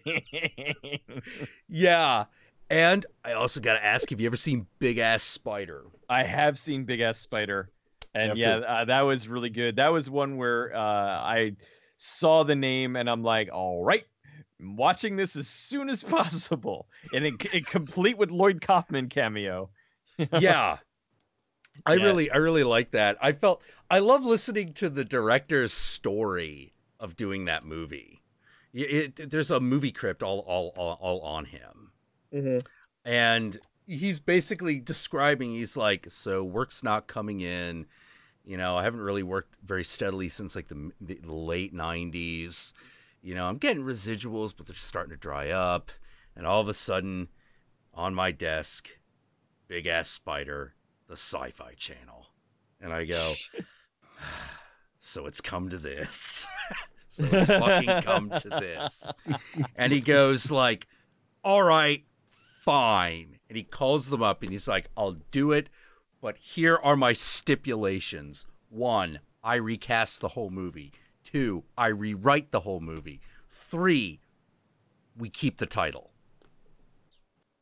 I am not going to direct a movie called Giant Spider. I am here to direct a movie called Big Ass Spider. And they tried. I know they were having problems with the title. I mean, not like South by Southwest and whatnot was cool with it, but I think there was a lot of pushback. And then in certain things, it's big asterisk, spider. It's like, we could say ass. Yeah. Yeah, the poor children. Come on. Oh yeah. Well, I thought Greg Grunberg did it. Like he sold it. Like, he did. He totally did. He really went all in with this. Like he could have half-assed it, and I thought he really went with it, and he made it even more enjoyable.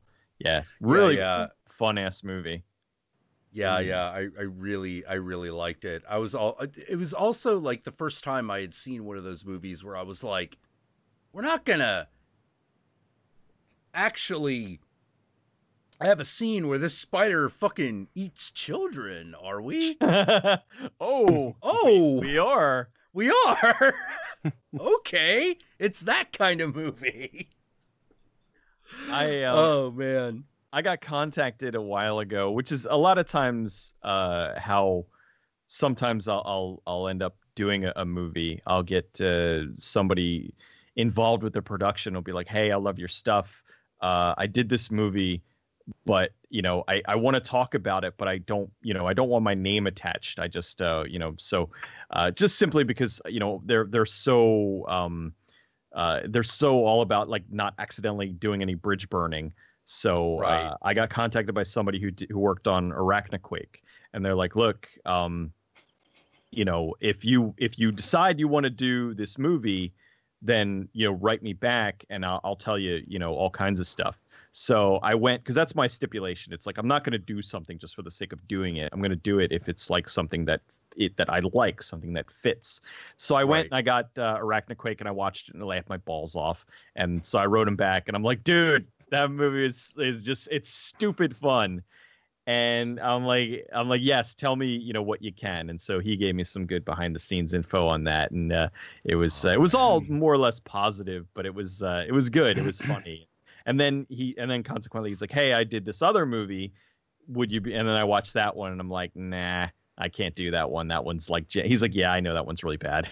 So it was a little too bad.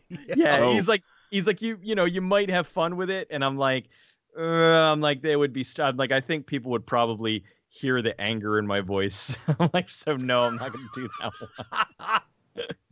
But at the topic of bad movies, had anyone of you seen Evil Alien? Yeah. Yeah. Oh, I've seen okay. Alien. Good. Yeah. Yeah, I've seen, God, I mean, I haven't seen every bad movie, but I've seen a lot. Like, it's funny when you get people that are like, you know, oh my God, I saw this movie. It's so, you know, it's the weirdest movie ever made. And they're like Killer Clowns from Outer Space. And I love Killer Clowns from Outer Space. I actually kind of got awesome. chummy with the film's composer. And they're really working hard to get the push to get Killer Clowns 2 made. Yeah. Ooh, yeah, they really are. Yeah, but I mean, the Kyoto brothers, they want to do it all practical. They want to have it in time for the anniversary. They've got so much like good, you know, things planned. But anyway, it's just funny because they're like Killer Clowns from Outer Space. Love the movie, but I'm like, it's almost like quaint at this point. I'm like, get back to me when you've seen like the Oatmeal Man or like Oh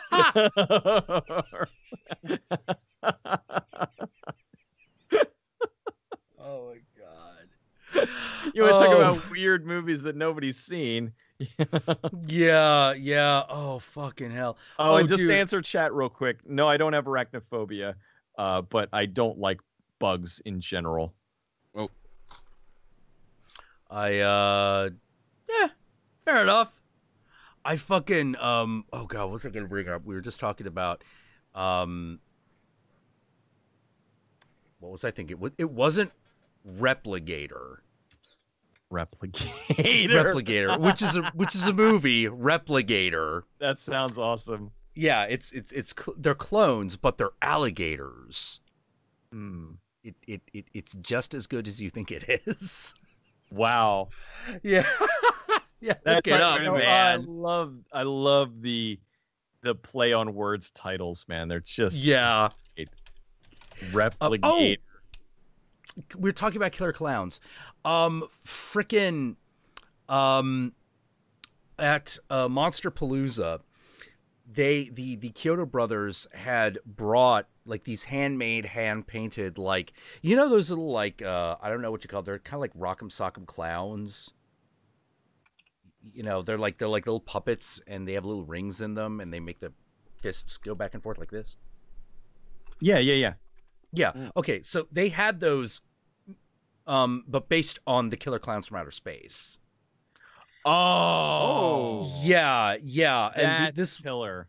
Yeah, a friend of mine got like 3 of them, and he was like, it cost him like $300. So each $100 because they're all handmade. Mm-hmm. And he was like, so they're saying that if they can get all of them sold this weekend, that they might do a mass production run of these.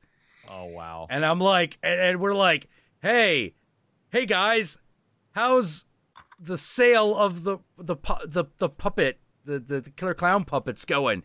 By the end of the first day, they're like, all gone. All gone. Oh, that's awesome. Yeah, so apparently they're going to mass produce them. That's one of those things that just, it's like, yeah, that needs to exist. Like, oh yeah, totally. Yeah, I have a replica. You know, Critters. Yes. I have a Krite. I have a 1/1 scale Krite. It's fucking awesome. Oh my god. Oh, you got one of those? Yeah. Oh man. Yeah, I got I got it from all places. I got it from Mexico. It's a long and incredibly boring story, but I got a Krite from Mexico. Oh man. Oh dude, like Cecil, we gotta get you out to like some of these like West Coast horror conventions, man. I know. Well, I need to get a little bit bigger in audience size and whatnot, so I can actually afford to. Because now the travel is what is what kills it. Yeah. Like we could get you covered for like room, and we could probably finagle room and board easy. Mm-hmm. You know, obviously it's the plane ticket that's the big expense. Everything else I think we could handle. Mm-hmm. You know, but like yeah, we got to put that on the bucket list, because hey man, like I think you'd really get a kick ass something like Monster Palooza or Mad Monster Party or something. Oh hell yeah! I mean, I've been to plenty of East Coast conventions. They have, ones over in Oaks, which is not too far from here. They have ones down in Maryland. So it's not a matter of not going to the cons. It's just a matter of getting all the way out there. Like I had Screen Junkies, who does like movie fights and stuff. Like they basically said, hey, if you're ever out here, let us know, and we'll try to get you on, we'll get you on movie fights. And I'm like, oh, that would be fucking huge. But again, it's like, okay, groceries or plane bill, or plane ticket. Especially after, and with the adpocalypse going on, it's just like it's all right. I need to make sure money is being put in the bank wisely. Yeah, so they're allocating it wisely. Oh geez. Yeah, like, travel is especially like, if it was just me in my apartment, like 15 years ago, I would have been like, fuck it, go travel, and then I'll be late on my rent payment or whatever. Who gives a shit? Now, house, mortgage, wife, kid changes the game drastically. So oh yeah, like I can't, like I don't know if I could fucking make that decision. Or there's like a kid depending on me, man. It's like I would have to make sure everything was super fucking squared away. Yeah. Getting to PAX is like my one thing, and what we do for that, me and my wife both go. And so we take a train out because it's in Boston. So from Philly to Boston. Okay, so you go to PAX East. Yeah, we go to PAX East. Okay. Yeah, and also because I am still affiliated with the Escapist, they take care of my pass, so I get a press pass. So I don't have to worry about so I don't have to pay for the pass. I just have to and I have a buddy of mine who lives in Boston, so again he takes care of the the stay. So it's really the train ticket and food. And then my mother-in-law, he keeps an eye on my son for 4 days, and then we take my cat to the vet and have him boarded for a few days, and so we head out. So I mean the whole endeavor costs a couple $100 between me and my wife, but it's it's worth it to get out there, and actually that's like pretty much been our vacation for the past few years, is getting out to PAX East. But it's great because we get out, we get to visit my buddy who we only get to see like once, twice a year. Because we go out to PAX East, and then him and his girlfriend, they come out here to Philly and they visit us for a couple days. And it's just it's so weird. I mean, I never really traveled that much to begin with. But I do want to start to get out to more stuff. But again, it's got to make sure the life stuff is taken care of first. Everything else is just fun. Yeah, like that's actually the kid is actually one thing that I don't have to worry about because I don't have children. Mm-hmm. But you know, I learned from my father in that regard. He had me, and I'm like, yeah. I know a lot of people, you know, everybody always says, you know, oh, my kid, you know, my kid's the best. My kid's the best. My kid is fucking the best. He's awesome. Oh, you better believe your kid's the best. You know, fucking better believe it. Better believe it. Yeah. I never wanted to have kids. I had kind of, I was the second youngest in my family. And now I'm talking like not just my immediate family. I'm talking my entire, you know, extended family. The only person younger than me was my my one cousin, and so I never grew up around children. And so when I got older, like I didn't know how to be around kids. Like people would be like, "Oh, here's, you know, we just had a baby," and I'm like, yay. I good for you, you know. And then you know, I had kind of resigned myself to the fact that I was never going to have kids. And then I met my wife, and she came from a really big family. And when we were, you know, talking about potentially getting married, she was like, you know, the deal breaker is, you know, I want to have at least one, you know, kid. And so I had, you know, took a nice long think, and then was like, you know what? Yeah, I think I'm good. So we got married, and we kind of enjoyed being married for a few years. We just we said, you know what? We're not gonna, you know, we're young. Fuck it. We don't need to have kids immediately. So we enjoyed ourselves. We you know, we did some traveling. We had fun. We bought a house. And then it's like, okay, you know what? I think now's a good time. You know, you got to, you know, we're both employed, and it was like, now's the time. And we had our son, and he's awesome. So, how old you know, is he now? He will be 3 at the end of July.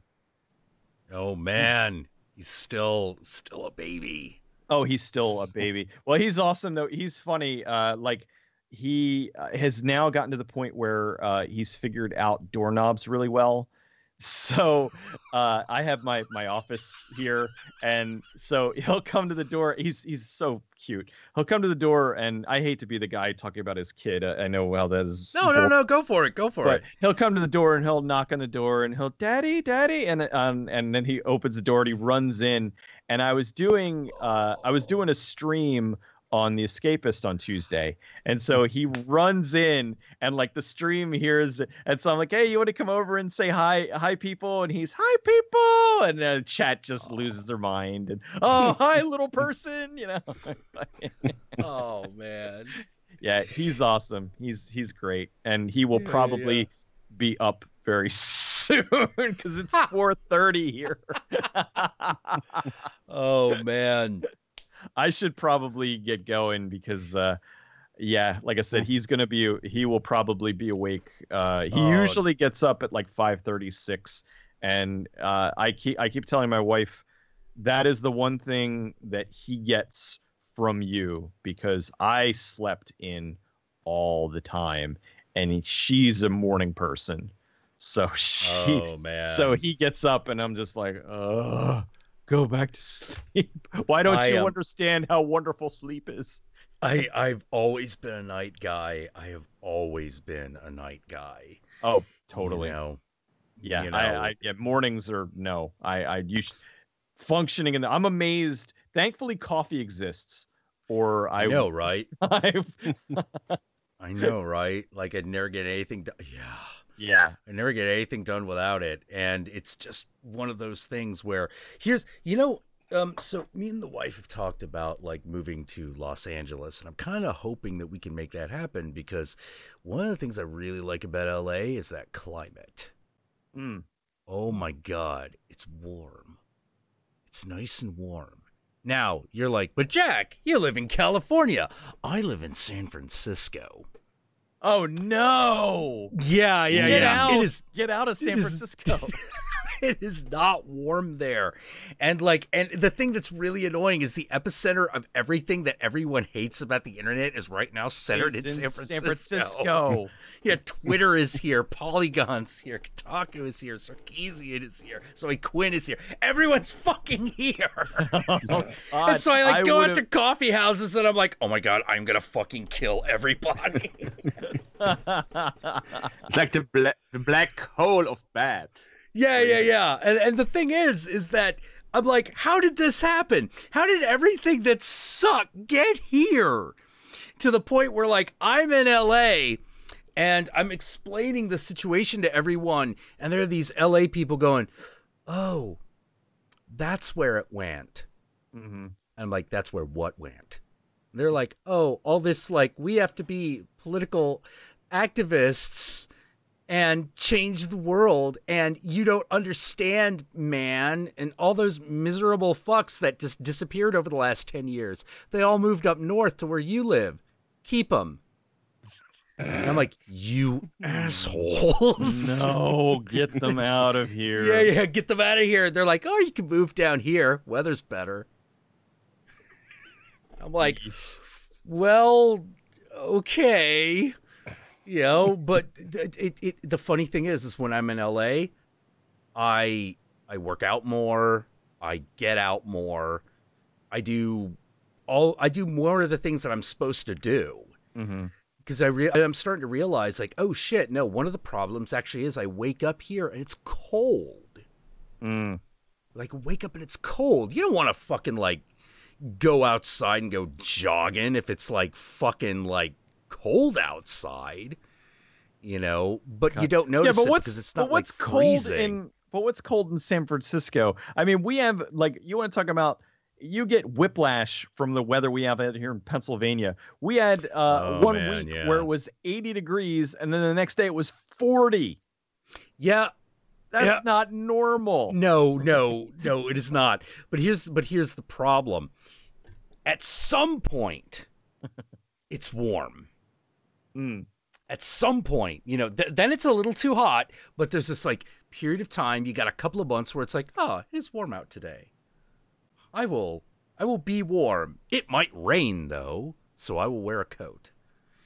You know, here it will be cold, and then it will be cold. And if you're lucky, you will have 2 weeks where it is not cold. And if it's a rainy year, it will rain a lot and be cold. And you're like, ugh. It's like, how did we turn into Seattle? What happened? Yeah, really. That was totally what I was thinking. I'm like, that sounds like Seattle. Yeah. Like, but Seattle's got the excuse of being Seattle. I don't know how else to explain it. You know, man, you want to talk about a town that knows which way its bread is buttered? Fucking Seattle. I'll give it that. Yeah, if you walk around and you're, like, wearing, like, a nerd something, motherfuckers know what that is. Especially if it's video game related. They know what the fuck that is. You walk around and you got, like, a die 20 thing, like, patch. You're going to be walking around and some security guard, some black security guard's going to be like, oh, D&D. Like, yeah, what? I have a Fallout Brotherhood of Steel jacket, and it's got the big emblem on the back and the patch on the sides. Really sweet. And I go to Thursday nights. I go to see, like, whatever is opening that Friday. Like, you know, I catch a lot of the movies on a Thursday night before they open, and I'm always by myself because by that point, you know, my wife and son are asleep and I'm catching a, you know, 7 or 10 o'clock show. And I wouldn't drag her to some of those movies that I have to go see. But whoa, she's going to sleep at 7? That's early even for, like, a mom. Well, no, I'm saying she normally I was just saying movie times, but no, she's normally in bed by like 9 because she's up at 4:30. Actually, she's probably up now. She gets up early and exercises before my son wakes up. So she gets up, runs on the treadmill, and then goes in and gets a shower, and then so that way she's upstairs when he's awake and whatnot. So more than likely I'm gonna come up. She's gonna be like, "Wait, you're just cutting up here now?" Like, yeah, my wife has gotten used to like my wonky schedule, and I feel bad because I think I've rubbed off on her. Oh no. Yeah, it is. But now I mean, she's like, no, that's something that will, like, I will never be a morning person. She will never be an evening person. Occasionally I'll put like, I'll give her a little bit of caffeine in the evening and she'll stay up, to watch like a movie until like midnight or something. Especially over like the summertime. That's different because then it's like, I don't have to, she can fudge, she's like, I'll hit the treadmill when he's taking a nap or something. But, right. But anyway, don't have to get him off to school immediately. Yeah. Yeah. Well, right now it's basically just kind of he's not at school yet, but it's basically what am I just thinking? Get him up to because when he first wakes up he wants to attach himself to her hip. So, I forget where I was going with this. So you're at the theater like Thursday night. Oh, right. I'm at the theater Thursday nights, and I'm wearing my Brotherhood of Steel jacket. And the back, it's just the symbol. It's the sword with the gears and everything. It doesn't say Brotherhood of Steel. And like, there are people that kind of like just look like, and I'm sure they're probably like, is that the alt-right? Is that the new symbol? Yeah. Oh man. And I'm like, no, it's fall. It's a video game, for crying out. But I do catch people just kind of looking like what is that? And I'm just like, oh, it's nothing bad, for crying out loud. Stop watching the news, for fuck's sake. We have the same thing here with classics. Like, you have always these 15, 17-year-olds who have white t-shirts on, red letters, obey. Like, hey, I like oh yeah, I like They Live. What? So, just oblivious. Yeah, you don't even know what that's from. That's horrible. Yeah. That's all the time. They see a gremlin and ask on what Star Trek episode that was. That's rough. My favorite is when so there was a test I used to run. Back in the heydays of the reviewerverse, I would get really, really like irritable. I always get irritable, but like I would get super irritable with some people who are calling themselves movie fans, because I was like, are you really, or are you just a nerd with a camera and an opinion? Because it's okay if you are, but if you're gonna say that you are an expert, particularly in the world of horror and trash movies, that is my wheelhouse. That is the throne that I have chosen to sit upon. You've got to bring your A game, because no other game will do. And one of the tests I always said was, great, this time it's personal. Where does that come from? Most people don't realize that comes from Jaws 4. Yeah, Jaws 4. Ooh. Yeah, Jaws 4: The Revenge. Yeah, this time it's personal. It's personal. Fucking Jaws 4. The Jaws movie I have seen more than any other, including the original. Did you ever hear of I'm sorry to cut you off, but I wanted to tell you this before I forgot. Did you ever hear about Joe Dante's Jaws 3? No. It was, the original title was Jaws 3 Human 0. And it was a complete Joe Dante like comedy with sharks. It was going to be amazing, and then it ended up being Jaws 3D. Yeah, like, just and I don't mind Jaws 3D, but when there was the prospect of a Joe Dante Jaws comedy, yeah, then, oh my God, would that have been just magical? Oh man. I was like, I kind of wish that they had gotten to do with Gremlins what they had wanted to do. You've heard that one, right? What for Gremlins 3? Was it Gremlins 3 or Gremlins 2 that was going to be set in Disneyland?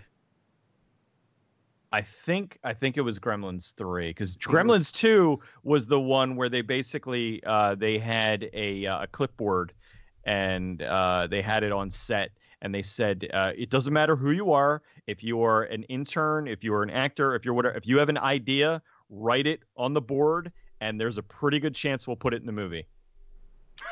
and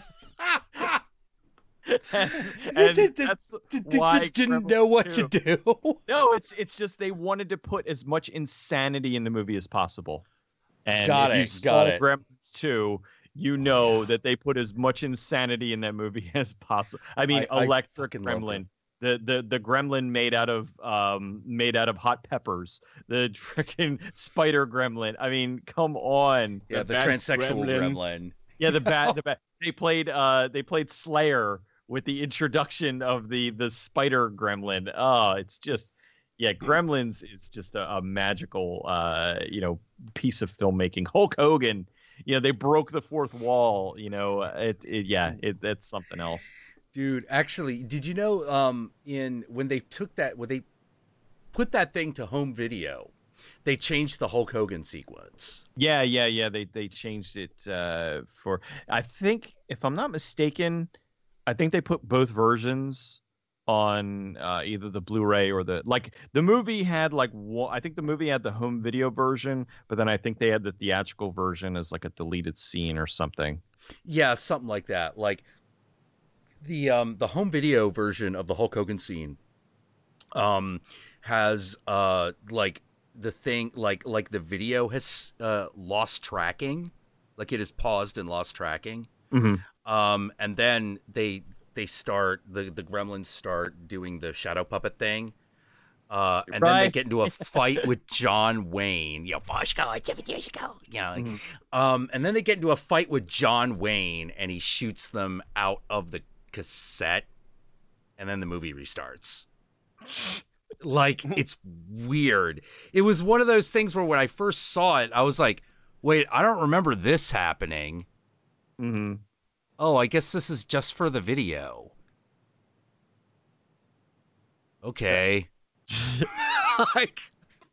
But you gotta love that kind of insanity. Like, we don't get that, especially on that level. I mean, because Gremlins 2 was a big movie. Oh, it was. And for them to make a AAA movie where they would put in a breaking the fourth wall joke, not only for the theatrical release, but then they would have another version for home video. That's just like, we don't get that level of creativity anymore. It's all just so calculated and like focus tested to death. And something like that, people be like, I don't get why did that happen? Oh God, don't you get out of here? Yeah, like what's really funny, because like even the amount of imagination that goes into like Guardians of the Galaxy 2, mm-hmm. like that's risky. That's hard to pull off. And you're like, I'm Mary Poppins, y'all. I'm Mary Poppins, y'all. Yeah. What the fuck? I like that. That was the moment where I was like, that's it. That's the line of the movie.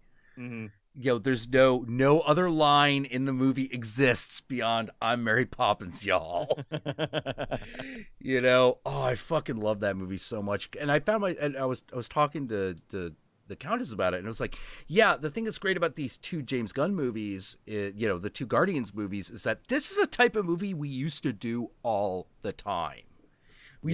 This used to be the way we did movies.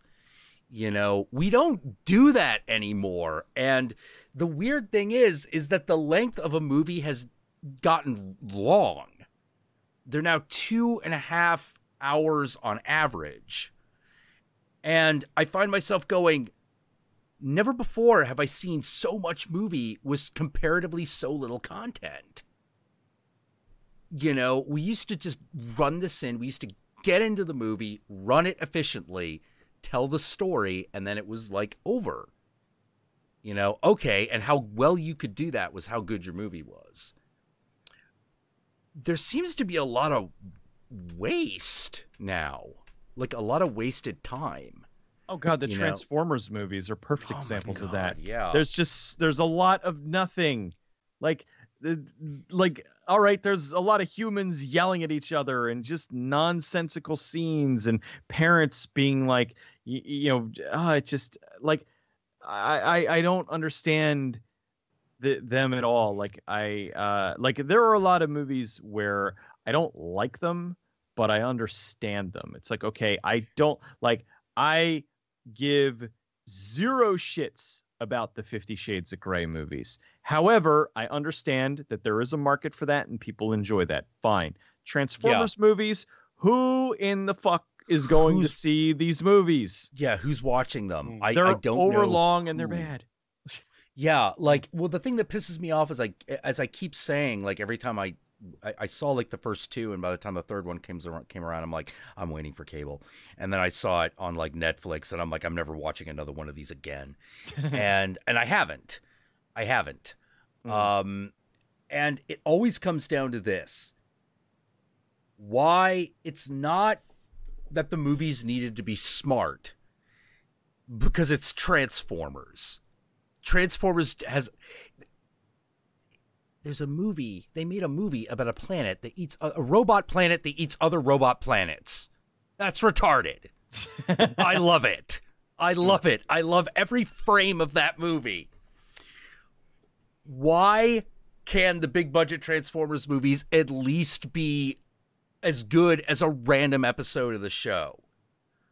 It's like, oh, hey, it's a car race, but if we don't win it, Megatron will destroy Moscow. Whatever. I don't fucking care. Transformers, great, go. It's over, Prime. You're junk, Megatron, ready for the scrap heap. Like, whatever. And it somehow fails at that. Well, I think the disconnect comes with just them not really even understanding the property that they have, because I don't think they do. What happened was I didn't like Transformers 1. I thought was like bad, but it's the least bad. 2, they started filming before 2 happened during the writer's strike. So what they did was they put together a bunch of action sequences and filmed them. And then so they could be working. And then once the writer's strike was over, they gave the writers all the action sequences and they said, okay, now make these work. And you can't cut any of them because they all cost millions of dollars. So that's why they're in Texas, and then the next scene they're in Egypt. So it didn't make any sense because they had to stitch these things together. And then 2 got really bashed by people, and they said, okay, we've listened to you. We understand. We now know what the movies are missing. We're going to have more scenes with humans. And we're like, no, we don't. Every movie ever made has humans in it. We want more about the stupid robots that can turn into cars and jets and shit. We want more of that. And I think that is a large portion of the disconnect, is that they keep giving us these human stories where the robots are almost like the backdrop. And that's why, and then the thing is, the human stories are really terrible. I don't care really about Shia LaBeouf running around, and his parents are, interested in him not being a nerd or whatever. It's really, really bad, and I don't like them. I tried to. I was watching a little bit of the third one, and then I was like, why am I doing this? I have so many other things I could be doing. So I don't know how else to put it, but the moment I'm watching that second one, and it's just god awful. It's just god awful. And I'm looking at this and I'm like, all right, I have an idea. Why don't we just bring Jazz back to life? Make the other car Blaster, and then what you could have Spike and Bumblebee hanging out with these two guys who are a little nuttier and crazier than Bumblebee, and Bumblebee's like the nice one's like, no guys, we gotta do what Prime says, and these two are the troublemakers, but they're the ones, but they get results. You know what I mean? Mm-hmm. And so it could just be a story about the robots, because we could do that. No. I gotta watch Shia LaBeouf deal with college. Yeah. Oh yeah. I Oh. hate you. I hate you.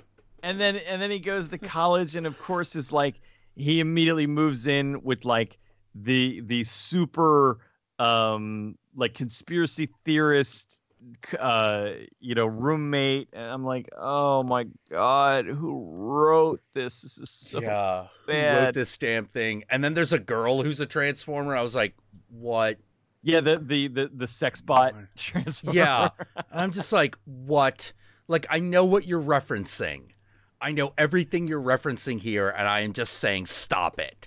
please cut it out. Stop it. You know, like, nobody cares about the Pretender Transformers. That was dumb. You know. All right, I really, really have to go to sleep. Oh, no problem. Dude, I don't want to go. I've been having a blast, but I really, I should be responsible. Yeah, you gotta go out there, be a dad, all that shit. I gotta go be a dad. Yes, coffee is going to come. Is going to be very much required today. Oh man, well, hey, thanks for hanging out with us, man. I have had a blast. It was great, like chatting with you. Yeah, great, man. I would definitely be on again. I would love to. I had a lot of fun. It was great to finally actually like talk to you. I know, same here, man. Yeah, God, like, geez, it took long enough. I know, seriously. All right, so good night, you guys. Good night, chat, and I will talk to you all soon. I guess back on the old evils of social media. Exactly. All right, we'll see you there, Cecil. You take care. Take care. Have see you. Good night. You too. Good night. Yeah. You know, and for those of you who haven't already, please go subscribe to Good Bad Flicks over on YouTube and follow him on Twitter, also at Good Bad Flicks. You know, I like Cecil quite a lot, so it was really great to finally be able to chat with him about bad movies and whatnot. Also, thank you for. I know we were kind of talking over you a little bit there. No, not really. I was holding myself back because I'm known for interrupting people, and I didn't want the professionals to have a problem with me because I'm hardly to understand, and it was fun anyways. I had a blast. Yeah, well, I'm glad you had a good time. I think what I'm going to do is I'm going to go get a cigarette. I am going to maybe refresh my drink, and then we'll figure out what else we're gonna do. So yeah, Blacksmith, it was good talking to you. It was really interesting hearing about like anime fandom in Austria. Yeah, it's small, but it's growing. Yeah. Maybe ups and downs. It's really a not really interesting scene at the moment, but we keep it alive. Well, like, I also like just the history of how these things develop. Like, I always find that stuff really fascinating. And I'm proud that I'm one of the oldest and last ones of that dying era of the 90s to the 2000s, and basically nobody had the time or the nerve to hold on to it. I don't really have anything else, I guess. Well, like I have plenty, but there are a lot of things that I hold on to. Sorry. Yeah, I hang on to smut, people I care about, and music mainly. You know, horror movies, a little bit more than music. You know, yeah, but for me, the collecting of weird and not so known, at least in Europe. Oh my God, that one! Voices, I love Ryan it. I love the dog. The dog is wonderful. Yeah. I want to propose my last statement. You're not a good boy. Yeah. Fucking yeah! If you guys haven't seen Voices, it's Ryan Reynolds is a crazy person, and everything in his world talks to him. And when it starts to shift between how his apartment really looks and how he sees it, and a beautiful apartment in the one scene, and then it's all body parts and gore and everything. Oh, it's really nice. It's something you don't see this kind of stuff. I hope you start to see more of that. But well, and I'm really have to thank you once more again because you. Oh, Yakuza Apocalypse. No, because Fucking hell, almost man, every I movie love you that and movie. Guru recommended, I buy, basically. Oh man. No, just Oh, because Yakuza Apocalypse. I loved that one. 31. Yeah, And the 31. car because now we finally can. Oh shit! You have a. You have a different You have a different like Blu-ray cover than I got. It's Arrow video. You have the Arrow release. That's why. Okay, yeah, I have the I forget the name of the damn company, but there's an American company that does something similar to what Arrow does, and I'm spacing on it at the moment. Oh no. So I don't have the Arrow release. I have the one that was for Region 1. Yeah. But God, the Arrow releases are so awesome. You know, yeah, and it's one of those things we finally get around here because importing to Europe, especially to Austria, is, let's say, a pain in the ass at them. Coffee and Glasses says, Jackula, I watched Baskin because of you and Guru. Yeah, awesome movie. Yeah. It is an awesome movie. And you're one of the only persons on the internet, at least, who is the same way as I, and I love. Oh my God, zombie ass Toilet of the Dead. Yeah. That movie. Whoa. I always recommend it to people I don't like because I want to see a very fucked up Asian movie. There you go. Yeah. Here you go. So the problem is you can't give recommendations to older stuff because everyone around here is like, no, that's old. I don't like old stuff. Why? If you don't know it, it's new to you. It doesn't care. It's no matter if it's made in the 90s, 80s, or last year. If you don't know it, it's new. A diamond is something valuable. It's millions of years old, but you find it and it's something worth. Why it couldn't be a movie? That's about another. Yeah. It is very odd. Like with the Yeah, I don't know why we do that. That's a very big problem around here because come to movies, come to series because I'm kind of on a lost post here. That's the problem. Every time I stretch out and say, people, there are so many great things over there. No, we try to stay in the warm, luke water where everybody pisses himself because we don't have to swim. But there's the no, we go there because we don't want to swim knee deep in piss. Oh, jeez. Why? There is fucked up shit everywhere. Over there. Nobody goes there. And it's not even fun. You go in the store. There is a bargain binge pile of old and fucked up movies, sometimes even uncut, for $1 or $2. And no, you have the internet. Look it up. No. You try to press on to this crowd of bipedal hemorrhoids. No, that's the best appropriate thing I could say in English because I tried to translate it a little bit different. But you can't explain how frustrating it is in Austria. I found over the years now, since I am a YouTuber also, and for the funny part, I was for at least 1 year on Blip, and was one German speaking anime and trash movie reviewer, and was what really did at least get 50 cents of revenue before everybody explodes and everybody was going, no, I don't. Okay, I'm off. While. So I know quite well what's going on around there, but you can't. At least you have at least your reviewers in the US. We don't have something like that here.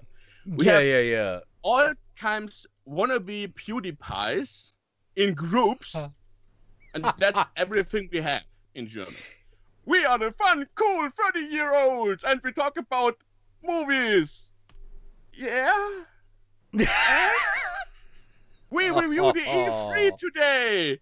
Yes. And all they do is picture on this side of the frame. There is sitting to 4 or 5 on the couch drinking shitty beer and said, "Wow, this game looks beautiful. Yes, this game looks beautiful.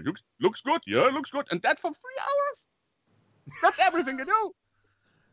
Oh man, have you ever yeah, the only people I really know from like that part of the world are like Sad Panda, Benzai, and Sophie Live. You know, because I met them once. Sad Panda and Welshie, I think, was on a convention 4 years ago.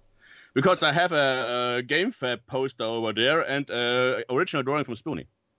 Oh, nice. For some reason, I had the chance to talk to Doug Walker and his friends. They were all from Germany. Also, we two times on a convention called Any Night in 2014?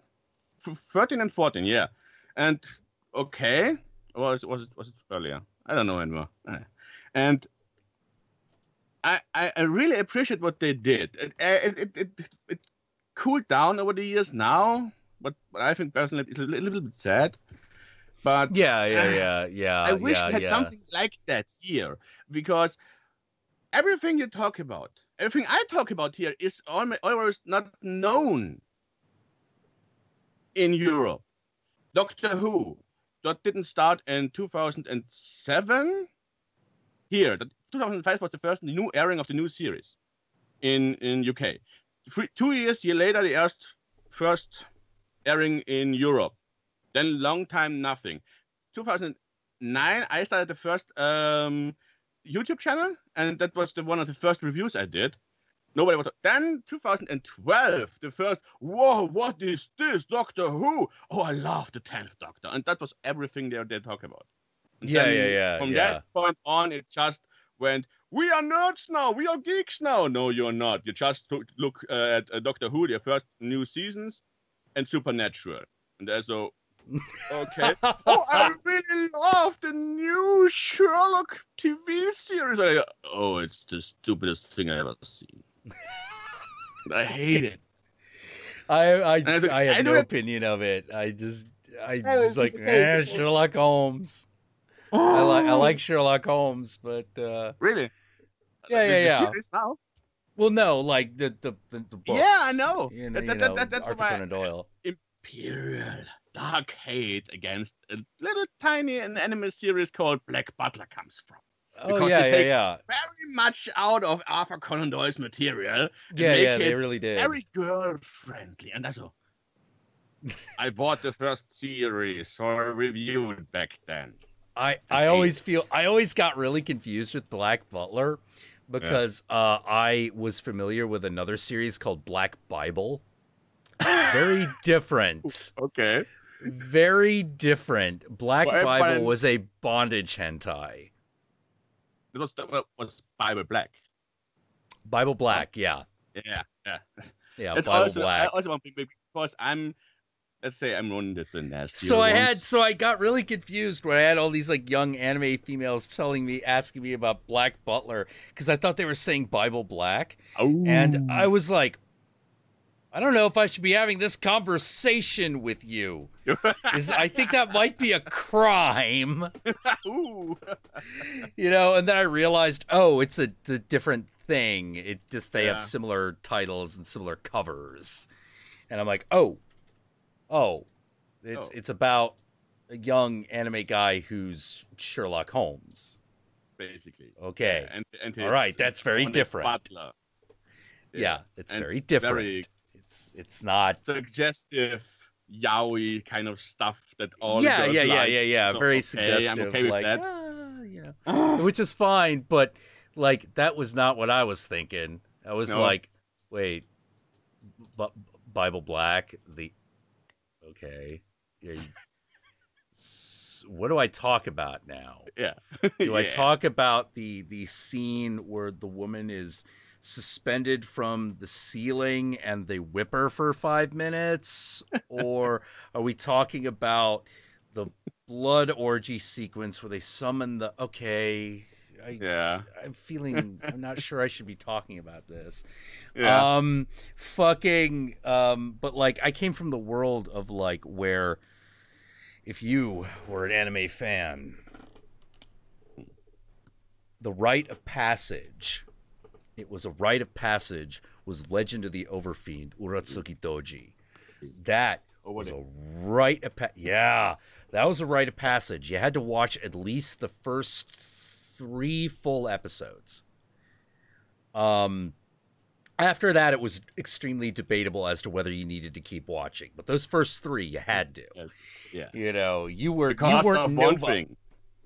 Nazi fuck machine. The Nazi fuck machine. Yes, because you have to see that. Nothing beats the Nazi fuck machine. That thing is that's the moment you're watching it and you're like, I don't know what this is, but it's definitely art. Yep. They fucking Nazi fuck machine. That is a moment. That is a thing I have wished that I could talk about. Like that insane moment. I wanted to do a review of that and just go like, look. Yeah. Observe the madness. Observe the madness.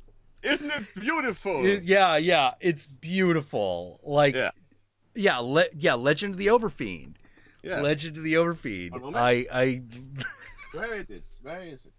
You didn't get to call yourself an anime fan in the late 80s and early 90s unless you had seen it.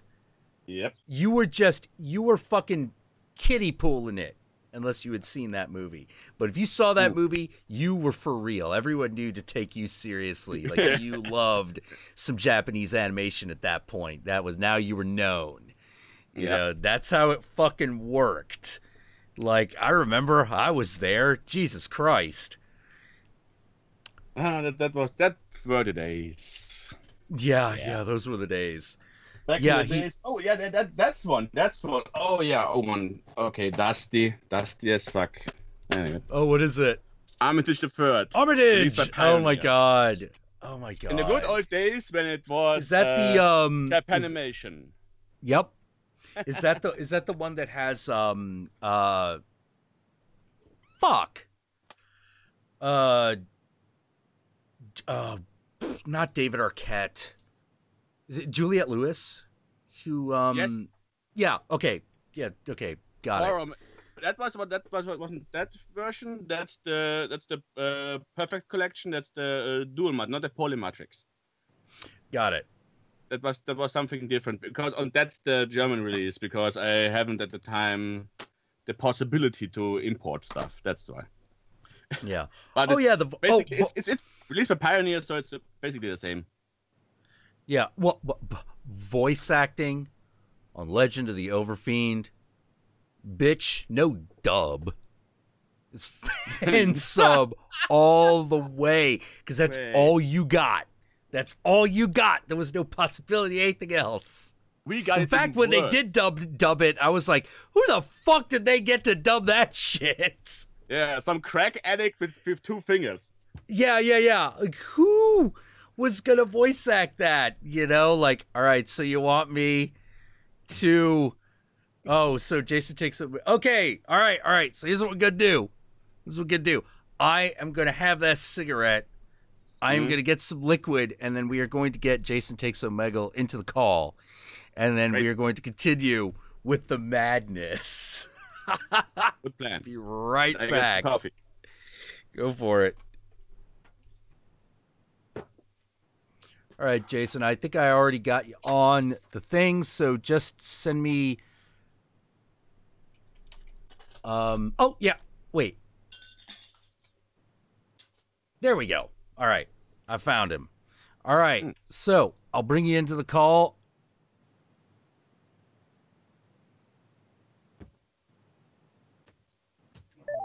Okay. Oh, sorry. Back on.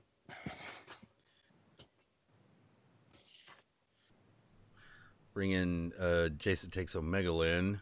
I gotta get things set up. So for now, I guess we're looking. Hey, all right. Oh man, how you guys doing? How you doing? Oh, Jason put his mic on. Oh, Uh do. Come on. Video capture device. Don't be a cunt. I need you to function. Because that's how the stream works. Hey! How you doing, man? Not too bad. So how you been, man? I haven't talked to you in a while either. You know, it's yeah. I've lost my right arm. Otherwise, I'd be coming back from Sydney Supernova, which is like our Comic Con. Yet it's dwarfed in size. It's like You wait. What do you mean you lost your right arm? My right arm. Okay. Oh. I was like, wait, what? No, you have it. You're moving it. Yeah, it's right moving. there. What are you selling? You know, I am fine. What are you selling, my man? I've been working on this. Ooh, this is nice. from JDS Studios, and I've actually painted that one up myself. It was my first time painting up one of these since those cheap $10 Halloween ones. But all I did there was like paint the chevron on it and then drill the extra holes and shit. But this one's all painted up with like I did the spray paint coats and then buffed that back with sandpaper, and then just simple, cheap. What's that paint called? The really basic bitch paint. Acrylic. But the secret is isopropyl alcohol, because then it kind of becomes more like a watercolor, and you can do it in very translucent layers and just build up on the layers. And and all the mistakes you make, you can just paint right over without so much of a problem. And it dries a lot quicker, but that means you got to work quicker as well. But it just looks so like this is supposed to be part 9 goes to hell. I'm just so happy with that, because if you compare that to one I bought off eBay back in 2010, I think, actually no, it might be 2013. I lose track. But you look at that, and then that, and they're just like. But this one's like an odd shape. This one, I think, is meant to be the part 3 mask because of how big it is. And because the mask got smaller in part 7 and part 9. So, yeah. But instead, I don't know where the other arm's gone, because there was a tear on the right thumb from holding the machete a lot at conventions and stuff. And even just like people like, there was this one bitch when I went up to the horror movie camp out in Brisbane. She started pulling on the machete because, like, when they're sitting down and watching the movies, and they had part 4, so that was really good because I love Final Chapter. And Final Chapter is one of the best. Because he's like aggressive. He's just like, I'm sick of people now. I'm angry. So, like, I'm walking behind people, and they've got their little, like, chairs that they all set up to watch the movie. And I'm, like, walking by, and then I just, like, have the machete just, like, hang over their shoulder. And, like, and I try to do it, like, during really good moments. And, but this one bitch, she just, like, grabs it and starts getting aggressive with me. And I'm, like, holding onto this machete for dear life, because I don't know what she's going to do, if she actually, like, gets it off me. But man, I wish I could punch some of the attendees sometimes. I've been punched by attendees, but yeah. Yeah. What real did savage, you do? some of them. I did nothing. They were actually waiting. They were actually waiting for me to turn around, because, like, if it was a case of me getting too close, which I always avoid doing that, always be like arm's length away. Because if you're going to scare someone, they're probably going to punch you in the face. Yeah. So that's a very likely reaction. Always be out of reach. But no, I was scaring other people, and I turned around, and there were these really entitled kids. I mean, they would have been 18 at least, but they were just bored at the event and just wanted to let their aggression out. So. Nah. Yeah. My trick is always I like getting in for the very close scare whenever possible. Oh yeah. But to do that, it's all about standing very still. Yes. So that they don't know whether or not you're a person, and then the next trick is moving just slightly, so that they freak out, but not so much that they're going to go on the attack. Yeah, well, it's a really delicate balance. Yeah, we had this thing called the death maze, and people go in there, and it's lights and fog machines and all sorts of shit. So you just stand there in a corner, especially in like a dead end. Like there's people going through, and they're trying to find their way out, and they come to a dead end, and you just stand there, and you just have like the whole shoulders thing going on. And they're like, oh my God. And then, like, because I have the sound effect going from my phone Bluetooth into one of the speakers, and you just get the... Yeah. And have you ever had, like, the sound effect ready to go on, like, your iPhone or something? Yeah, it's just, like, always going. So I can't, like, do it on cue. So, yeah. But, yeah, it's just constantly going, and... even with the loud music, if I get close enough to someone, they'll hear it, and that's good, because it's like that's how you know you're close enough. Yeah, because then they hear it. It's like, fuck. I'm still waiting on the organizers, because like, well, not so much the organizers, but the guys doing the filming and photography, because at this one they wanted to actually record some proper promotional material for future ones. And the next one's not going to happen until October now. There was one in March, one in May, and it's somewhere between when I did the event in May, like it was like 20th of May, and now I don't know what's happened to the right arm. So I've got to like send emails and follow that up, because it's like, did it actually get home? Because I'm wondering, because in one of my streams, I know that I actually did show people that I had the tear on the thumb, and it's like, did that happen? Did I do that before I went to Horror Movie Camp out of Brisbane? No. I'm sure that it was okay before then. Maybe not. I don't know. It's hard to keep track. I'm always having to repair the damn, like, the whole costume. It's like on life support right now. And people are just like, when can we see another Jason? When I can afford to do more than just fix this one. But I am working on part 2. So that's an easier one, but I still need a good cowl mask. I want one that's kind of like 2, 3, and 4 mixed together in a very tasteful way. Like I want it, because if you actually see in the final chapter, he actually does have strands of hair coming out the back of his head. Yeah. I actually do like that. So I'll have like a bit of that, and a bit of like a cross between like the face from 3 and maybe a bit of the stubble from part 2. I don't know what I want from part 2, but yeah. Maybe abandoned. I have a question. What material was the mask you just showed to us? Was it the PVC or something acrylic? Yeah, this one, I think both of them are ABS plastic. They got the same backing. I know this one's definitely ABS plastic. Okay. And you just take alcohol and acrylic to even it out, yeah, huh? Isopropyl alcohol and acrylic paint, and you just thin the hell out of it. Did you try for at least sturdier stuff, even acrylics and not water resistant, but normal wood glue to thin it out, because it stays flexible?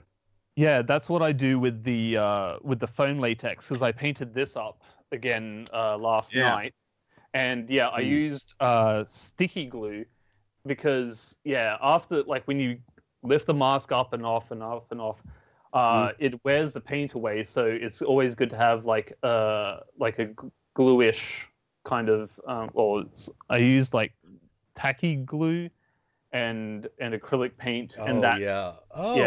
Because the other recommendation is to paint it and then seal it with like a clear coat. And the other thing with clear coat is people usually go the glossy, so it's like find one that's like less glossy. I don't think you can get a matte finish clear coat, but you can get silk gloss, and it's not as harsh when there's a light on it. Like usually, I don't know how it will attach, how well it attaches itself to latex. But you can get matte coating from an art supply store. because it's usually called looking at matte hardware medium. Okay. Yeah. You know, I used to use go that to stuff hardware stores, so that's all the probably time. Yeah, you're not going to get it in a hardware store. You have to go to an Yeah. art supply store. It's called matte medium. I used to use it all the time. Yeah. I don't know how it works on latex is the only thing. Yeah. But it's like $10 a bottle, so like $10 risk. Check it out. See if it works. You usually get that stuff at like a painting supply store. Coffee, like RD1. Yeah, coffee and glasses. This one here, if you're talking about the foam latex, this is actually the it's the one that comes with a really cheap, shitty hockey mask over the top. I can't remember what it looks like exactly, but it's really terrible mask on the outside, but it's this beauty on the inside. But it is actually a New Line Productions licensed mask made in Mexico. So yeah, but you know, it was just a lot of repaints because the eye here is like a more of an off-white creamish color. Originally, it was just stark white. It just looked so cheap to begin with, but you could see the potential in the shape. If the shape of the prop is good, it doesn't matter what the original colors are. Paint the shit out of it. Like, add your own flair, and shit will look a lot better. But the hockey masks, if you want to do DIY, JDF Studios, and if you don't want to DIY and you want pretty much screen accurate, fiberglass masks.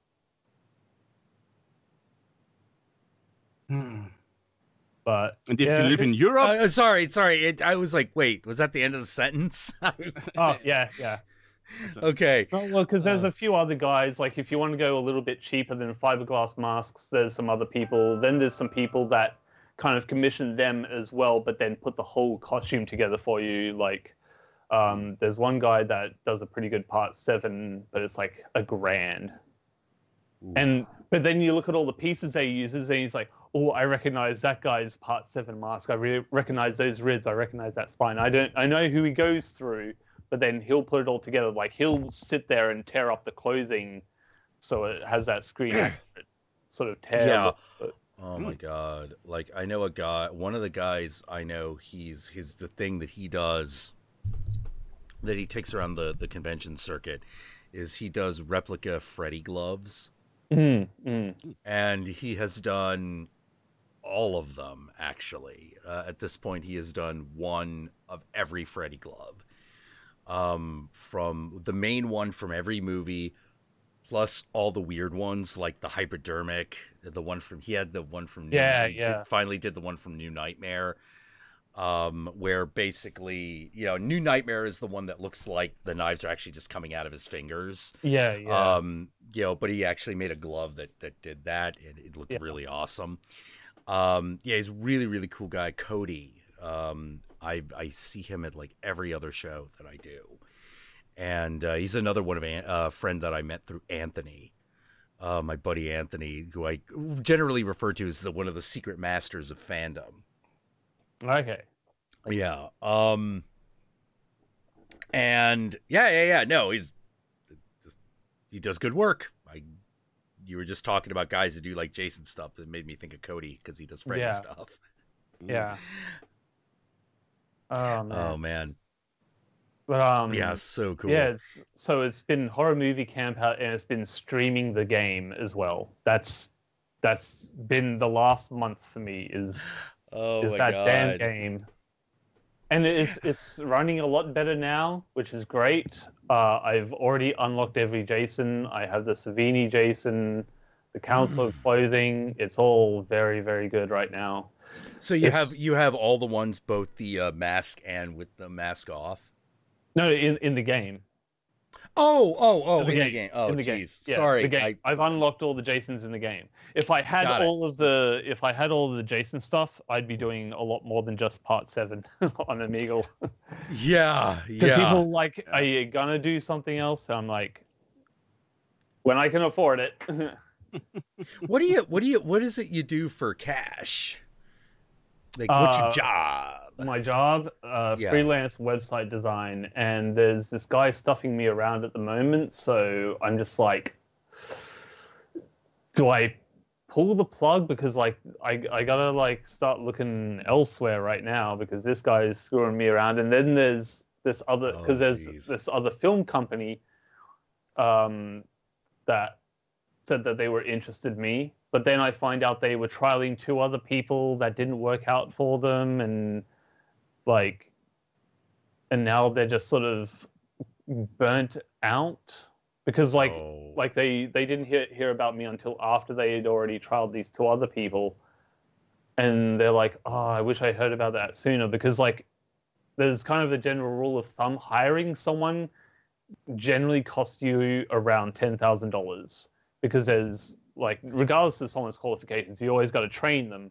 So someone's got to take time out of their day, and then it's time that they're spending training you. They're not generating income for the business and advertising the position and all the other junk. And apparently it all winds up being like 10 grand. Or, you know, in America, that's about 7.5 grand. Oh, well, that's still cash money. Yeah. You know. Bye, Zyron. So they've already blown 20 grand, like trying to get other people working with them that didn't work out, and now it's just like so some random film studio. Yeah, it's actually just like 5-10 minutes down the road from me. I had no idea this whole time they were like right there. And yeah, well, I hope it works out for you. You know, yeah, like because they came across my channel, and it's like, oh, like, you know, you're obviously good with like video editing and everything else like that. You look like someone that, you know, is qualified enough, but we've already just had 2 bum out on us. So websites are weird now. Like, it's not like it's really hard to make money off a website now, but I don't know, but obviously you still need it, so I don't know like what. Yeah, you know, like if I didn't have I actually let my website kind of fall to the wayside because that was doing nothing. I worked for months. I worked for a solid month updating that website and making it work the way I wanted and making sure everything fucking functioned. And at the end of the day, nothing. Yep. Nothing. Like no one showed up. You know, if you showed up to the website, thank you, but you were the only one. And I was just like, you know what? Screw this. I am spending $130 a year for nothing. So am I. yeah. Like, for nothing. Like, I'm getting nothing off of this. I might as well just stay on YouTube. If I really need a website, I'll get a Blogger account.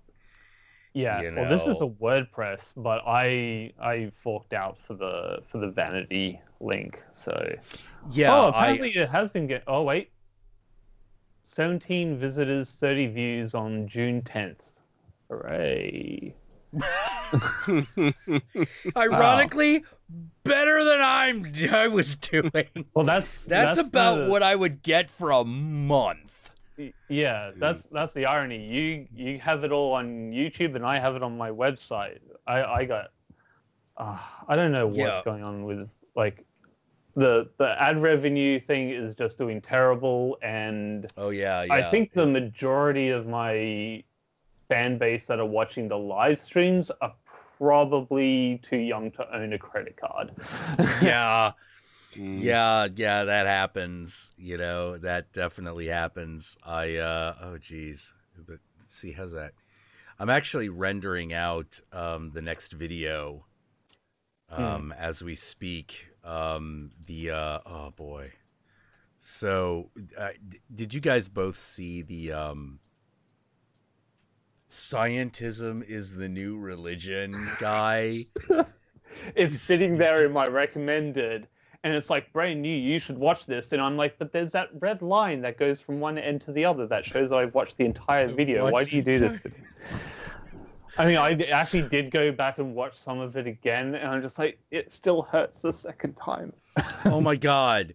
So he put out another one, and of course everyone was like, I do saw the that next tweet. one he did! And I'm like, oh my fucking I'm like, God. but you have to do this video. You have to. Yeah, so I did. I did the video, and it'll be up tomorrow.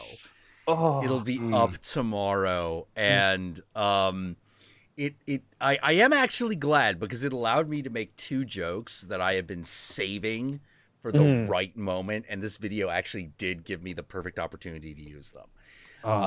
And one in particular, you'll know it when you get to it. You'll know it when you get to that part of the video. You're like, oh, this is the joke Jack has been saving up. Yeah. You know, because you can tell it is a thing I've been wanting to say forever. Yeah.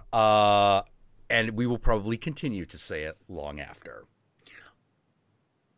But yeah, tomorrow there'll be another video on Hyperionism guy. Oh my fucking God. Whoa. I'm just it's insane. Like I hate that shit on so many levels. Like, one, I don't like it when people use science to try to explain mysticism, because I'm like, these are operate in 2 different worlds, man. Yeah. You know, mysticism operates in the world of the inner world of the mind, you know, of the world of meaning, the world of purpose, you know, like really important shit, but it's not the physical world. You know, it's not the world of molecules and atoms and things like that. It just isn't. Yeah. You know, maybe there's a connection that's more than just us. Maybe. Yeah. But we don't know that. You know, and hey, if oh God, the stapler. Toss the stapler again. Fucking that one comes back. That comes back. It does. Oh man. Oh man. So I'm like this outside material world really fucking important. You know, as one guy said in a comic once, the laws of physics are heavy motherfuckers. You always want to keep them on your side. So whenever I hear someone say something so dumb, like we use inductive reasoning, complementary. Yeah, like they're math part is of the same deal. Math Yeah, is universal, it's super but universal. You use math to explain science. Yeah, but the only thing that like math doesn't really explain is religion. You know, unless you're a Kabbalist. At which point numbers explain religion very well, because that whole system is based around that idea.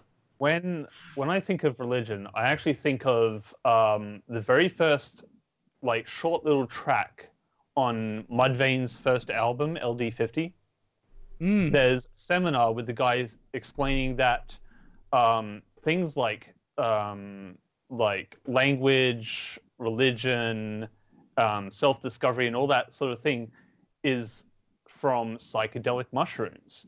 And but knowing this, though, is there a way that we could like sort of carefully dose ourselves, like small doses? Because like when you get into like microevolution, you know, cockroaches drop a nuclear bomb, they don't give a fuck.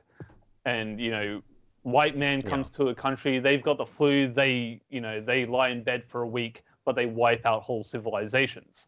So if you dose people in small increments with psychedelic mushrooms over a period of time, what kind of what areas of the brain would expand from this point onward? Well, it's actually very interesting because that is actually much more widespread than you'd realize. There are a lot of people who do that. It's called microdosing. Yeah, that's the one. You know, microdosing. It's when you have to do it. You can't do it with psilocybin directly. You have to do it with LSD, which is a derivative of psilocybin. But basically what you do is you distill it down a lot, And Yeah. by a lot, I mean like what you would normally get in a single hit, you have to dilute by like 10 or 20. I'm trying to think of that other strand of what's that thing that's not it's the alternative medicine. What's that? Where they basically give you the same thing, but they call it like all natural because there's like a fraction. Oh, holistic. Yeah, holistic. Or sorry, homeopathic. Homeopathic. Yeah. Yeah. So it's like that kind of level of dilution. Yeah. Well, it's not quite that bad. It's not that bad. But it is a lot. It is diluted a lot. Because if you have LSD, that actually can be diluted, whereas like raw psilocybin can't be. One of those weird things about chemistry. Like basically what you do is you a really good distiller of LSD that LSD can diffuse itself in without losing efficacy is vodka. So a lot of people distill it in vodka. And then you just take a small dose every 3 or 4 days. And it's really interesting because basically when you get into like the psychedelic, particularly like LSD, which is the thing I have the most experience in, you realize that your brain is constantly filtering out things that you're perceiving. Yeah, because like your brain just can't fucking handle that much information. It's a lot of information. Because I think there was like a thing in an earlier stream, like you're a born genius. That was actually in the previous video, the Hyperion one. Like we're born geniuses. Yeah. We say we're born geniuses because we just take everything in when we're young, but as we get older, we learn to assume things. Yeah, because assuming things allows you to build on them. Yeah. Whereas if you never assume something, you never get to the point of building upon it, you know? Yeah. So it's very useful to do that, but it comes with its own cost, you know? And LSD kind of gets you to a point where you can re-examine all your assumptions on a perceptual level, like almost in some ways how you see things. Yeah, because that's where the visual hallucinations come in. You're just sort of like, holy shit, like, are you kidding me? My eye actually does track all of the light patterns that hit it? And the answer is yes, it does. It absolutely does. But your brain goes, we can't follow all that and look out for tigers. Yeah. So we're just going to remove that from your perception so that you don't have to worry about it. But we're going to give you ears to make up for that. Yeah. But we're going to give you ears so you can hear shit. Video data is a lot of information, but audio, that's easy. Yeah. Audio is ironically much simpler. Vision is complicated. Yeah, vision is super complicated. You know, it's amazing that happened. You know, like that's one of those sensory the eye is a sensory apparatus that is probably our most miraculous. Yeah. Like the fact that happened, you know, how many other ways could that have gone?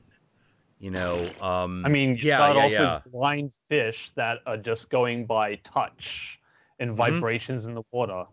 And then Yeah, and then eventually someone is like, "Well, wait a minute. What if we could perceive a little bit of light into sound?"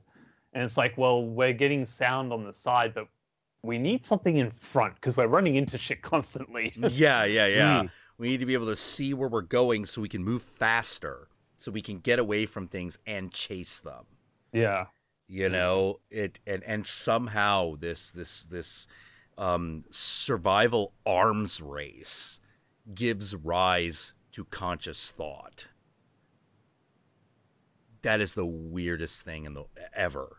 Oh yeah. You know, of the predator that thinks, you know, like, whoa.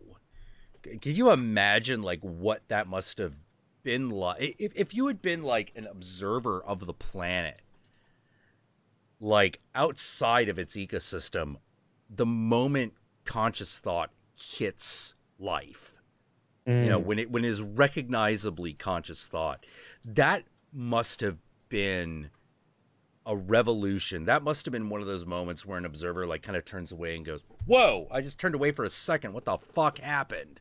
Oh shit, they found conscious thought. They developed consciousness. Holy shit, that was quick. Like, the only thing that would have been as fast as that is the development of photosynthesis.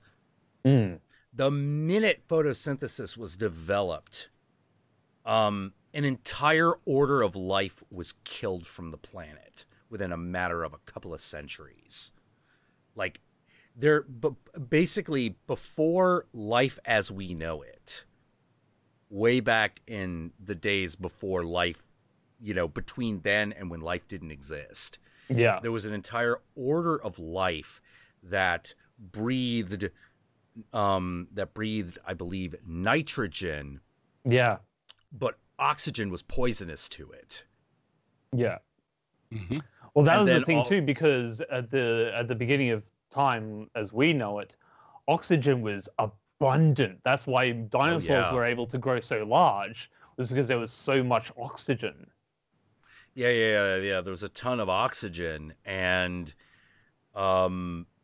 it's we are using it up a little bit. But not like we're gonna run out, but what it basically happened was there was a lot more oxygen in the atmosphere because there was so much more plant life. Yeah. You know, it just sucked all the carbon out of the air and expelled oxygen everywhere. And then the aerobic life life as we know it, the aerobic life forms, you know, we're like, oh, hey, like we have stuff to bind with. We have stuff to grow with. We can actually, like, you know, be a little bit more energetic. And everything that relied on nitrogen was just like... yeah, it just wiped out. Completely wiped out. You know, like the creation. And basically the funny thing is like, oh, so what is this life? What is this thing that killed literally every other life form on the planet Earth? Algae. Literally, it was algae. Yeah. The creation of algae destroyed everything else. And then... And we've been living with... So everything... all life on Earth is based on algae. Yep.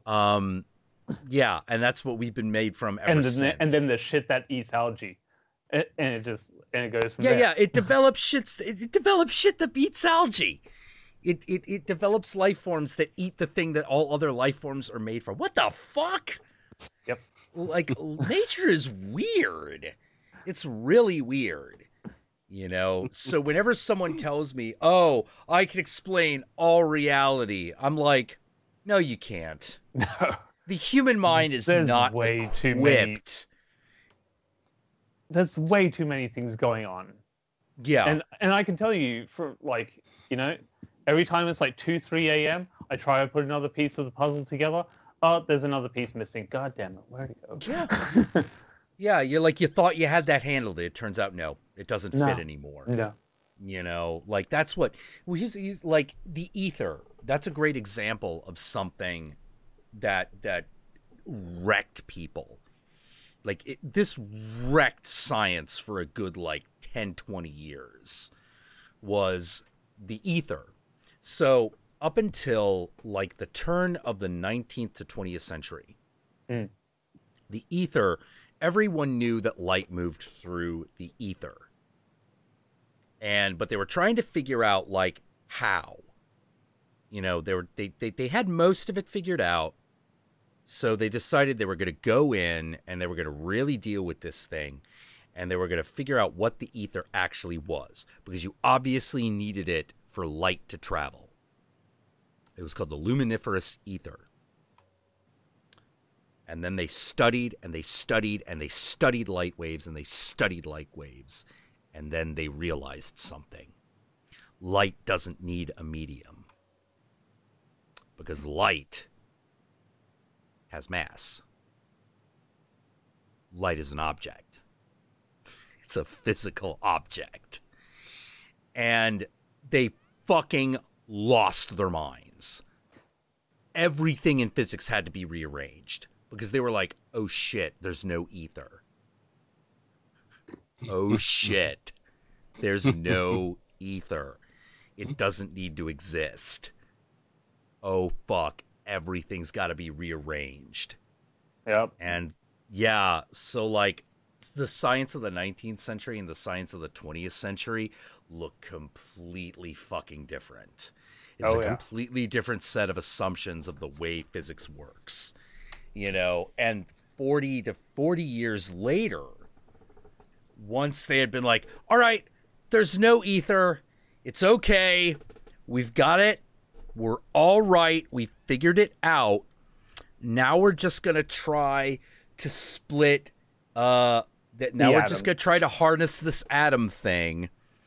Because as we all know, nothing is smaller than an atom. By the way, something is smaller than an atom. Fuck! Okay, all right. Yeah. All right, holy fucking crap. What's smaller than an atom? Individual positive and negative charges. What? Yeah. Individual positive and negative charges. But those aren't. That's energy. That's not. No. It's mass. It has mass. It has to be. It has to be. It has it. You know, like, oh my god, like, do you ever see any of you ever watch any of the explanations of the slit test of quantum mechanics? Yes. The slit test is amazing. What the bleep do we know? Yeah, what the fuck do we know? Yeah.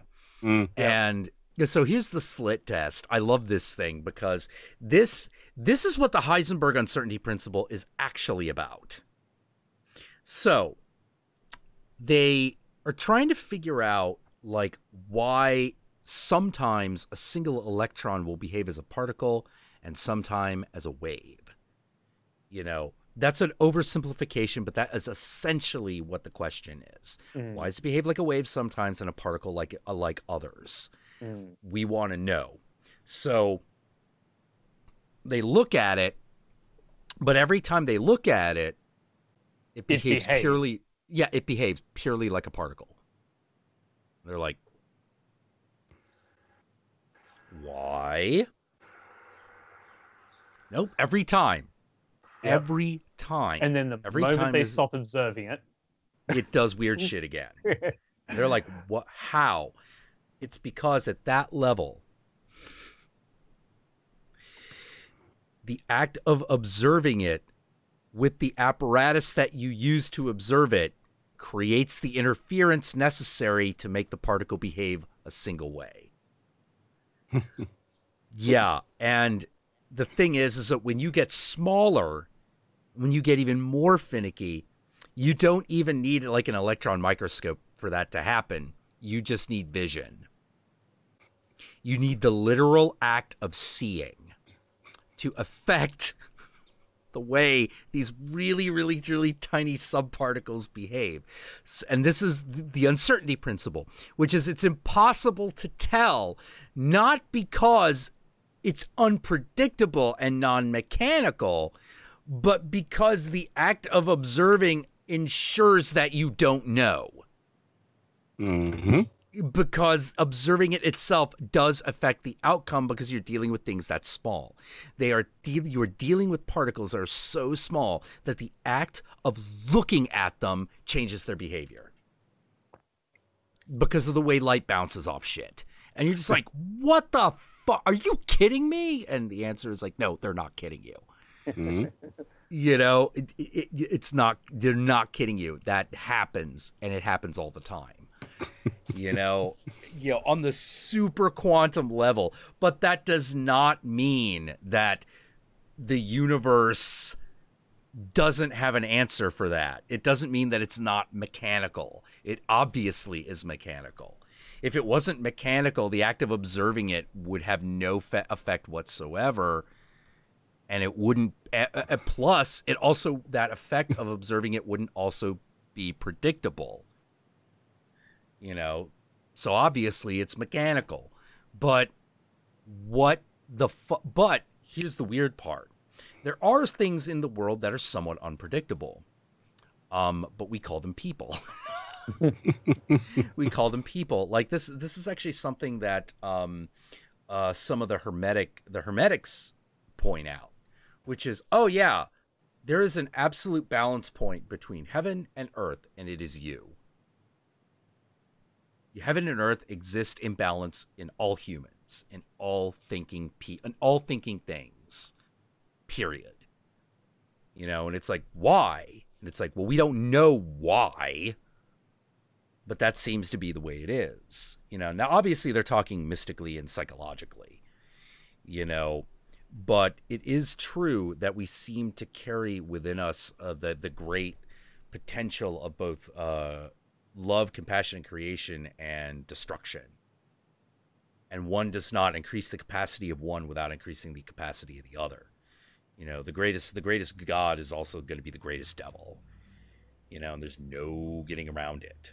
You know, why? Don't know. There just doesn't seem to be.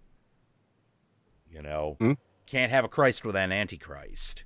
And with that, heaven and hell and basically resetting the earth with the oxygen taking over the nitrogen, we come back to Lord of the Overfiend. Legend of the Overfiend. Legend of the Overfiend. It's been way too long.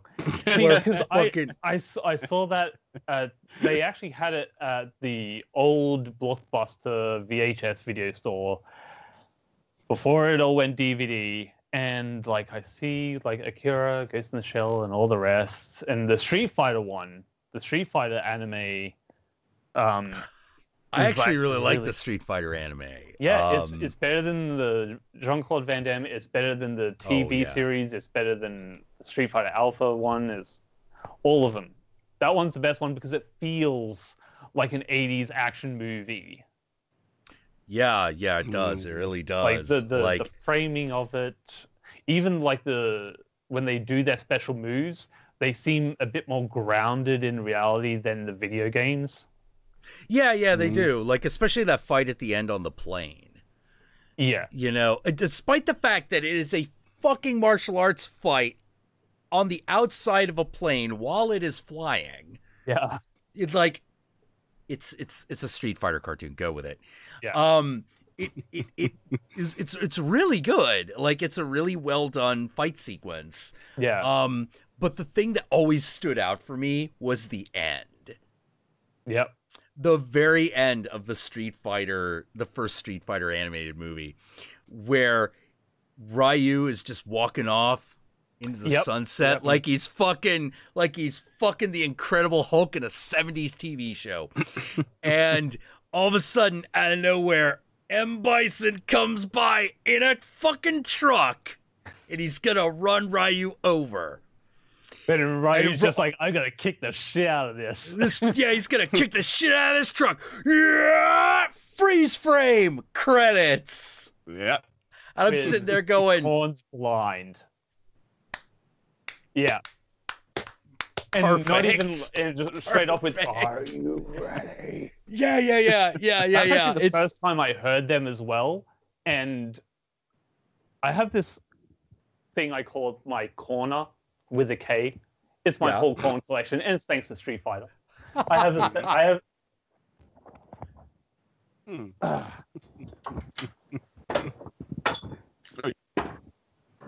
This is all because of Street Fighter. 7-string guitar, 0.10 to 0.60 gauge strings. So wait. How does Street Fighter figure into Korn? Blind was the song at the end. That was the credits. Oh! When it hit the credits, it was, are you ready? Here's the thing. That I saw the original animated one. Okay. The 1994 the one that was done back in like 90. No, that's the same one. If you're talking about the dub, it ended on Blind. No, not the dub. That's what I mean. Like I saw it subtitled. So you would have seen the 94 dub. I saw the 1995 Sorry. No, you no, saw no. the 1994. I saw it in 90. I saw it when it was made. No, Because I was in Taiwan at the time. Oh, yeah. Yeah, but that was still would have been the sub. But yeah, I saw. Oh yeah, it was totally the sub. Yeah, I watched the 1995 dub, and no, it couldn't be 90 because all the characters in that movie didn't exist until because Akuma was in that movie. No, he wasn't. That was Blanca. No, he was actually in the movie in a cameo scene. What? When they're at Calcutta, there's a scene where you see this guy that's selling fruit, and then you're just like he's got like a basket and with some fruit in there, and he's just sitting there against the wall, and it's like, oh, wait, that's Akuma, because it's also got Kami, and Kami came in the New Fighters. But yeah, there's the 1994 sub and the 1995 dub. The 1995 dub, it was because the American release was by Sony Pictures. And so you had Alice in Chains, you had KMFDM, you had... Oh my God. You had another song I can't remember. It was a softer song before the KMFDM kicked in that Chun-Li was listening to. And then you had Korn at the end of the movie. I'm like... Yeah. That scene where I had watched the like an illegally subbed version that I had bought in fucking Taiwan the week after that thing released. So because I was a huge Street Fighter fan and was like, no, we're getting this. I'm watching this. Yeah. And it had the original music, which was like, it actually ends on like a single girl on her guitar kind of music in the original one. Because I have actually watched the sub version, and the fight between Chun-Li and Vega is a lot quieter, but it is kind of like more opera kind of music. In the American version, it's KMFDM's Ultra. And it kicks so much ass. You have to watch the dub version. The dub version is art. I probably should watch it then. It actually does feel more like an American 80s action movie when you have that soundtrack. Because when Ken's... Actually, no, there's two songs. There's... the one other song I forgot was actually Silverchair's Israel's Son. And that's while Ken Masters is driving his red Porsche. And then there's another scene with him driving his Porsche with his girlfriend, and it's Alice in Chains, Them Bones. Oh my God. Okay. It's literally... my God. It's literally American 1995 Sony music. Yeah, for real. Because Colin's album was like October 94, so this was like fresh. 1995. Oh, man. And... That's kind of funny because I was into all those bands. Yeah. Like in the mid '90s, I don't know a person who wasn't. Let me make sure that Ultra is the one I'm like, yep, I'm listening to Silverchair now, because before that it was all fucking Michael Jackson. Before 1995 it was about Michael Jackson. All right, just because I checked, just to let everyone know, if you watch the song he's talking about, KMFDM's Ultra, it's the intro song that Bennett the Sage uses. You know, that's Ultra, you know. Yep. Yeah. But there is one thing the normal movie anime version of Street Fighter don't have. There's one thing missing. Okay. Quick, change the channel. Oh my God. Okay. Gotta hand it. Okay, gotta agree. Gotta agree. Right there. Quick, change the channel is the best fucking moment in the worst fucking movie. And the reaction of the extra sitting next to him, so, that must be an ad-lib. The reaction was so good. Like, I still remember like a couple of my friends going like, "No, you got to watch the Street Fighter movie," and I'm like, "That looks like shit." They're like, "It is shit, but you got to watch it. You have to watch this." I still love that movie. I can't help it. I love it. Raul Julia. That That movie makes the movie. He does. Yep. He does. Yeah. I don't know why. You also don't get, unless you watch that movie. For me, it was Tuesday. Oh yeah. Yeah. For me, it That was scene actually Tuesday. kind of ruined me a bit because it just shows how much of a titan of a person he was, how much he sees himself like a god. Yeah. So much glee, so much Hate. Oh man. Yeah. Just Raul Julia. He was Yeah, he was so always much so fun. fun. You could see it in his Yeah. eyes. He was gleaming. He was glowing. Yeah, like it's almost too bad. I was actually really surprised they didn't just get like fucking Dolph Lundgren to play Guile. Why'd they get Jean-Claude Van Damme? I don't know. I was like, He doesn't know. no one knows. No one knows why Jean-Claude. Why didn't you get Jean-Claude to play fucking Vega? He'd be fine as Vega. Why is he playing Guile? Not as Vega. What was that? You'd have to get a real athletic guy for Vega. Well, yeah, Jean-Claude Van Damme was a really athletic guy at the time. He was like more acrobatic. Yeah. You ever seen Jean-Claude Van Damme was super acrobatic? You just don't get to see it that often, but like, yeah, watch like a video of him training. He could totally have done it. But they didn't, but for some reason they wanted him to headline, and I'm like, no. Well, because he was one of the few like high-paid actors in that movie. It was literally Jean-Claude Van Damme, Raul Julia, and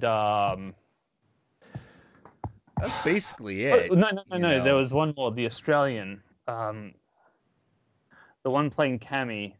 I forget her name, but she's supposed to be like Kylie Minogue. She was a pop star. Yeah, she's a pop star. Which I was like, she was a Home and Away star. But yeah, so I finally got it on like Blu-ray, and it's like red because it's from the UK.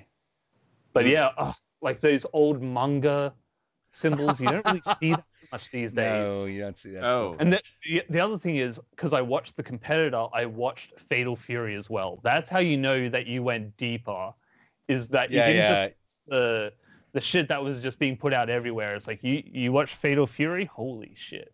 Yeah. That is some fuck. Let me tell you, that Fatal Fury movie is pretty fucking bad. Then you have to see the review Fine Game Bitches did on that two movies. Oh my god. Because they had three. They had two shorter kind of OVAs, and then they had a motion picture.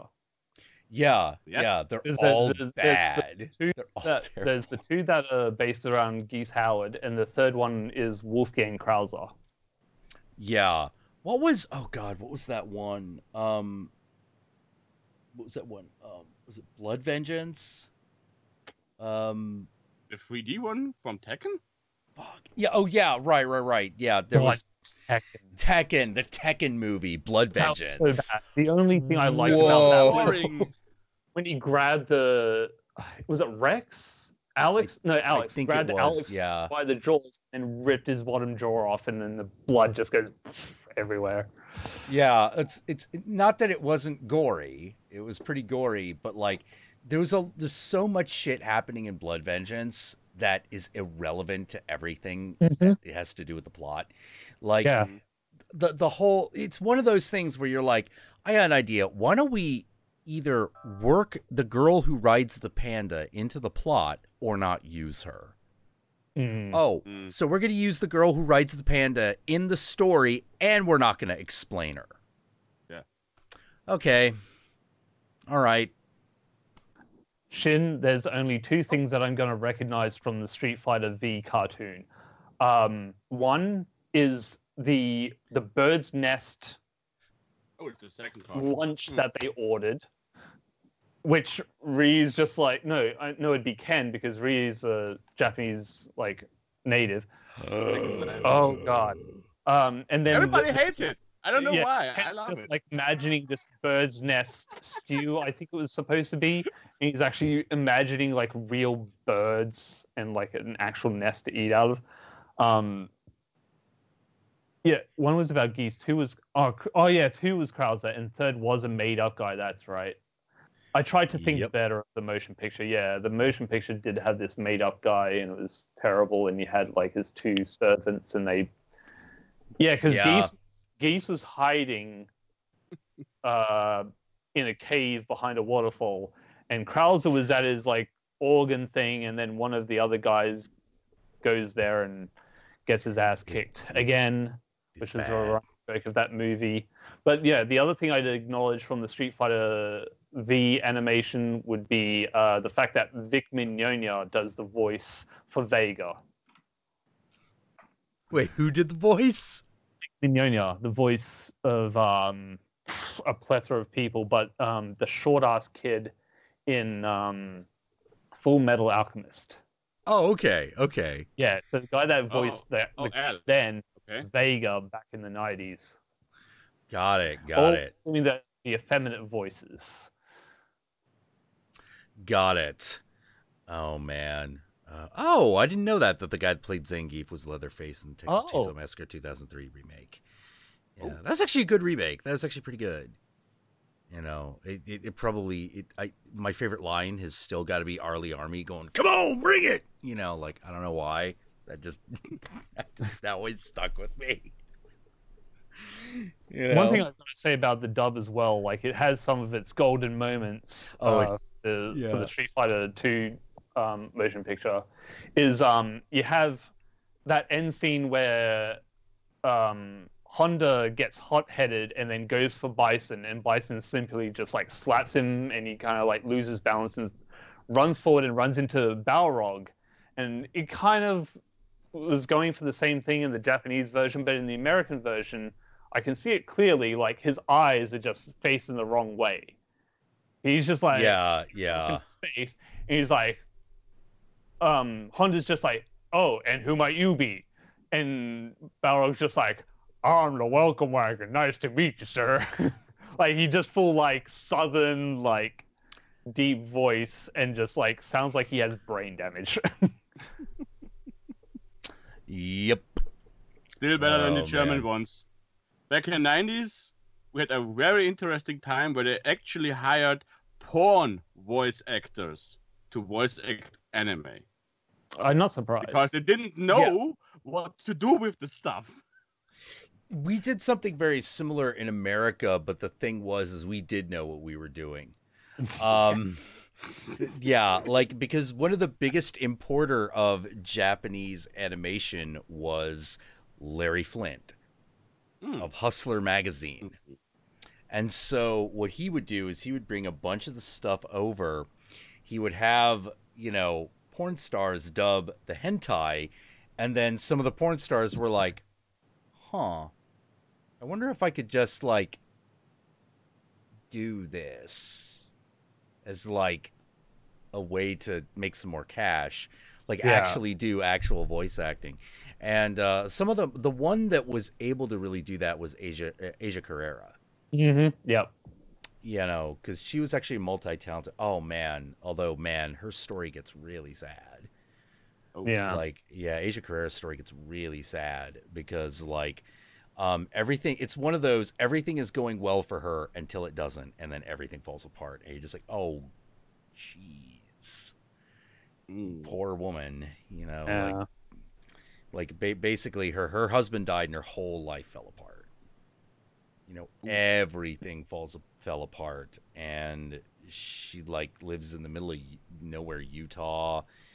I think she's a Mormon now or something like that. And you're just like, it sounds like Utah. Yeah. Oh, no, don't do that. But she came from like a really abusive family too. She had the classic kind of like porn star fucking background. Thrown out of the house at 17 for having sex with her boyfriend. And so not knowing what else to do, she's like, well, I'm 17. If I fudge it a little, I can legally be in porn films. That'll be cash. Yeah. And but the reality was she was very among people in the porn industry. She's really well liked. She's one of those rare people that everybody liked. Yeah. Asia Carrera. And but still things didn't quite work out. Oh. Too bad. Too bad. But yeah, there was a period of time where she was like in everything. Yeah. You know, she was. I think she even was like the voice of a character in like, fucking Monster Rancher and shit. It was like, like she was everywhere. You know, much like there were two things that could almost be guaranteed about anime in the 90s. One, there was an even chance that Asia Carrera was going to do the voice of something. But B, there was a guarantee that your sound was going to be mixed and engineered by Les Claypool III, lead singer of Primus. Because he loved that shit.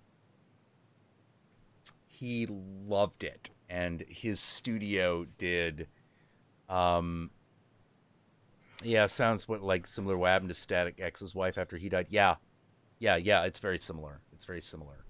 It's one of those, it's one of those, you've got a situation where you've got someone going like, I found the love of my life and they're not dead. What do I do? Oh shit. Damn. That's fate doing you the dirty. Like, how do you fucking deal with that? Especially when you're still young. It's like, yeah, you could recover, but whoa, that's a blow. Like, when you're old and that happens, you're kind of ready for it. You're like, I knew that one day, we knew this day would come, you know, and soon, and I will pass soon enough. But when you're young and that happens, oh geez, like that destroys you. That just destroys people. You know, I've seen it happen. It's always bad. You know, can people recover? Sure they can, but not without being severely damaged. It's a little too much to ask. And of course, in Asia Carrera's example, what was it? Car accident. Nothing you could have done anything about. Car accident. Yeah. Bam. You know. No, not to bring everybody down. No, but no. you know. Yeah. What are they talking about being an NEET? A NEET? Oh, neat. Yeah, that is no education. Employed or trained. Yeah. That's the short version for an basically homeless Japanese guy. Well, not quite Not homeless. homeless.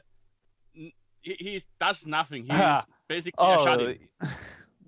Talking about that, Moth Angel? That's my this movie came out like a month after I was born, so Ghostbusters, yeah. Ghostbusters? Oh. Okay, yeah. So wait, a NEET is what? Yeah, no employment, education, or trade. Right. It's basically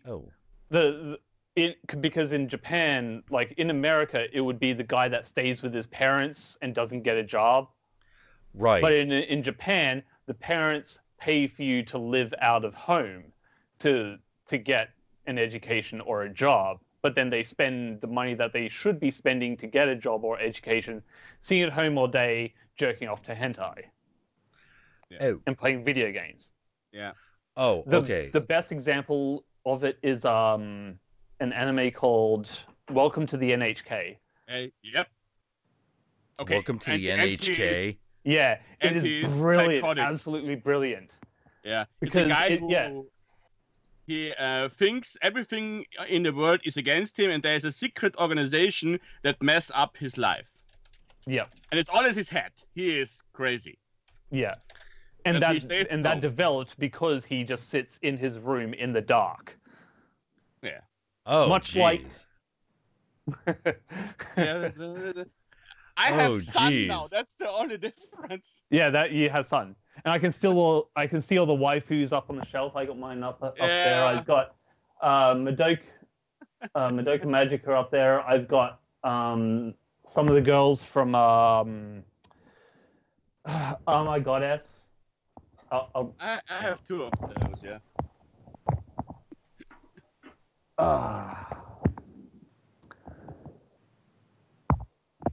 Ooh. Oh, yes. Yep. That takes me back. Oh, actually, speaking of sleeping with the enemy, here we go. Oh, there's Terry Bogard. Yeah. Yep. Oh man. And then Chris right Chan behind... is the epitome of neat. Oh. Oh yeah. Oh. I get it now. Okay. Okay. Right. So like we're definitely talking about like this is like a step beyond like just hikikomori, or is it a step no, lower? it is basically a hikikomori. Okay, it is a hikikomori. And it's on the same level. Okay. Yeah. Got it. Oh, Asura.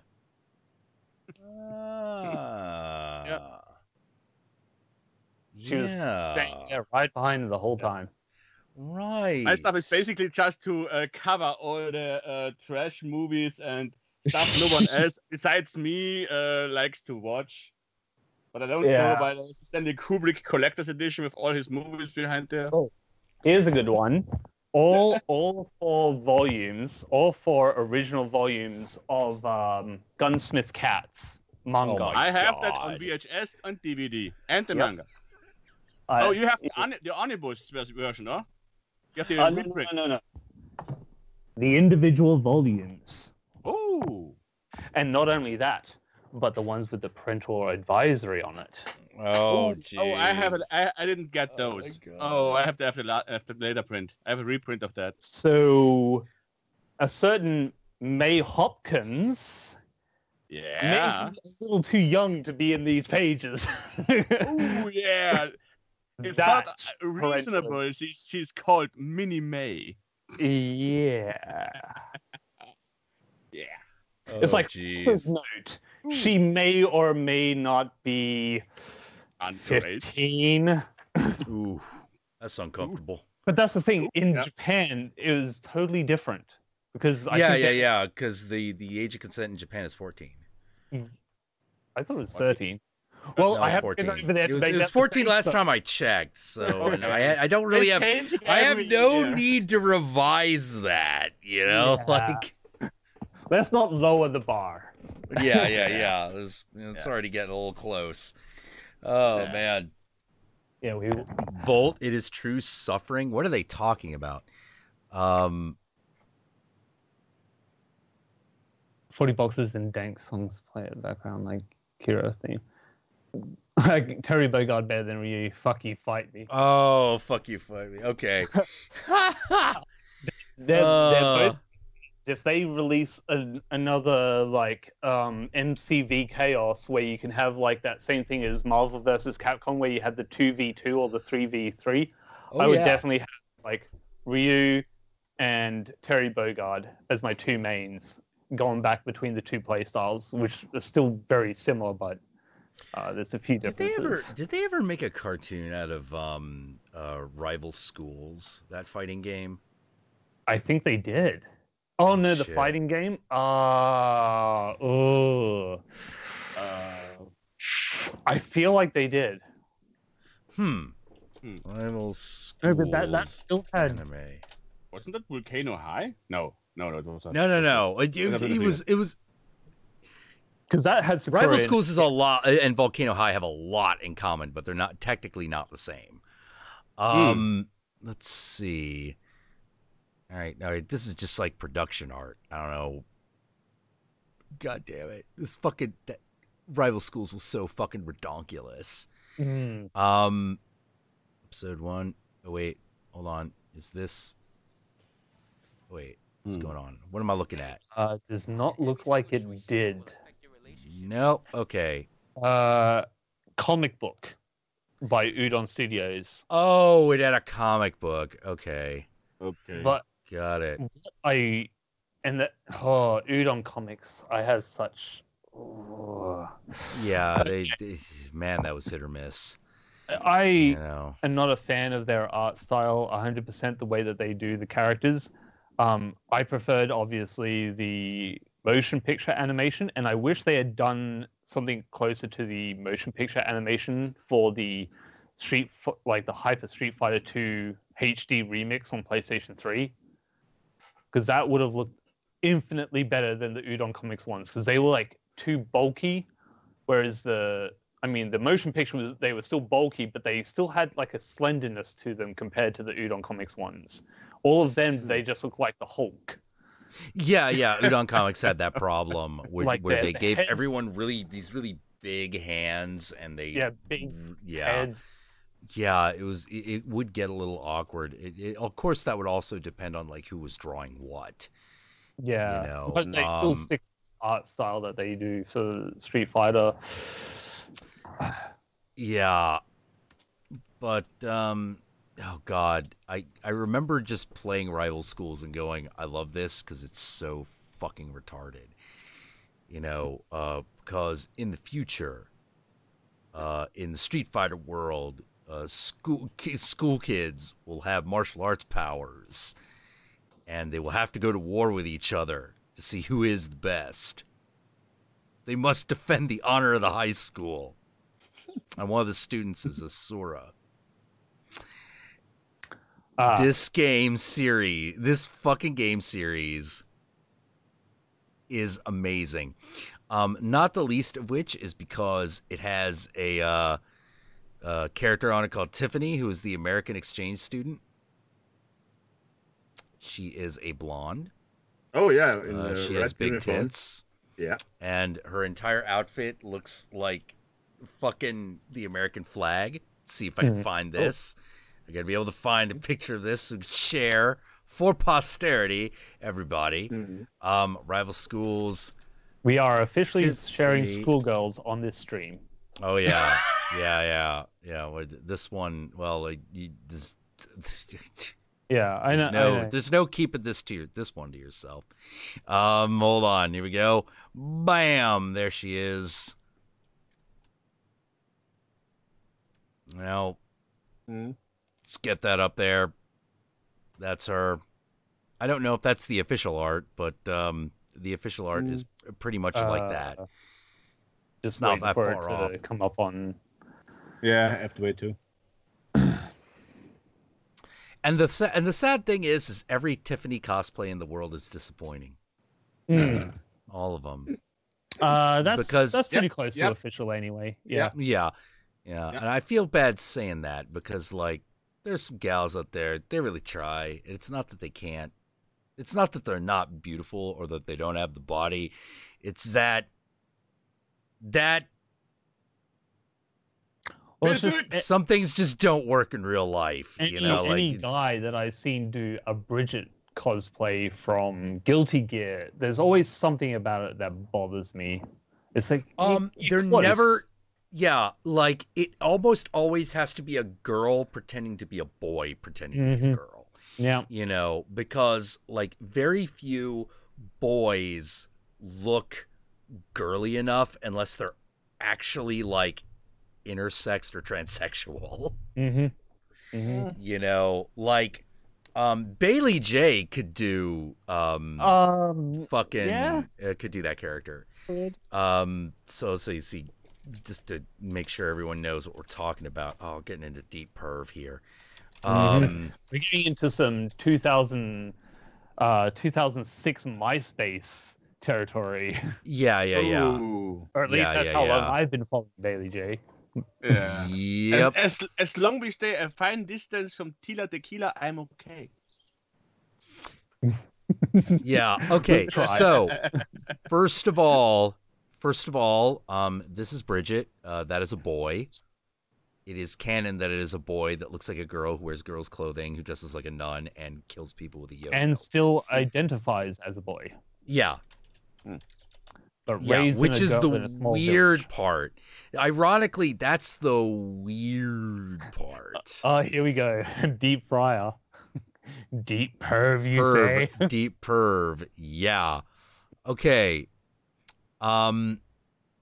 This is... All right, we're going to give you a very tasteful... No, fuck it. Let's go for slightly pervy. We just can't go with the deep perv on this one. We have to keep it like... It's very hard to not like. Yeah. To get a good picture of Bridget, like. No, I'm not even talking about Bridget at this point. I'm talking about Bailey J. Oh, Bailey J. It's like the only thing that is male anything that might be able to pull that character off is her. Now, you're looking at her and you're like, well, that's a girl. No. Not exactly. Yeah, not exactly. She's actually a male to female transsexual. Now, like, that is a freaky amount of girliness for anything that possesses a penis. Now, the boobs are that is hormones. That is part of the hormone treatment. And no, her boobs. That's so surgery. Huh? Those ones are surgically enhanced. Trust me. Yeah. Some of them. Yeah, there's some surgery happening there. I remember Bailey J pre-surgery. Yeah, but like that is a person with a penis. Yep. And that's the amount of girliness that you have to have in order to pull off Bridget, because like if your balls have dropped, it's too much. Like it's not gonna work. What about Blair White though? Blair White? I'm not sure who you mean. Oh, you haven't crawled that far into the right. I mean, not to say all that. Right, what am I? Look at me on the political compass.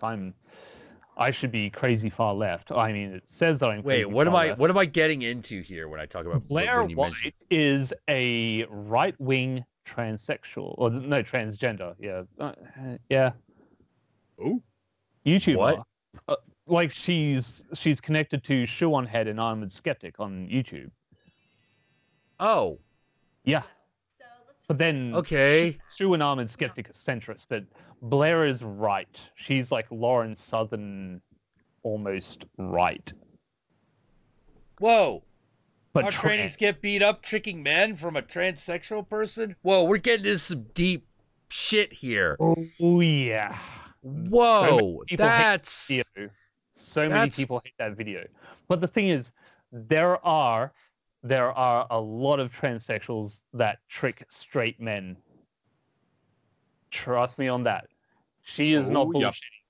Yeah. One of the funny things about the comments was, the irony is that she can never stealth anyone because she's too YouTube famous.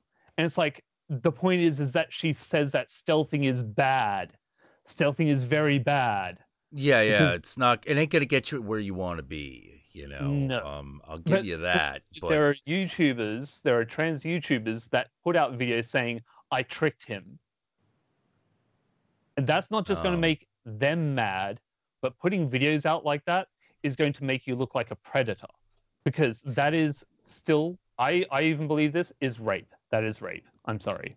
Whoa. What's tricking straight men into having sex with you? Yeah.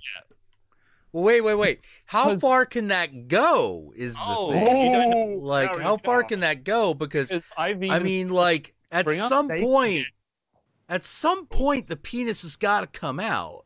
Nope. And if you charge, what? You can get stories I could tell. You can get wearable appendages and have the lights turned out, and they can fuck a fake vagina that you are wearing. Sorry, that you can be tricked. What? Yep. What? Yep. Like, you don't dig deep enough. What? Like, what? Is that real? Is that real? I don't know if that's real. You're gonna have to convince me that's real. Oh boy. Let's go. Ask okay. or Thailand prostitute. They can tell you. All right. Let's. I'm gonna have to. I don't know if we could. I would normally do this on the stream, but I don't know if we actually legally can. No, you can't. Oh, no, Jesus. Oh, she's got lots. This woman's got a lot of subscribers, actually. There's even these really customizable ones. Trust me, I've seen them. And seen like the cart for them, where you can have ones where you actually insert your penis into this condom-like thing, right? That's part of the whole thing. Put them on, you insert your penis into it, and it like funnels, so you can actually pee out of this wearable vagina. What?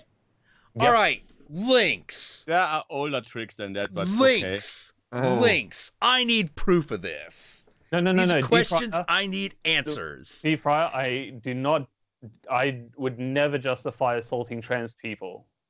But what I am saying is that if you trick someone into having sex with you and they do catch you, those people are not going to be friendly about it. I don't know. I don't know. I come from a different world, man. Like this is all I come from the sex party world. Like I'm trying to even envision how this would work at all. You know, like I'm not saying you're wrong. I'm saying you're going to have to prove it to me. You know, like I don't even know if this shit you're talking about is real. It's Hey, where do we find something like that? Okay, yeah, go for it. Like, you know, I'm not saying no out of hand, but I am saying you're gonna have to prove it to me. Yeah. Okay. Yeah. I think this one will.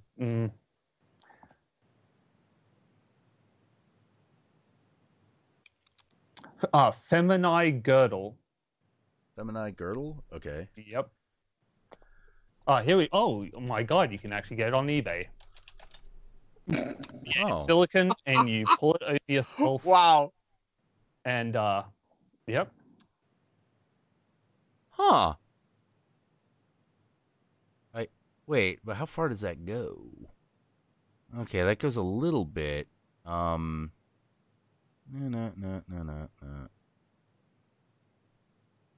Oh. It'll be in the Skype chat in a second. Whoa. Okay. All right. I don't know. Huh. Deep fryer. Wow. Okay. That a lot of people don't know me, which would. There's a demonstration video. How would you say? Okay. I have every reason. Whoa, you weren't kidding. No, I wasn't kidding. You were not kidding. Holy shit. No, that actually is a thing. Holy fuck. I've known this for over a decade now. I didn't know that. What a time to be alive. What science has wrought. You know, like, I didn't realize that you could get so far with, like, silicone leggings and shit. Holy fuck. Yep. This is... Oh, okay. And you can even get proper full-sized ones where you can actually, like, because you can buy the silicone breasts, obviously, that you can wear, and you can buy the silicone bottoms, but you can actually get it as a full piece, like a full body piece. Yeah. They're made to order, too, so they're like, they take your measurements and everything, and, wow, okay. Yep.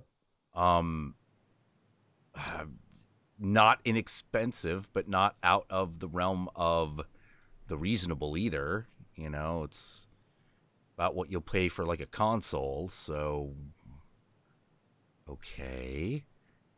Huh. All right. Oh, wow. Oh, and they have ones that are just, oh, God. Yeah, like I said, demonstration video. Okay. Yeah. I don't know. But there was even, like, say, there was an episode of Jerry Springer where you had this old man with a very young woman, and the woman's secret was that she was really a man and still had a penis, but had one of these things as well. And it was just like, and he never questioned the whole turning the lights out thing, because it's like, you know, plenty of women say, you know, I don't like the lights on, I don't like my body, etc., etc. Like, I prefer we turn the lights out. Yeah. That's ooh. Ugh. I don't know if you wanted to, I wouldn't recommend that. That's like you're getting into like girl with a dragon tattoo territory at that point, you know. Like that's not good for anybody. You know. Oh yeah. Man. I would never advocate to beat up trannies. I have too much of a personal involvement in all that to ever say that it's okay to beat someone up. I just know how violent people get when they Oh man. Oh geez. Well, I have to say, 90s man, the 90s was my time when I figured many things out I didn't want to know, and now I know it, and I'm okay with it. Oh man. Never Wow. asked. Yeah. Well, here's the thing. Like, I've known, worked with, never had sex with, but like known and worked with transsexual prostitutes over the years. Maybe a little bit more than the average bear. Yeah. Just being in situations where like it's an issue, like, like working at a, working as a queer and transsexual friendly cab company in San Francisco, you run into them a little bit more of that. But but like, the violence done to transsexual people, it's real. It's really real. Yeah, man, I know the gay fucking panic face full of that defense shit. deep fryer. That's basically what happens. And that's the thing. Like, these people go into the quote unquote gay panic. And I know the gay panic defense, and there's actually still a state in Australia where that defense is still legal. It was for a time still legal in 2 states until a few years ago, and then recently it's basically just down to 1 state, and it's one of the most southern states of Australia, ironically, or unironically, really. Yeah. What is it with southern things, man? Oh boy. But like, damn, like, yeah, you can never justify violence, but you know that there are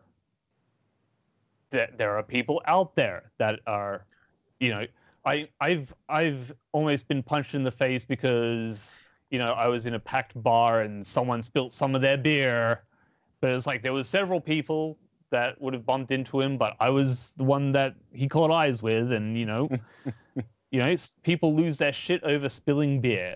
And if someone is drunk and, they think they're going to have sex with a biologically born and bred woman. Hold on. This actually brings something up that I hadn't actually thought of. Someone is like, violence is understated, traps are overstated. Okay, maybe, but wait, I thought a trap was just a really convincing cross-dresser. Well, no, yeah. I thought it represented basically transsexual people, but I'm starting to get the feeling that it's actually a specific type of behavior that it's talking about. That too, but it's cross-dressing males that have not necessarily taken hormones, but it can still dress convincingly. That's why they're a trap. Oh, okay. So it's not even. So we're not even like necessarily talking about transsexual people. No, not in like any sort of transitioning sense. No, not traditionally. Oh God, this. And because the thing, like, some people can get tricked, and but yeah, and because the thing is, that's where stealthing comes on, because stealthing is the act of successfully participating in sex with a straight partner. Wait, what? Stealthing is when a transsexual or even a cross-dressing person, because like they might say, again, like if they like, because there's even like underwear that doesn't have like the vagina or anything, but they say like, I'm into anal or whatever. But that's a lot riskier. Those ones put themselves at the highest risk because so they might still notice. Yeah, a trap is an effeminate male, sometimes early trans, but can be very convincing. That's pretty much it. But yeah, they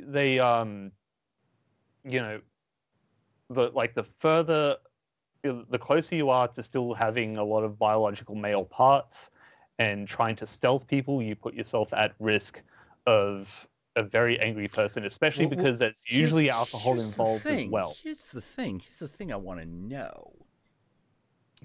How intentional is that? I mean, is the thrill of is the potential of being caught part of the deal? Probably. I think I would have to ask some people. I would say yes, but I think because they want that straight male fantasy. Yeah. I don't Right, think it's so much they the want to thrill of be getting a caught, it's woman, the thrill of actually or, I having guess. a straight male. Oh. Because they're not being fetishized by people that are ow.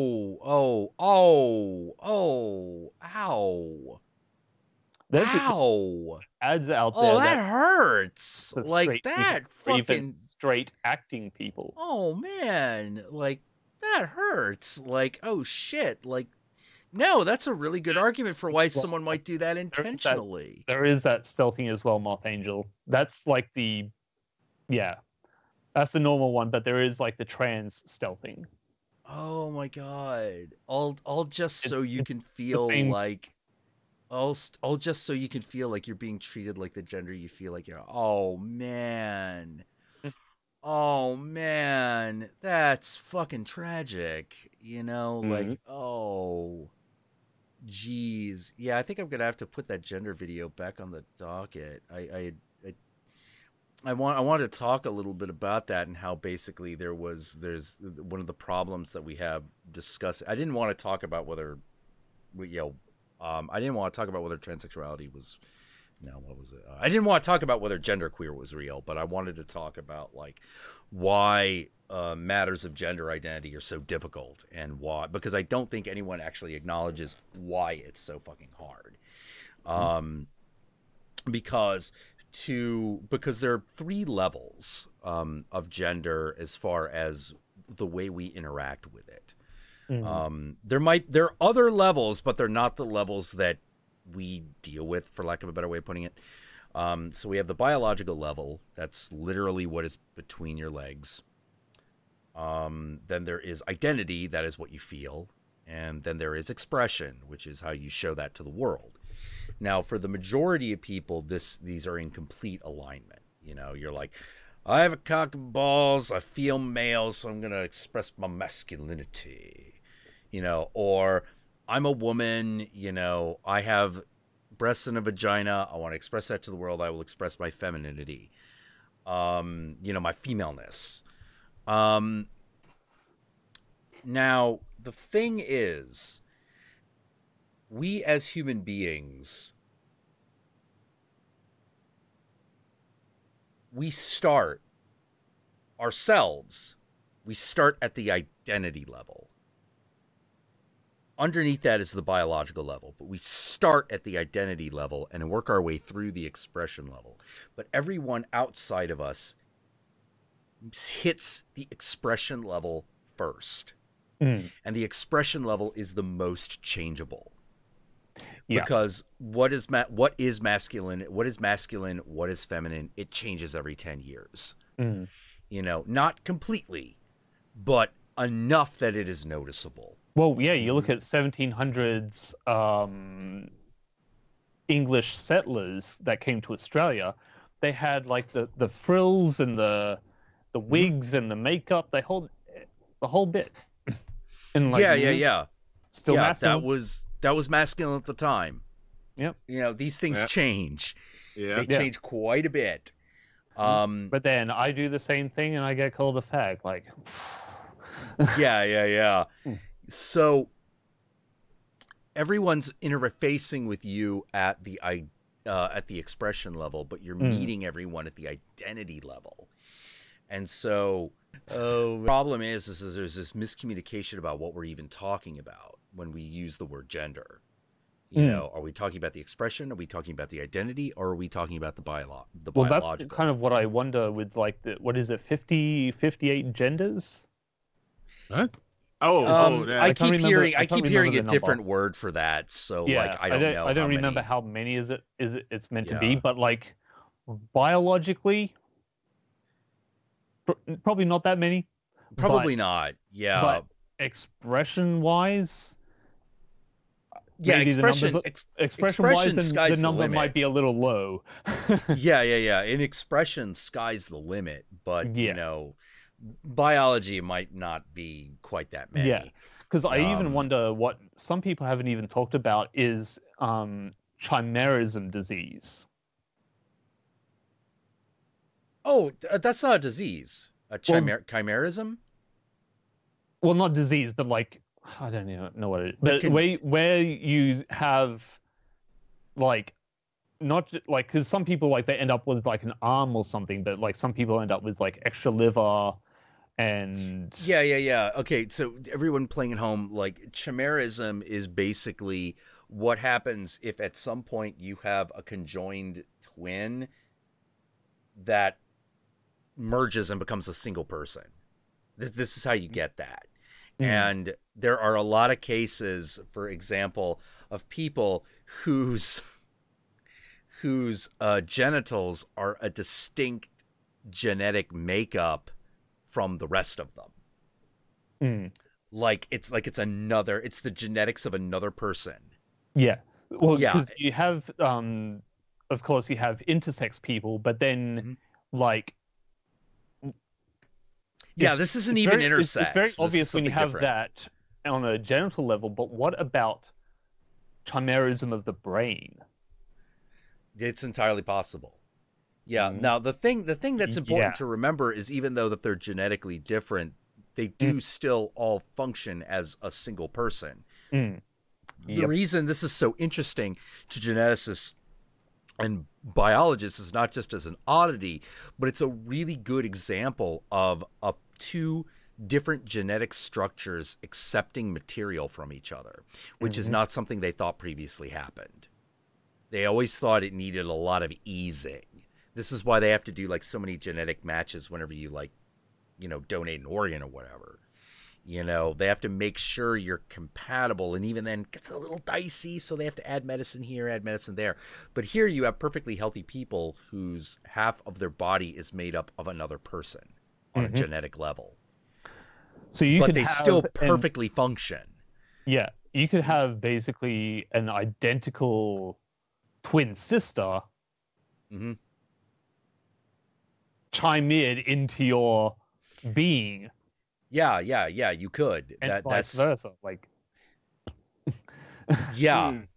Because the thing is that so many people, like, there have been guys that have grown up and, you know, and may not have even had an X-ray since before puberty, but then after puberty, grown adult, they go get an X-ray, like, from, like, say, the ribs down to the waist, and it's like, you've got a womb.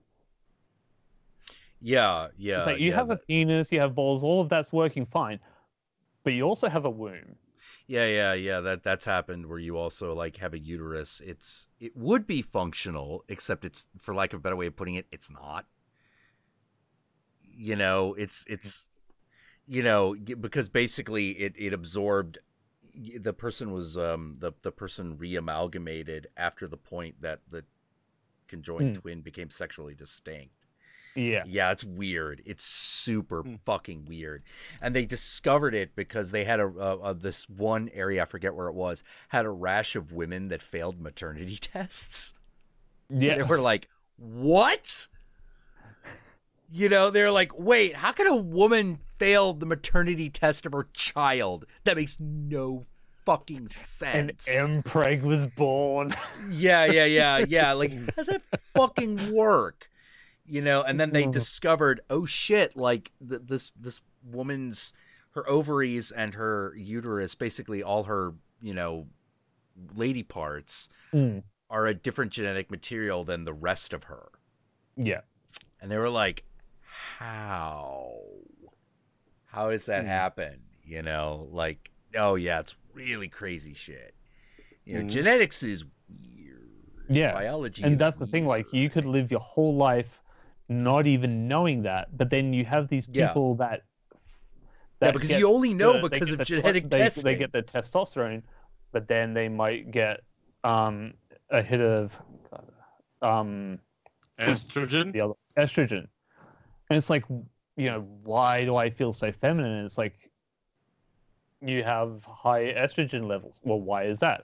Oh, look, that you actually do have parts of your DNA that don't quite line up 100%. Like, and because I think they can scientifically prove someone that is like psychologically female, but it's always post-mortem. They actually have to cut open the brain to find it. Yeah, well, like they've been trying to figure out whether or not, like, the one thing that is very common among, I forget what it's called, but there is a part of the brain that is larger in women generally than in men. Now, it's not like all women are like this, but it's definitely women have a stronger tendency towards it, which is the neural pathway. There are two parts of it. One is the neural pathway that controls the suppression of emotion. In men cools off faster because of testosterone. You know, like men can turn their emotions off a lot faster. We just can. You know, women do in fact have a harder time with that because they're built to care. Yeah. You know, they are built to care. To give a shit. Yep. Yeah, they have to give a shit. You know, something is really important, and they have to make sure they have to make sure that the fetus, the child, the baby is safe. They have to make sure of this. You know, maybe we wouldn't have to do this if fucking human reproduction didn't take so long, didn't incapacitate the female, not incapacitate, but, you know, severely impair the female of the species for 9 months, but this is what we got, so this is what we work with. So that's a big issue. The other thing is that apparently women are better at handling multiple tasks simultaneously. It's not true multitasking, but they are able to switch between tasks very rapidly with less memory loss. Yeah. So they can remember what they're doing while they're switching way better than men can. Yeah. Whereas, you know, like the great example is when I'm in the kitchen, I'm like, you know, if my wife's in the kitchen, she could do a million things. But when I'm in the kitchen, I'm like, don't stand too close to me. Don't turn the faucet on. What are you doing? I might need to move my arm, you know, like, there's all this stuff happening, you know, like, and I get really taking note of all the sensory things around you. Yeah. I got really but, you know, but then you've also got the stereotypical situation where you're having a fight with your girlfriend and then all of a sudden she's bringing up something that happened like 6 months ago. Yeah, and you're like, what? Like, I'd already forgotten and moved on. Yeah, I'd forgotten about this. Like, what? Why does this matter? And part of the reason it matters is because if your brain focuses on something for a certain period of time, it starts looking for answers. And if it can't find one, it will keep looking. And this isn't even a conscious function. It's just what your brain does. So part of the reason men often seem a little dumb and dense when they're not being dumb and dense is that this period in men, because of testosterone, cools off very quickly. So it's sort of like, I'm feeling, why do I care again? Whatever. Fuck it, Street Fighter. You know, like, you know, like, you know, like, you well, that's the thing. it. Like, with all the And trolling you see on Twitter and stuff like that, like, a guy will just, like, he'll be doing whatever he's doing. He looks on Twitter for a second, writes a shitty comment, throws his phone away, and then gets back to what he was doing. Yeah. Whereas, like, for the most part, women on Twitter, they're just like, well, 140 characters done. All right, on to the next tweet, and just like keep like it's like 1 out of 10 tweets, 140 characters. Yeah, one of the things. Yeah, one of the things I notice is really common, particularly the more, you know, feminine the girl presents, is that there's a lot more oblique tweeting. Like a guy, when a guy shit posts, he goes, "You're a fucking cunt," and he'll like, put the person in the fucking thing and just be like, you're a cunt, like a woman will say things like, "I hate people who do this," and then you're sitting there going like, who does that apply to? Did I do that? And as a guy, you have to ask yourself, did I do that? Because as a guy, you are primed to ignore that shit. I know a lot of guys who do that too. They do? Well, like who? I can't name them on your stream. Why not? Oh. That'd be tacky? Yeah. Oh. But there's some on my Facebook page that do that regularly. Oh. Just The vague booking? Yes. Okay. Oh God. Okay. Fake Yeah. I haven't been Ugh. on Facebook for so long. I kind of forgot about that. Do that so much, and- Yeah. Yeah, that's true. That's true. So I don't know. I got nothing. I got nothing. We just seem to love to shit post, but so what was deep red? Let's see. My trans non-binary sex repulsed sibling wants to have their genitals removed, plasticized, and mounted on the wall like a hunting trophy. What? I think I read that in a Robin Anthony Wilson story. Hey. What? Yeah, some people hate their genitals. What?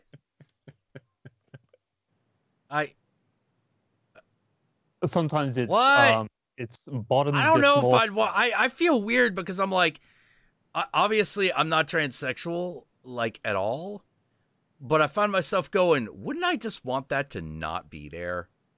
But then again, it would still haunt you. It would still remind you. Yeah, like that'd be like that'd be like self-dead naming. Yeah, like that's weird. That's definitely weird. I mean, I can kind of respect it, but on the same time, I'd be like, weird. It's like it's like the guy that my buddy Seth knew who had his silicone testicles in a jar still. So my friend Seth knew a guy with silicone testicles, first of all. He then had them removed for health reasons, but then he kept them in a jar by his bed, and when he'd get mad, he'd shake them at people. Deep fryer. I think I know someone that would be very inclined to do the same thing, but with top surgery. Good God. That's the Freudian thing I ever heard. Oh. That is some guy in Japan who had his testicles removed and fed them. They were born biologically female, so it's their ovaries. Yeah. Oh, no. I am not eating another man's balls no matter what. And no. That would almost be like a museum piece, having your own ovaries up on a wall. It's I don't know why. I feel removing the inside. I feel weird about that one. I don't know why. I'm like, maybe. I guess. Okay, they were. I don't know, man. No. I've got it. I've actually got it, because it's like they've conquered it. Like when you do shoot a lion, like if you're a trophy hunter, you put it up on the wall as something that you've defeated. So if he is putting his ovaries up on the wall, it's like, fucking gut, you motherfucker. Yeah, I kind of get that, like but I'm just imagining looking at it every day. Yeah, I'm like, I understand the emotional, like, yeah, fuck this thing. Now I'm imagining trying to have to look at it. Like if I had my kidney removed, even though it was killing me, I wouldn't have the urge to keep it. And like, give it the middle finger every day. Yes. I guess that would have to be it. I'm just like, your kidney on a wooden pedestal or something, like this singing fish. Yeah. Just like that. Didn't the Phallus Museum in Iceland have someone do that for them so they could finally have a human exit? I don't know. Oh my god! I just know it's what like was truck nuts, but like real nuts, I guess. Well, we have people here in Europe who donate their bodies after their death to an artist who make exhibits out of them. Body worlds. It's really fascinating.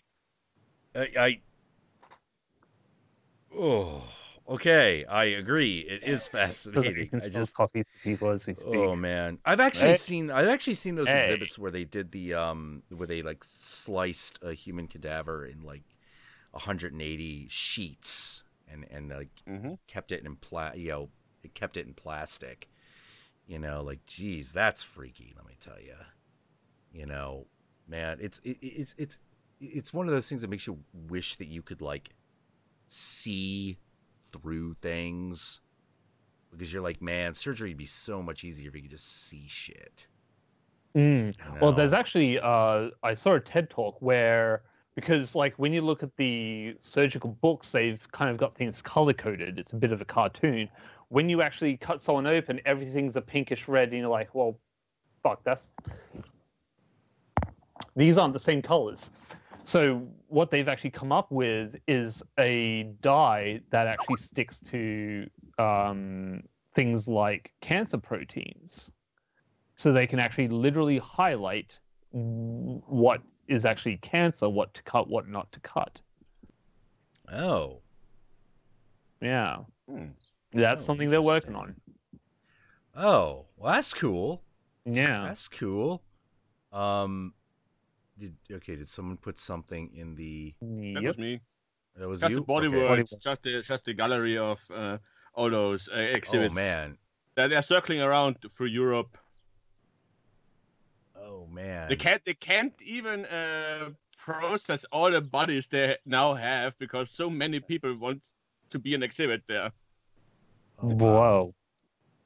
They have to put them in some kind of liquid that turns flesh into kind of silicone plastic kind of stuff, and then cook it for about 3 or 4 days, and then so House of Wax. Yeah, really, yeah, pretty much. Yeah. Oh and they have to remove everything by hand. This is really handwork. It's not just poof, it's there. It's really weeks and months of work. Yeah. Oh my god, some of these are like just the nervous system. Just I remember those. Yeah. Whoa. Some of them you get a real RoboCop 2 vibe going on. Yeah. Oh man, that's fascinating. Oh, some of these aren't even human. There's one of No, it's all kind. Oh man. Whoa. Because I even remember this one virtual exhibit when I was at this science museum, I think in Canberra, like our capital territory, where they've actually, like, there was this guy. It was a criminal, and they didn't even consent to it. But what a scientist did is they did basically an intersection of a person's head, and then they scanned it in digitally so that you could even they scanned it in digitally and made a computer program where you could actually cut, like use different tools like a scooping tool, this and that, and then use voxels, which are like, instead of like pixels, it's just like square colored. Wait, did you ever play Shadow Warrior? I did. Yeah, and the guns, instead of like in Duke Nukem 3D and Doom where they were just like flat, they actually had like the weapons that you would pick up. They were like made out of like square pixels, so they had a 3D. Yeah. So it was basically like that, not on an atomic scale or even a molecular scale, but still enough so that when you scoop pieces out of this 3D like inserted sculpture of a head, you would see pretty accurately like what would be where. But it involved basically a criminal that didn't consent to their body being donated to science, which a lot of the older sort of stuff was, but this was actually more recent, so it was a bit more controversial. But Right. Yeah. Right. All right. So Deep Fryer is saying my sibling is non-binary, not FTM, but expresses often in feminine ways. The plasticized uterus is meant to show the conquest of feminine transgender ideas over the oppressive narrative of cis feminism. So it would be like a on. trophy thing. Yeah, rock on. I guess. Yeah. I only really understand like half of that. You know, to be fairly honest, because when people talk about like being non-binary, I only have a very, very fuzzy idea of what that means.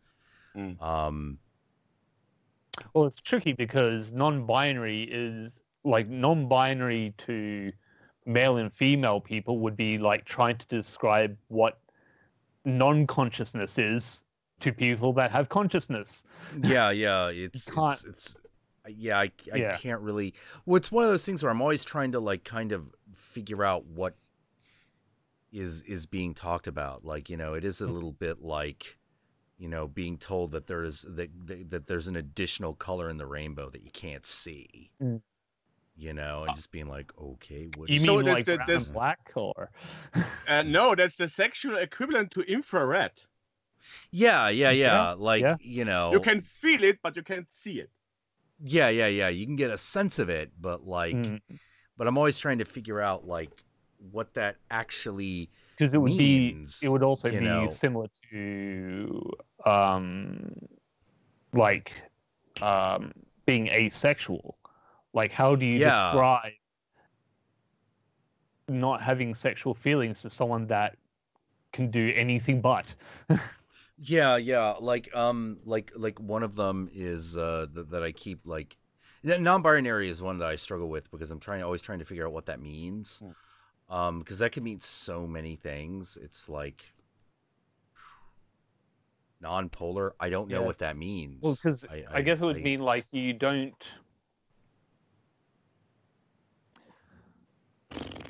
Isn't it basically? Yeah. Because like if gender is a spectrum, then we still have two poles. Yeah. You know, we still have male and female. So how can you be non-binary? Where's the other axis coming from, and what is it? You know, and so when people say that they're non-binary, I'm like,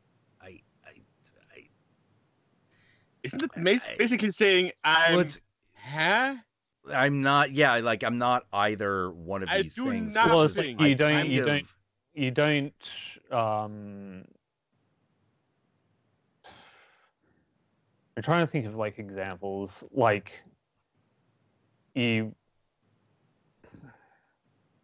don't take on like if there's like if someone expects you to kill the spider because you're the guy, you could just go either way. Yeah, well, it's just I don't get the feeling it's a you can go either way thing necessarily. But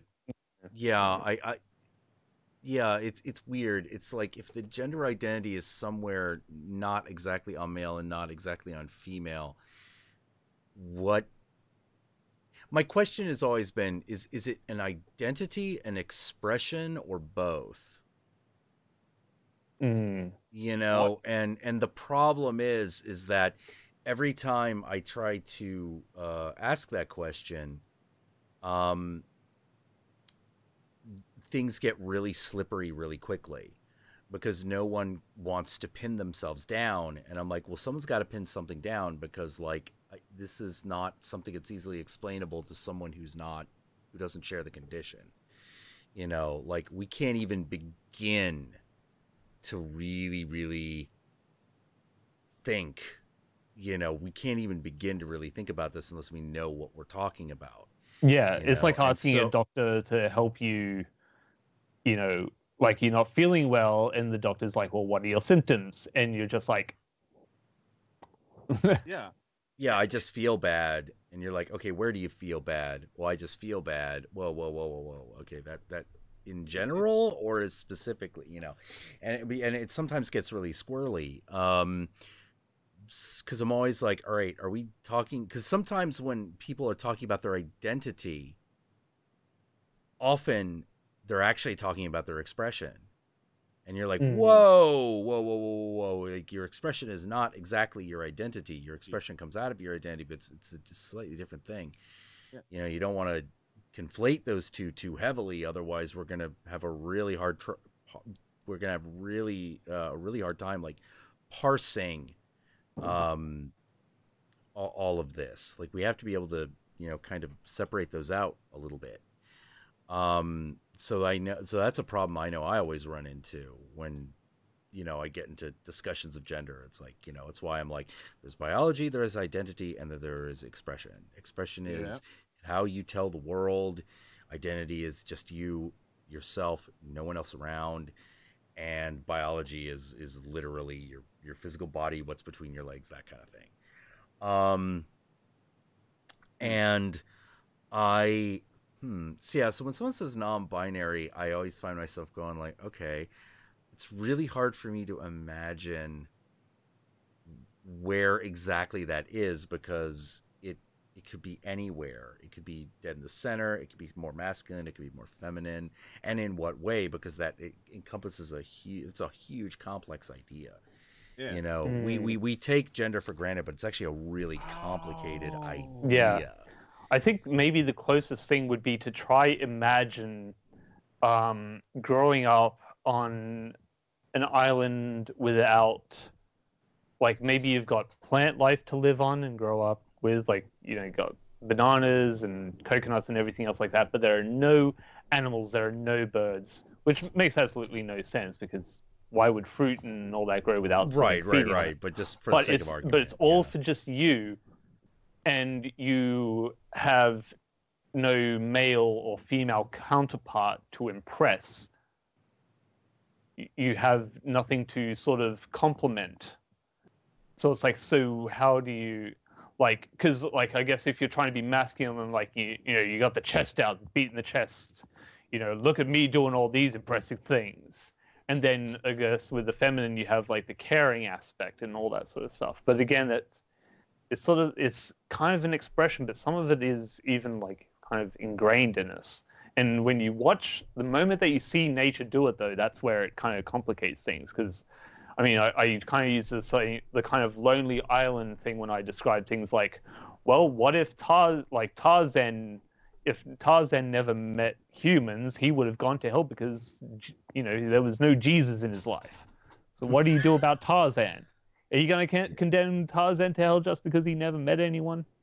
Yeah, Blacksmith, you said, oh, like something made sense to you. What was that? Because is that maybe like this? You try to convert a digital to an analog medium.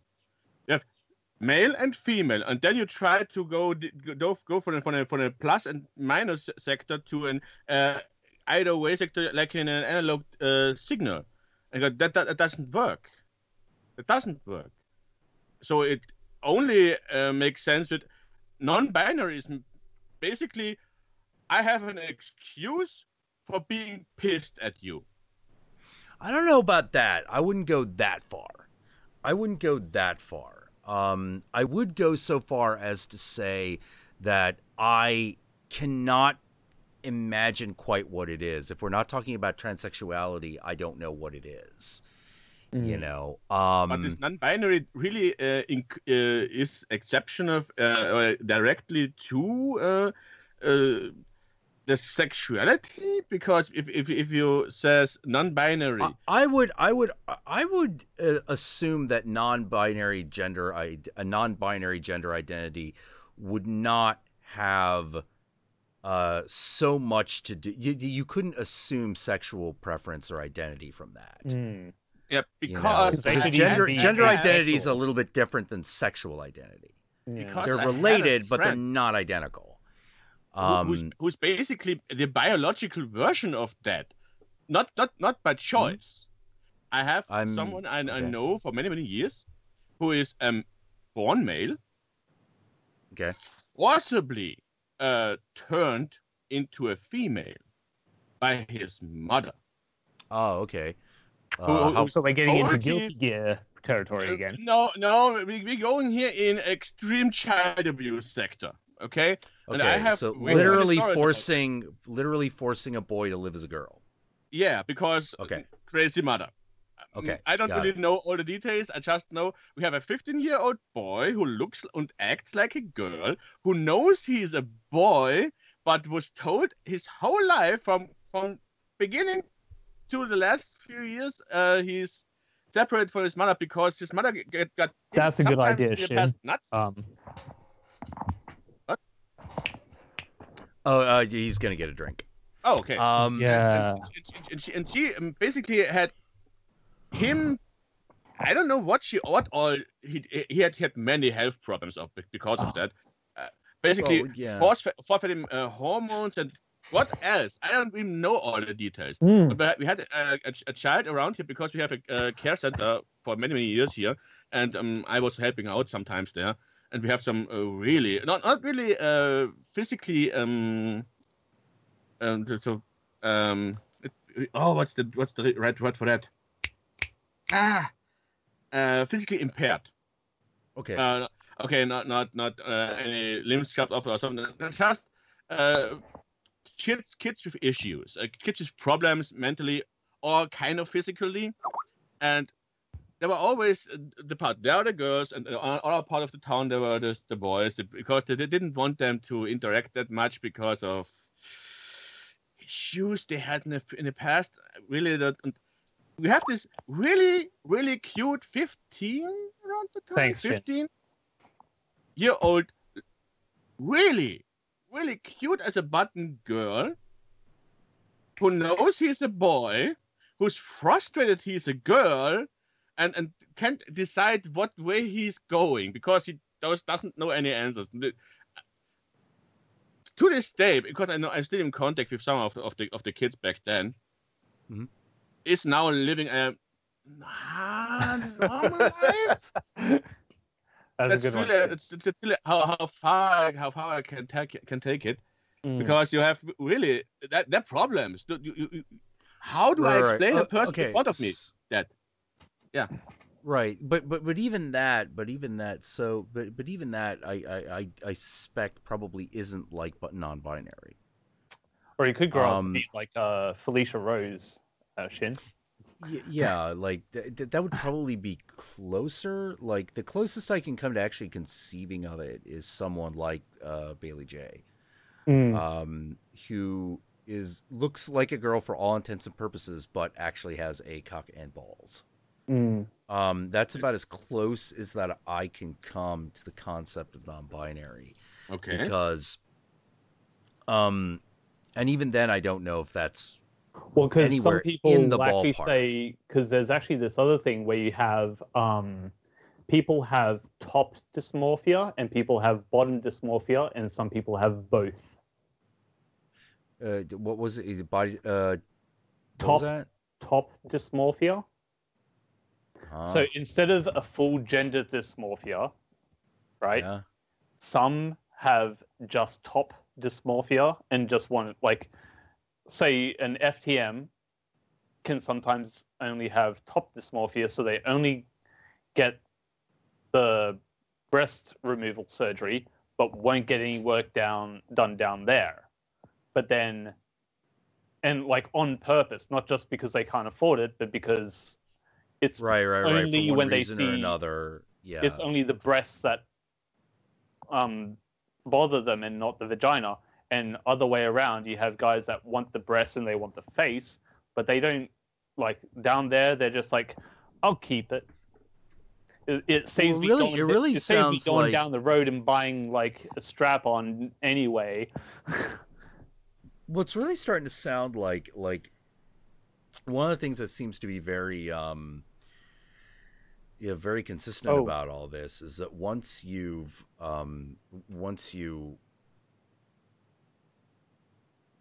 move in the non-binary direction, it seems like just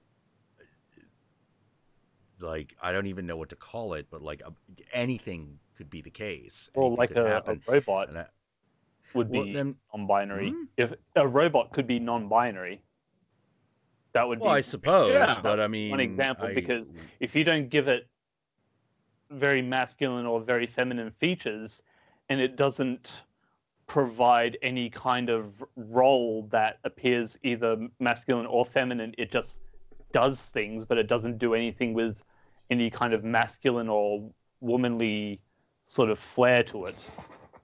It just is. Oh, I suppose. Yeah, I guess that would be true neutral, you know. Yeah. Or snails. Huh. Snails, yeah. Snails. Well, snails are actually hermaphroditic, you know. Yeah. Yeah. You know, Worms. yeah, but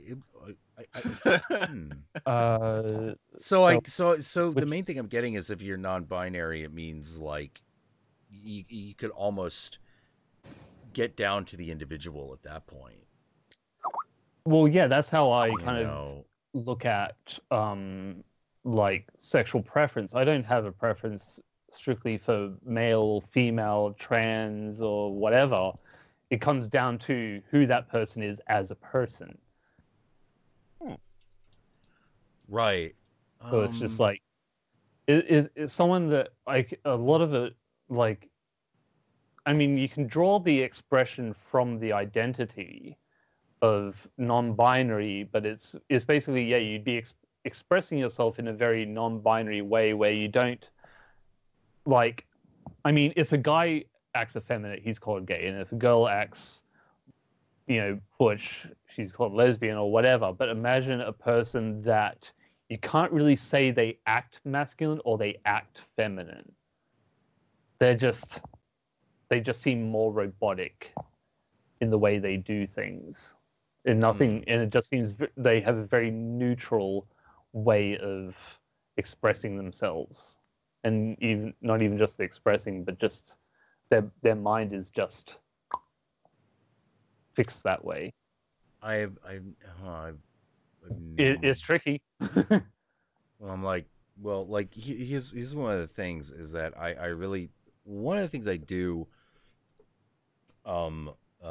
believe is that whatever wherever gender identity resides within the mind or the brain, it's deep in there. It's deep in there, and it's not changeable, at least not yet. Like I believe it is at least as deep a place as sexual preference, you know, as gender preference and sexuality. Like I think it's at least that deep, you know, and we can't change that at all. You know, you're either gay, heterosexual, or bi, and I think that I do think that we're born with a certain amount of wiggle room. And that certain amount of wiggle room changes from person to person. But I don't think that it's so big that a person who's always been straight is going to all of a sudden be gay. You know, just full on gay. You know, I don't think that happens. You know, and I don't think a person who is gay is going to be able to be heterosexual. I don't think that that's possible. Not without horrible suicidal thoughts every single day. Well, no, even then it's not possible. Even then it's not possible. Because you're not actually changing the preference. No, like, you know, because I've been to like spas, not for pleasure, but actually strictly business. But I've been to spas or sauna, and there are a lot of guys there, and some of them are straight men for anonymous gay sex, and then some of them are even gay men, but they're married because that's what they were told to do. Oh man! So you have both sides of the spectrum, and it's just like, wait. So it's great that you guys straight provide men this. who have gay sex. Doesn't that just make them bisexual?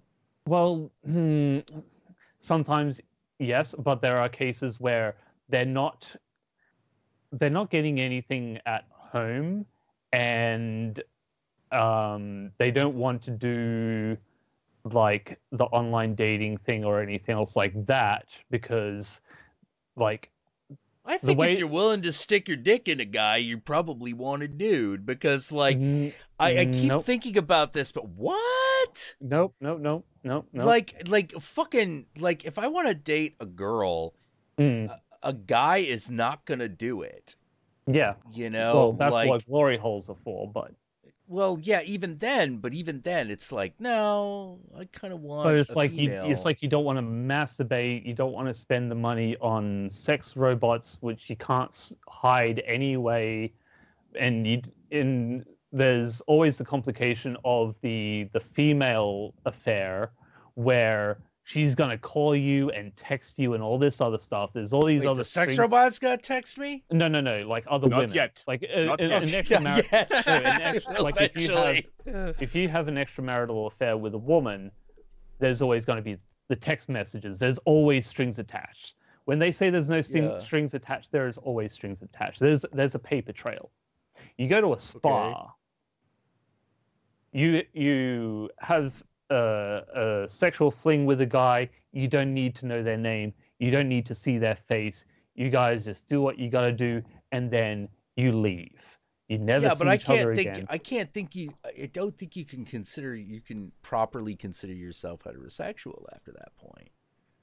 Was my point. No, but well, as far as if you've committed a homosexual act, but fucking a dude is a homosexual act if you're a dude. Yeah. But if I fuck a dude, that's homosexual. It's not their sexual preference.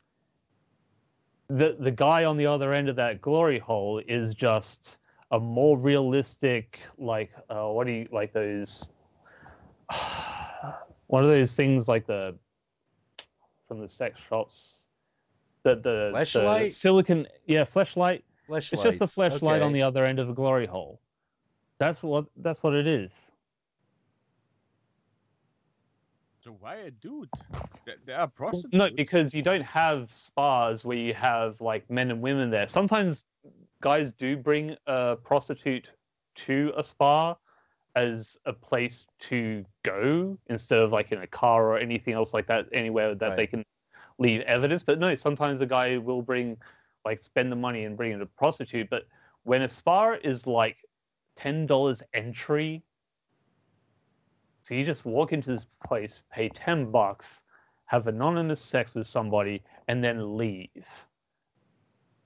because you don't want to take the risks of every other avenue.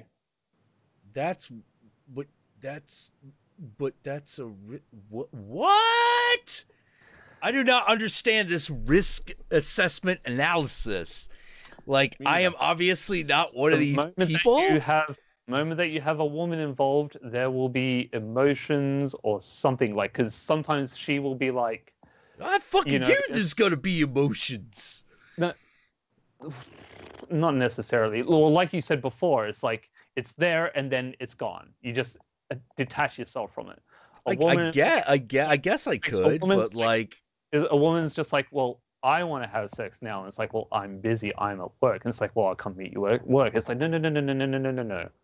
I'll take another lunch break. Like, like you're always like, when you have an extramarital affair, it'll always come and bite you on the ass. So wait. So yeah, but if you are having an extramarital affair with a man, doesn't that assume that you want a dude? No.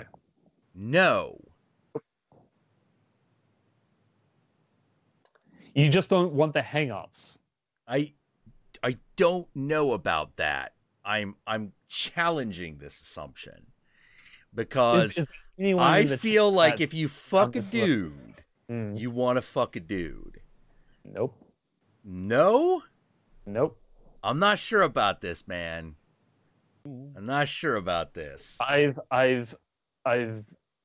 worked there at the sauna long enough.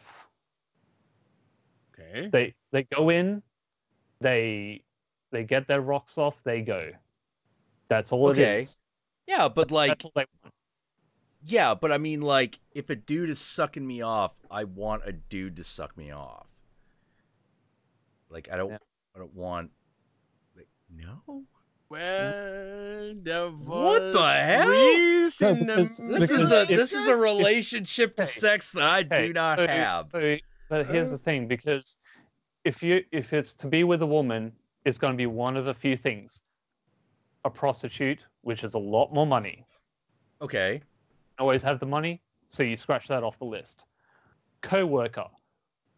Word can get around the office, right? Right. Online. We saw what happened with what was that website? The The cheaters website hacking. essentially. Yeah. And then there's email Ashley address. Madison. Whatever, Ashley Madison. You have website hacking. You have and even using that website, you have your credit card details. You have, or if you have an email paper trail, all that sort of stuff. You go to a sauna. It's just from wherever you are, you just go, take a side street over to the sauna district. You pay your $10. You get your rocks off. You leave. All the complicated stuff, all the paper trail shit is gone. You pay cash. There's no credit cards. There's no emails. There's no nothing. Yeah, but there's also known to be no women. It can't be. If women turned up, they would have. If women were going there, if women felt unsatisfied and felt like they needed to find a real man at a sauna. Well, yeah. But this is what I'm getting at. Like, implicitly, everyone realizes that the chances of there being two X chromosomes coming together at any point of this equation is basically zero. Yep. Like, this is not going to happen. And they accept that fact. And they accept this fact. Yep. And what I am saying is if you are willing to accept a dude over a woman on any level, you're not as heterosexual as you think you are. Or very desperate. Well, that's the thing. I'm talking on a very desperate level. This is like they want to feel sexual. I cannot imagine fucking a dude over fucking a woman. I don't want to. I can't get it. I would spend $500 on a prostitute. But there are women that are just like, no porn in the house, no sex toys in the house. If I see $500 missing here, or I see a credit card bill there that you can't explain, this marriage is over. Wouldn't I want it to be over at that point? Like, there are guys that put up some dumb shit, but to make up for it, they take a 10-minute detour. They shoot a load in the guy's mouth. And what? Leave. There are animal brothels, so I don't have a judgment there. Don't ask. There are stuff. That is exactly what I think it is, isn't it? And it gets weirder. First you fuck it, then you eat it.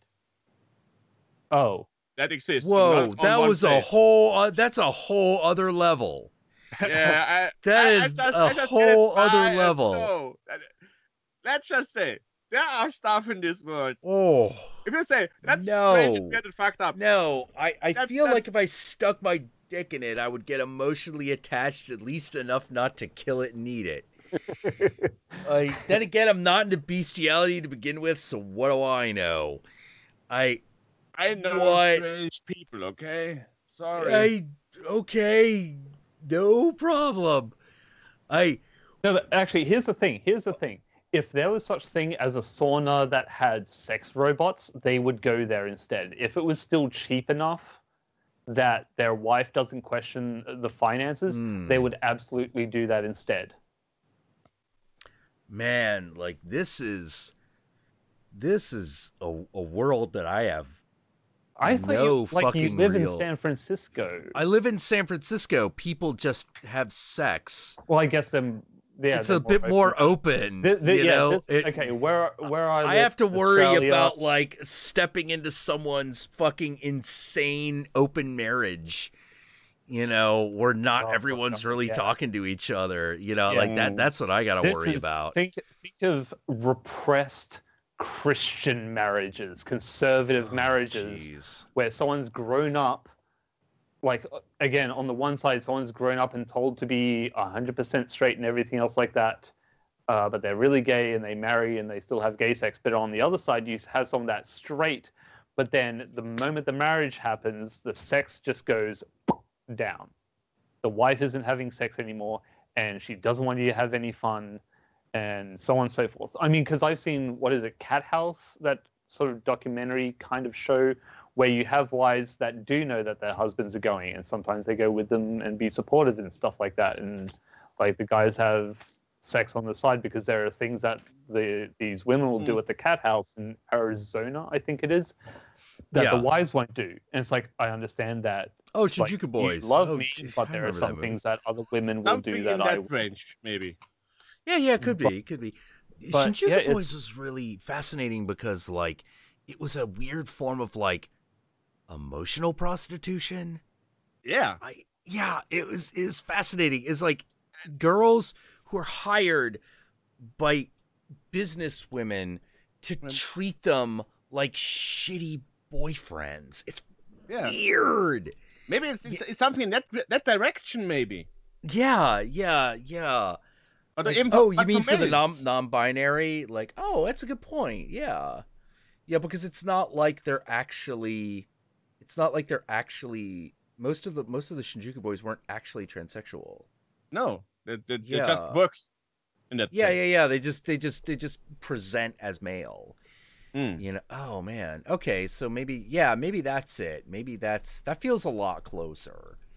That feels a lot closer to the mark when it comes to like non-binary. Yeah. Okay.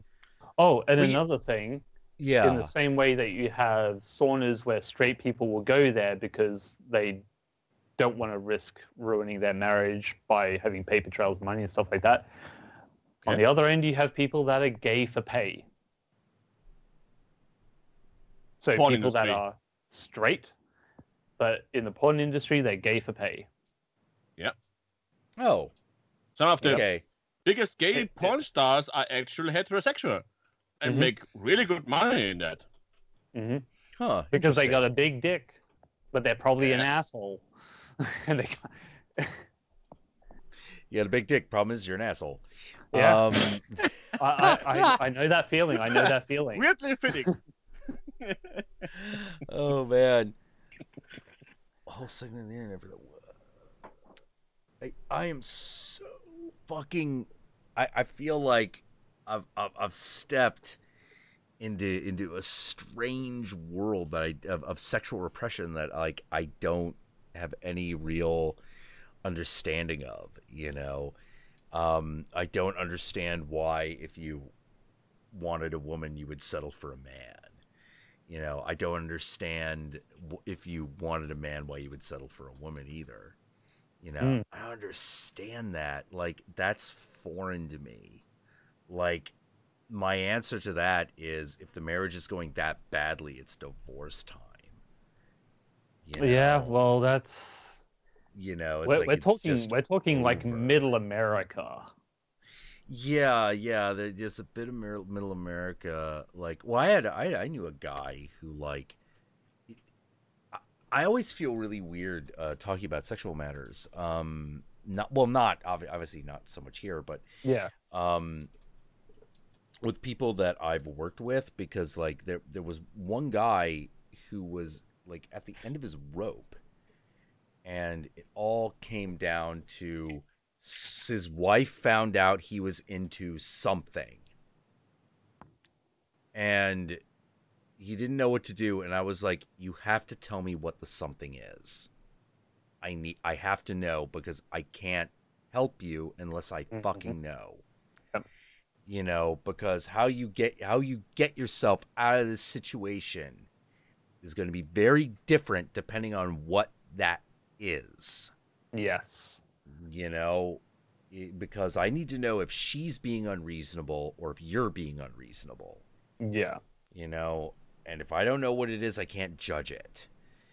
And people usually don't want to say. And the problem was real conservative Christian life. And so I'm like, the problem is when you're dealing with someone, when I'm dealing with a liberal who has one of these problems, I'm like, what the fuck are you into? You know, because it's like, what the fuck is going on? What is it? You know, and it's like, I fuck animals, and I'm like, oh, okay, I'm not even dealing with this. Okay, but in the conservative world, the conservative Christian world, it could be as simple as pornography in and of itself. Mm-hmm. At which point, you know, I have to know that so I can go, wait, so you just jerk off to porn? All right, you need to fucking get a hold of yourself, and your wife needs to get over it. Yeah. You know, because if she is going to look for a man who does not look at porn, I also hope she does not want children. Yeah.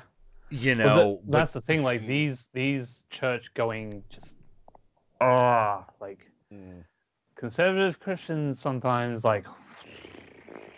That's why I had to walk away from that kind of. Yeah. Virginity is not like wine. It does not age. You know, it does not age like wine. It's not good for you.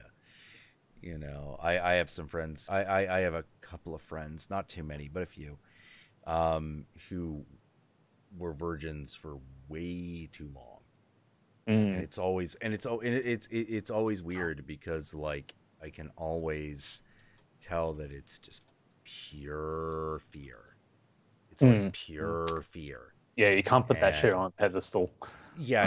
It's pure fear. It's like no matter what anyone says, and some of them admit it. You know, they're like, yeah, it's pure fear. You know, yeah, everything. God, yeah, we're in the. People are talking about sexual hangups in the Ozarks. Oh God. Yeah, I live in Thailand where there are less hangups. Yeah, Thailand's weird, but you got to give it that. You got to give it that. You know, it's sort of like, hey, I want to fuck a guy that looks like a girl. I could probably make that happen pretty simply. Oh, yeah. Yeah, I could probably make that happen You pretty step simply. off the plane. Yeah. I step off the plane. It's, sorry. brochure. It's actually a bit more. It's a bit more than the plane. You got to leave the. Actually, I'm thinking back in 2005. In 2005, you have to leave the airport first. Then, you know, once you're on public territory again, yeah. But probably in 2017, you can probably just step off the plane and they're like the Hare Krishnas, but you know. Yeah. Oh, I should probably also explain that that's some of the people, most of the people I was thinking of were actually girls. You know, it's like, you know, you know, yeah, like that's an important. Wait, so girls that aren't allowed to look at porn? No, girls who like are virgins for very too long. No, like a little too long. That's horrible. Yeah, I know that's just like that's don't because you know that's motivated by pure fear because you know for having some origin or another, because if you're a reasonably attractive girl, you've been propositioned, you know. It's just a given. And that's the thing, it's not like they're not like these like hideous trolls or anything, you know. They perfectly fine. It's just still virgins, and you're like, okay, why, you know, like but no, you know, they hold on to that shit. No, because the thing is, because the other thing with conservatives is that it's usually like, they hold on to the virginity until marriage, and then they're married, and then they go, oh fuck, what have I done? Yeah, that's happened. Yeah. I've seen that happen. And it's just like, I slept with one person. Whereas just like me, like most people I know have been in, on average, 7 relationships before they find someone that's just like you. Yeah. I like you. Yeah, you work for me. By that point, it's like you've had your one abusive relationship, you've had your one like over possessive one, you've had this relationship, you've had every other flavor of relationship, and you're like, okay, I know what all the warning signs look like. I know that I shouldn't settle for someone that isn't into anime and horror movies and Doctor Who, sci-fi, all that shit. All right, you. Yeah. That this will work, you know. Yeah, like this works. it's like throw a joke in about raping clowns. She laughs. Yep, there she is. That's a keeper. Yeah. Yeah, that's the one. Mm-hmm. Oh man. And not even the awkward laugh, the full belly like. And you're like, Oh hey, man. you wanna swap some dead baby jokes later? Yeah. Oh man. Fuck swapping phone numbers. Oh man. All right. Yeah, actually that's a good point. It's like 5 a.m. where I am too. I think it might actually be time to pack it in. Yeah. Ooh. Yeah, I got a day of posting a video about a really shitty philosophy tomorrow. Fucking good God. Let me tell you, that video. Yep, it finished rendering, so I'm gonna get it ready to go and post it tomorrow. And tomorrow you'll all have a new video of me fucking losing my mind over Hyperionism all over again. I think he is literally just trying to sell a cult because there are way I think he is. way too many likes on the last video, and that's scary. Yeah. It's not just it's scary that he's made the video and that I don't even think he believes his own bullshit, but he makes it sound like he does. And there are people that I looked through the comments. $1,000 per video on his Patreon, man. Hey, man. This needs to There's die. A lot of money to be made in cult leadership. This is an argument that me and Yogi are always having with ourselves, which is the there's a lot of money to be made in that kind of bullshit. Yeah, but then you got to control people and make sure they don't stray. It's a lot of work. Keep them in line. You got to get people up to a certain level of trust and then put them in yeah. as well. Yeah. And before you know it, it's Kool-Aid time, I don't know about that, Objectivism.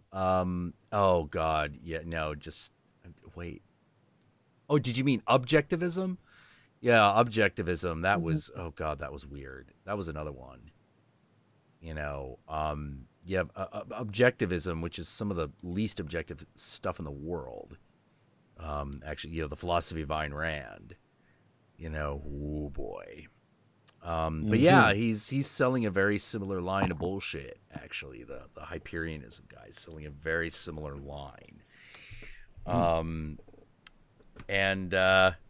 Yeah. I don't know about the new Scientology or Jonestown. I don't think he's that powerful. No. But the thing is, he still hasn't explained what it is. Yeah. I've heard a lot of people speak like him, like they have the double speak and everything else going on, and they're always teasing you. I've even seen whole actual videos of higher understanding and they talk about the good feelings and everything else like that, but it's but what is at the core of it? Explain it. Don't just What's the don't just basic give it a name. idea here? What are the arms? What are the tendrils? Yeah, I actually in the video I actually do go into that. When it's when he finally does the Oh, thanks for my page. Where he actually starts talking about his philosophy a little bit, and I start in a higher meaning and ultimate understanding and all that shit, and I just go, okay, this is why we're here, kids. What do you really need to know? What really is higher understanding? What is all this shit? And I'm just gonna tell you, boom, and I just drop it at the end, where it's here we go. That's it. This is my experience with all of that kind of thing. It's very simple, but whenever someone fucking tells you, it tries to sell you the ultimate knowledge, the ultimate everything, but never gives it to you. Just run away from them. Oh yeah. Because I'm going to tell you, if you actually do have the ultimate knowledge and the ultimate answer to whatever, you are not going to be quiet about it because you have the fucking answer. Yeah. You can answer that question. You're like, oh, what's you know, like when people are like, well, what is the meaning of life? To discover meaning in your life. Bam, done. Well, done. it's like You know, it's like if you had the answer to cancer, there's more money in holding back that knowledge that you may or may not already have, and keep people on a string, keep them in a perpetual state of unknowing, and say, I've got all the answers, you don't have the answers until I have more of your money. Yeah, you know, like you could do it like that, but of course, like the reality is you don't even need an answer at that point, not a real one. You just have to convince people that you do. You know, it's much more effective to just try to convince people that you have those answers than to give them an actual answer. You know, it's really quite frightening how easy that is. Well, you give them an answer that's very vague, and they think that you've given them an answer, but you really haven't. It's like when I mentioned in a previous stream, in the Ghouls Night Out one, where I was talking to this guy about guitars, and I'm like, they're very versatile, and as we know, versatile is a very broad thing to say. Right. And he's like, that's a very narrow way of looking at guitars. They're more like the clouds. And it's just, and it's just like, what? Yeah, guitars are like the clouds. And it's just like, okay, you could probably come up with your own meaning behind that, and that's what people do. People have to fill in the gaps. Yeah. You fill in the gaps, and you give them like a ridiculous statement. But it's like, and it's like, well, what do you mean by that? And they just like, that's just, you know, you kind of give them that vibe, like, that's why I'm better than you, because I have that higher understanding. It's like, that's for you to work out for yourself. Yeah. And then that's like, you're just like, no. Fuck you. Yeah, exactly. Like, I actually appreciated not Neem Karoli Baba, but Raha Rishrajniji, when that woman's like, can you allay my confusions about God? And he goes, no, my whole life's work is about confusing you. To keep you engaged with the mystery. And I do that by confusing you on purpose so that you will always find delight in the mystery of not knowing. Because the moment you are certain, the mystery ends, even if you haven't discovered the answer. You know, you're like, oh, well, that seems like you're selling something a little bit more there, you know, like what they really sell. They're selling you the journey. They're not selling you the destination. Yeah. He's selling you the journey. He's not selling you the end. You know, whereas most motherfuckers they're trying to sell you the end, and that's a lie. Yeah, that is a lie. They say that they have the end, but they're gonna drag you on this fucking rabbit hunt. Yeah. They're gonna string you along for as much cash as they can get out of you, and I always feel weird about that because I'm like, I don't know. Sometimes I don't know what's different about the things that I say than the things that guys like Morg say. You know, because I'm a very weird guy and I talk about a lot of strange things, but like, well, when you do it, it's always things to ponder. And you're not trying to sell it to us. No, not really. Like, not really. It's not like that. It's not like you don't just show us one avenue. It's just like, you know, some people say these things, some people say those things. Both are very interesting. Yeah. Like there are already so many answers out there for these questions of who we are and how we live. You might as well just explore them. You might as well just like go, okay, well, what seems to make the most sense for me? You know, and that to me has always been the essence of it, which is, okay, well, what makes sense for me? What am I willing to compromise? What am I willing not compromise? What is too important to give up on? What do I keep chasing? You know, these very personal questions that kind of you bring together into your own sense of meaning. Yeah. And even some things is this these things that I desire, which ones are good for me and which ones are actually really vices? What do I actually need to strip away?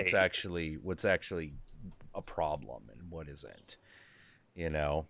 Oh, all right. Well, it's 5 o'clock, and I've been going for ages, so we should probably bring things to a close. I want to thank everyone for fucking coming in and hanging out. It's always a blast. I see a lot of new people this time, which is very exciting. You know, that's super exciting. So we will be doing this again on Sunday, starting at 9 p.m. Pacific Standard Time. And until then, hail Satan. Remember, Satan and I love you very much. And we will see you again next time. Take care, everybody.